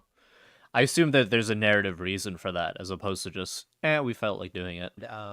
So we drew a lot of inspiration from those types of single player games, but it's hard to put into narrative, as you can see, because that's why it took so long. Because how do you do that with a coherent narrative game that feels like it's from the same people? And then with the technology you have at the time, sweeping epic and not just sort of like a generated story to you, right? Because that's what's hard. And you being such a good writer and all these characters and stuff. It's like that. There's life to it, so that's what I get excited about. It's been selfishly as a player, it's been a bummer not having a Ken Levine game to play for the last 10 years. But after Agreed. having the privilege to play a bunch yesterday, as we're recording this,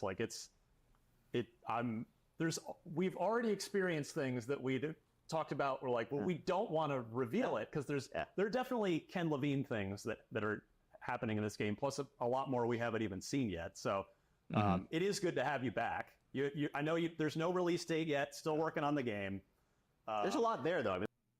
I assume it's next year. I assume it's probably late next year is when this game's going to come out. It seems if they're at a point where they can play like 5 hours of a build, it's probably next year. It's probably later on next year.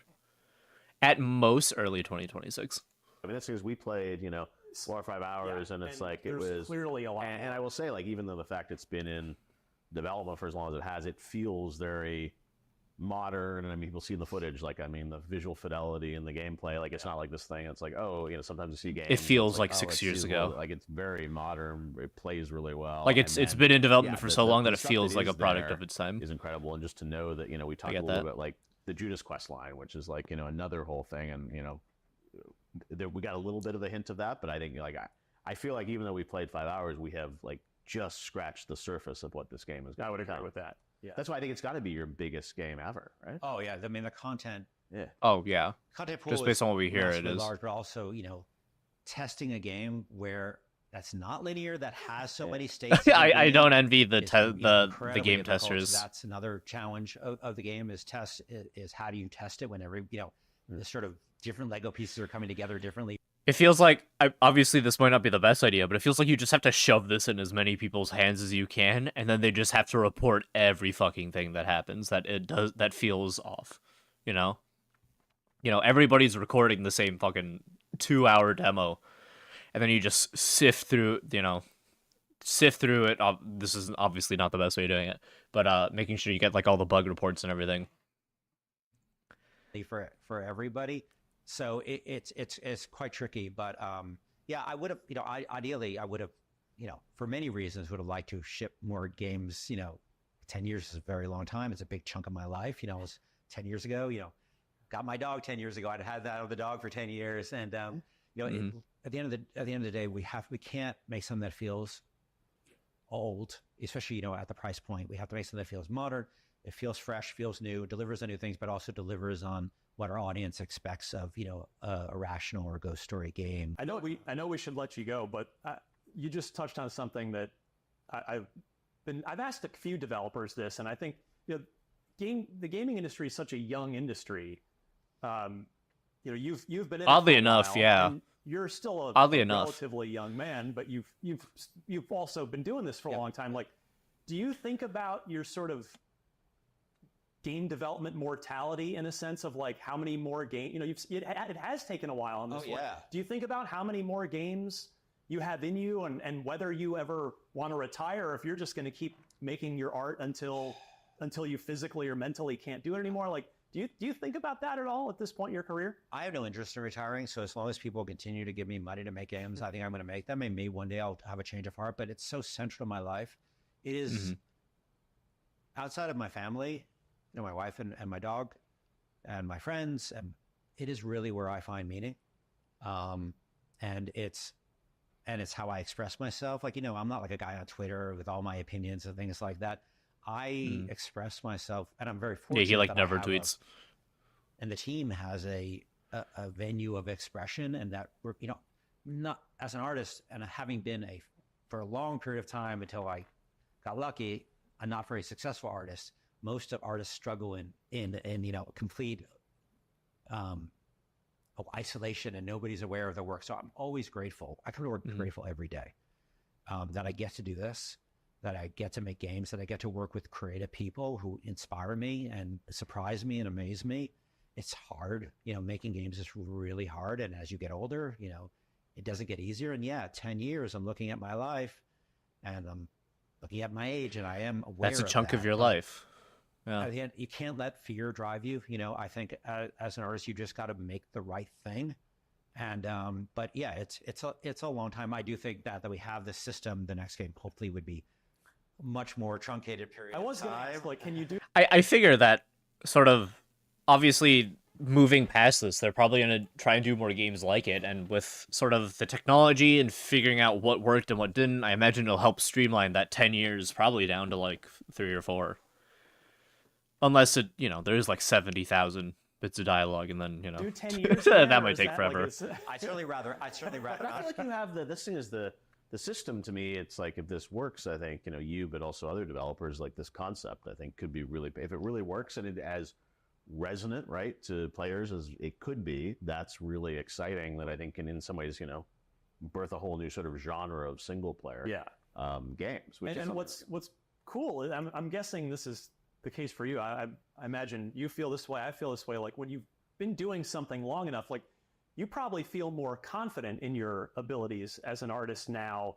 Where, like, do you think you could have even have attempted Judas 20 years ago? Probably not, right? Like infants who stagger around with incredible confidence and will walk into chainsaws or stuff. I'm kind of that guy. Like when I did System Shock 2, I'd never shipped a game before, and I was like the president of the company and the lead designer and the writer, and I just like, oh yeah, I can do this, and I had no idea. So like, there's a irrational confidence guy. There's a bit of irrational confidence I think you have to have. And then System Shock 2 came also out, have and it a was kind of confidence widely in acclaimed. Failing forward. That I'm going to make mistakes. I know I'm going to make mistakes. You guys have seen things in the game that we tried. We kissed the frog. If the frog didn't turn into a prince, and we abandoned it. And that's how I work quite often. And unfortunately, I'm in a place where I There's a can ton of do that in the and other find games. The right thing. But generally, look, everybody has those dark nights of the soul where you're like, oh my God, what am I doing? This thing's a mess, a disaster. At points, every creative work anybody's ever made, you have those moments.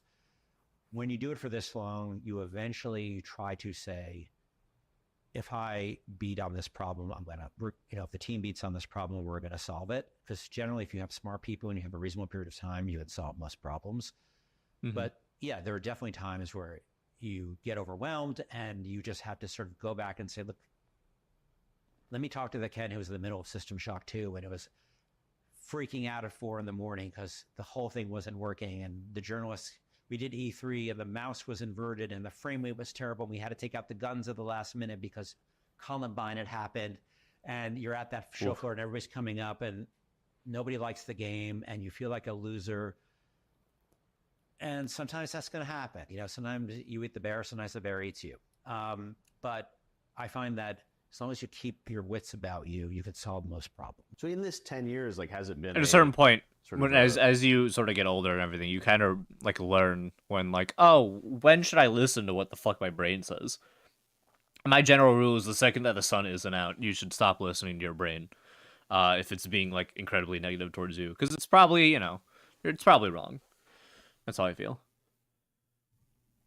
Because, God, there's plenty of times where it's like, hey, it's 2 a.m, I feel like shit, what the fuck am I doing with my life? And then I kind of ignore it, I'm working on it. Sense for you Things that are like, going. you're always moving in the right direction. You said some dark days, but like in those, But like, that's I was that's really some good words my from camp him for a couple on years this. ago, and you said, I am finally ready to do a trailer, finally announce it. Like that to me was a great sense of confidence from you that like you kind of knew you had sort of cracked it, right? But like, did you always feel like you said like with enough time and resources you can eventually get there? But I imagine a problem like this, like, was there a point along here where you're like, actually, I don't know if this is going to work, or I just want to ship this thing? I had that moment on Infinite. Absolutely. I had a moment, I had many Dark Nights of the Soul where it was a very tough development, much tougher development than this game, and where I was like, I don't know if I can land this.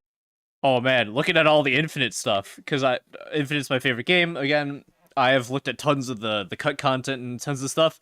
Boy, there is a ton of shit in that game. There's a ton of like differences and everything, and things that they initially wanted to go for, and then just it totally fell through. Totally realized it just wouldn't work. Like really late in the development.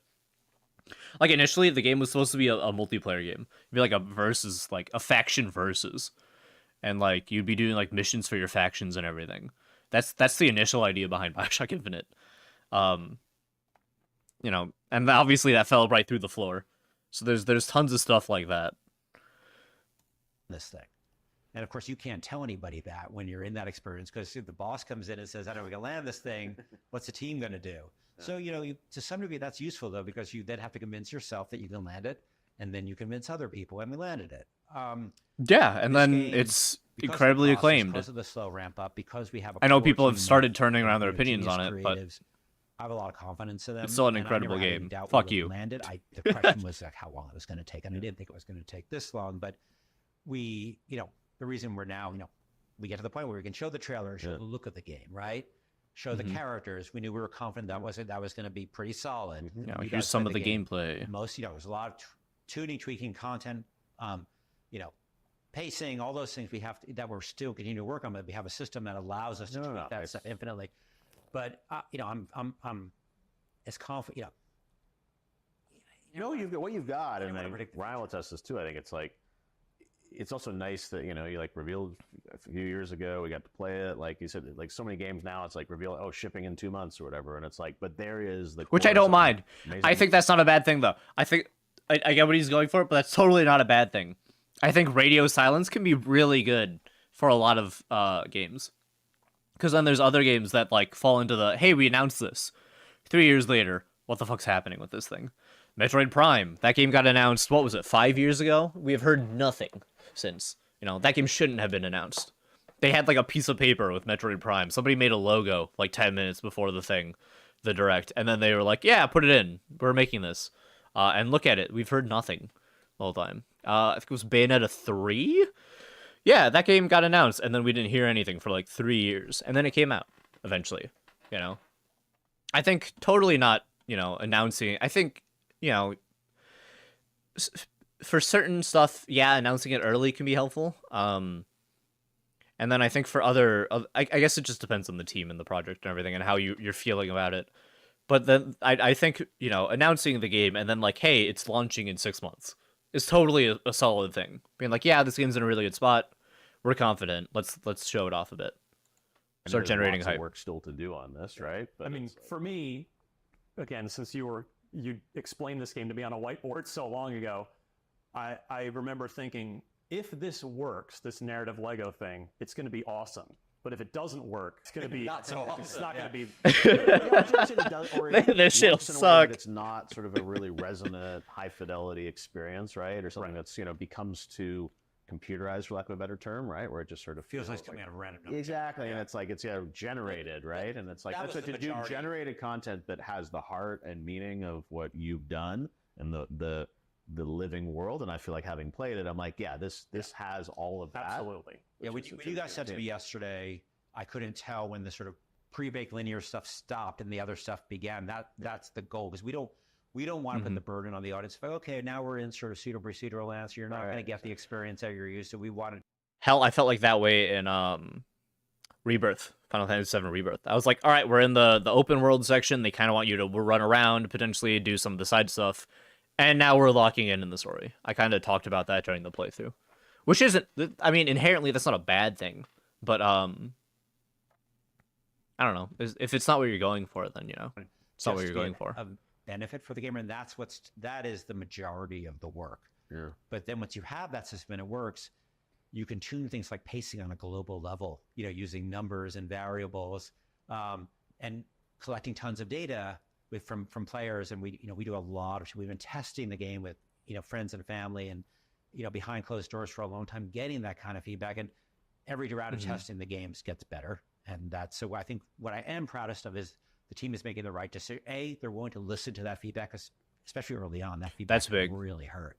It always hurts for, you know, but I've always believed in user feedback. And God knows how many games have died after they've released because they won't listen to feedback. They're going to tell you what they don't like, and then you have to figure out, well, what is something that they will like? Enough people say they don't like something. Okay, then what's the cause of this problem? That's the tricky part. And then you try things, and then you test it again. And, you know, I think we've had a very good rate of clearing problems, but then you unveil a new layer of problems, and you test again, and then you tweak things around. But because everything's not built as a one-off, you can tweak things like the rate of Tom's appearance, the rate of encounters, the rate of how mad they get at you for what you do. That's all incredibly tunable from central values. Yeah, so we can retune the game, retune the dramatic arc. You know, we were talking about pacing last night. You know, tweaking pacing. Shall be born on Proxima. Thinking about what events feel like big events, what events feel like smaller events, and looking at pacings for other forms of narrative. That's actually an interesting thing I was thinking about. Is like, you know, in this day and age of, even though it's not a live service game, like patching things, updating things. Like, do you imagine that you're going to be like tweaking values of the overall experience post-launch? Like, how do you look at that? Yeah, I don't want to make any promise of post-launch plans, but certainly as we lead up to That's launch, we're going to be looking at, you know, use a combination. I don't want to bore your audience. We use a combination of, you know, qualitative and quantitative testing. So we have all these analytics we can look at, but then you have people talking about their experience. Like, well, I got bored here, and it felt very samey here. And then you sort of look at your Lego piece and you say, well, what's going to make it feel less samey? Yeah. And making sure, what are the, you know, like almost all movies have the same structure, like a 3-act structure, right? And if you look at the pacing intensity, it's almost the same across all movies. And that's what works. So we look at sort of traditional narrative forms and like, okay, well, what's wrong with our pacing?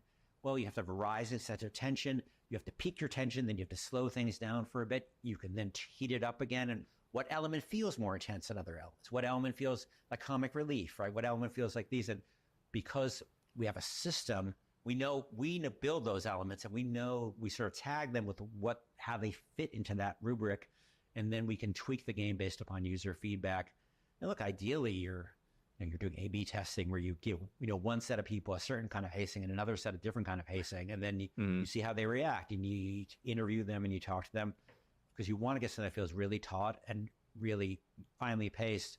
It just takes a lot of R&D time. No matter what your decision making, that's what's so unique about how you even test this, right? Because we go totally different divergent paths on how do you make that Yep.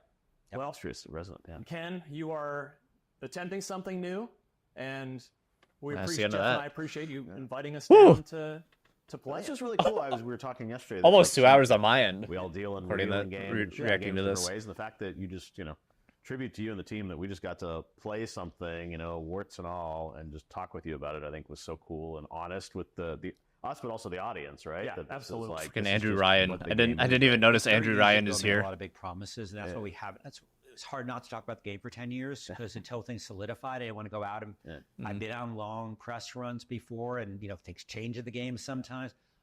Mostly I wanted to talk to people who had. That's the worry about playing it, so it really wasn't me announcing it up too there early, with and why my announcing it close to PowerPoint or release my can be good. fancy demo that you can't touch. So I appreciate you guys. Cause I knew it was a lot of time, so I really appreciate you guys.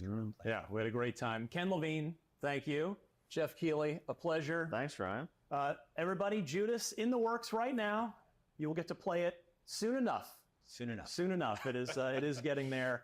And I wonder if they'll do a demo. lot more on Probably not. Judas on but- IGN as development marches toward the finish line. So until then, for everything in the world of video games, stay right here at IGN.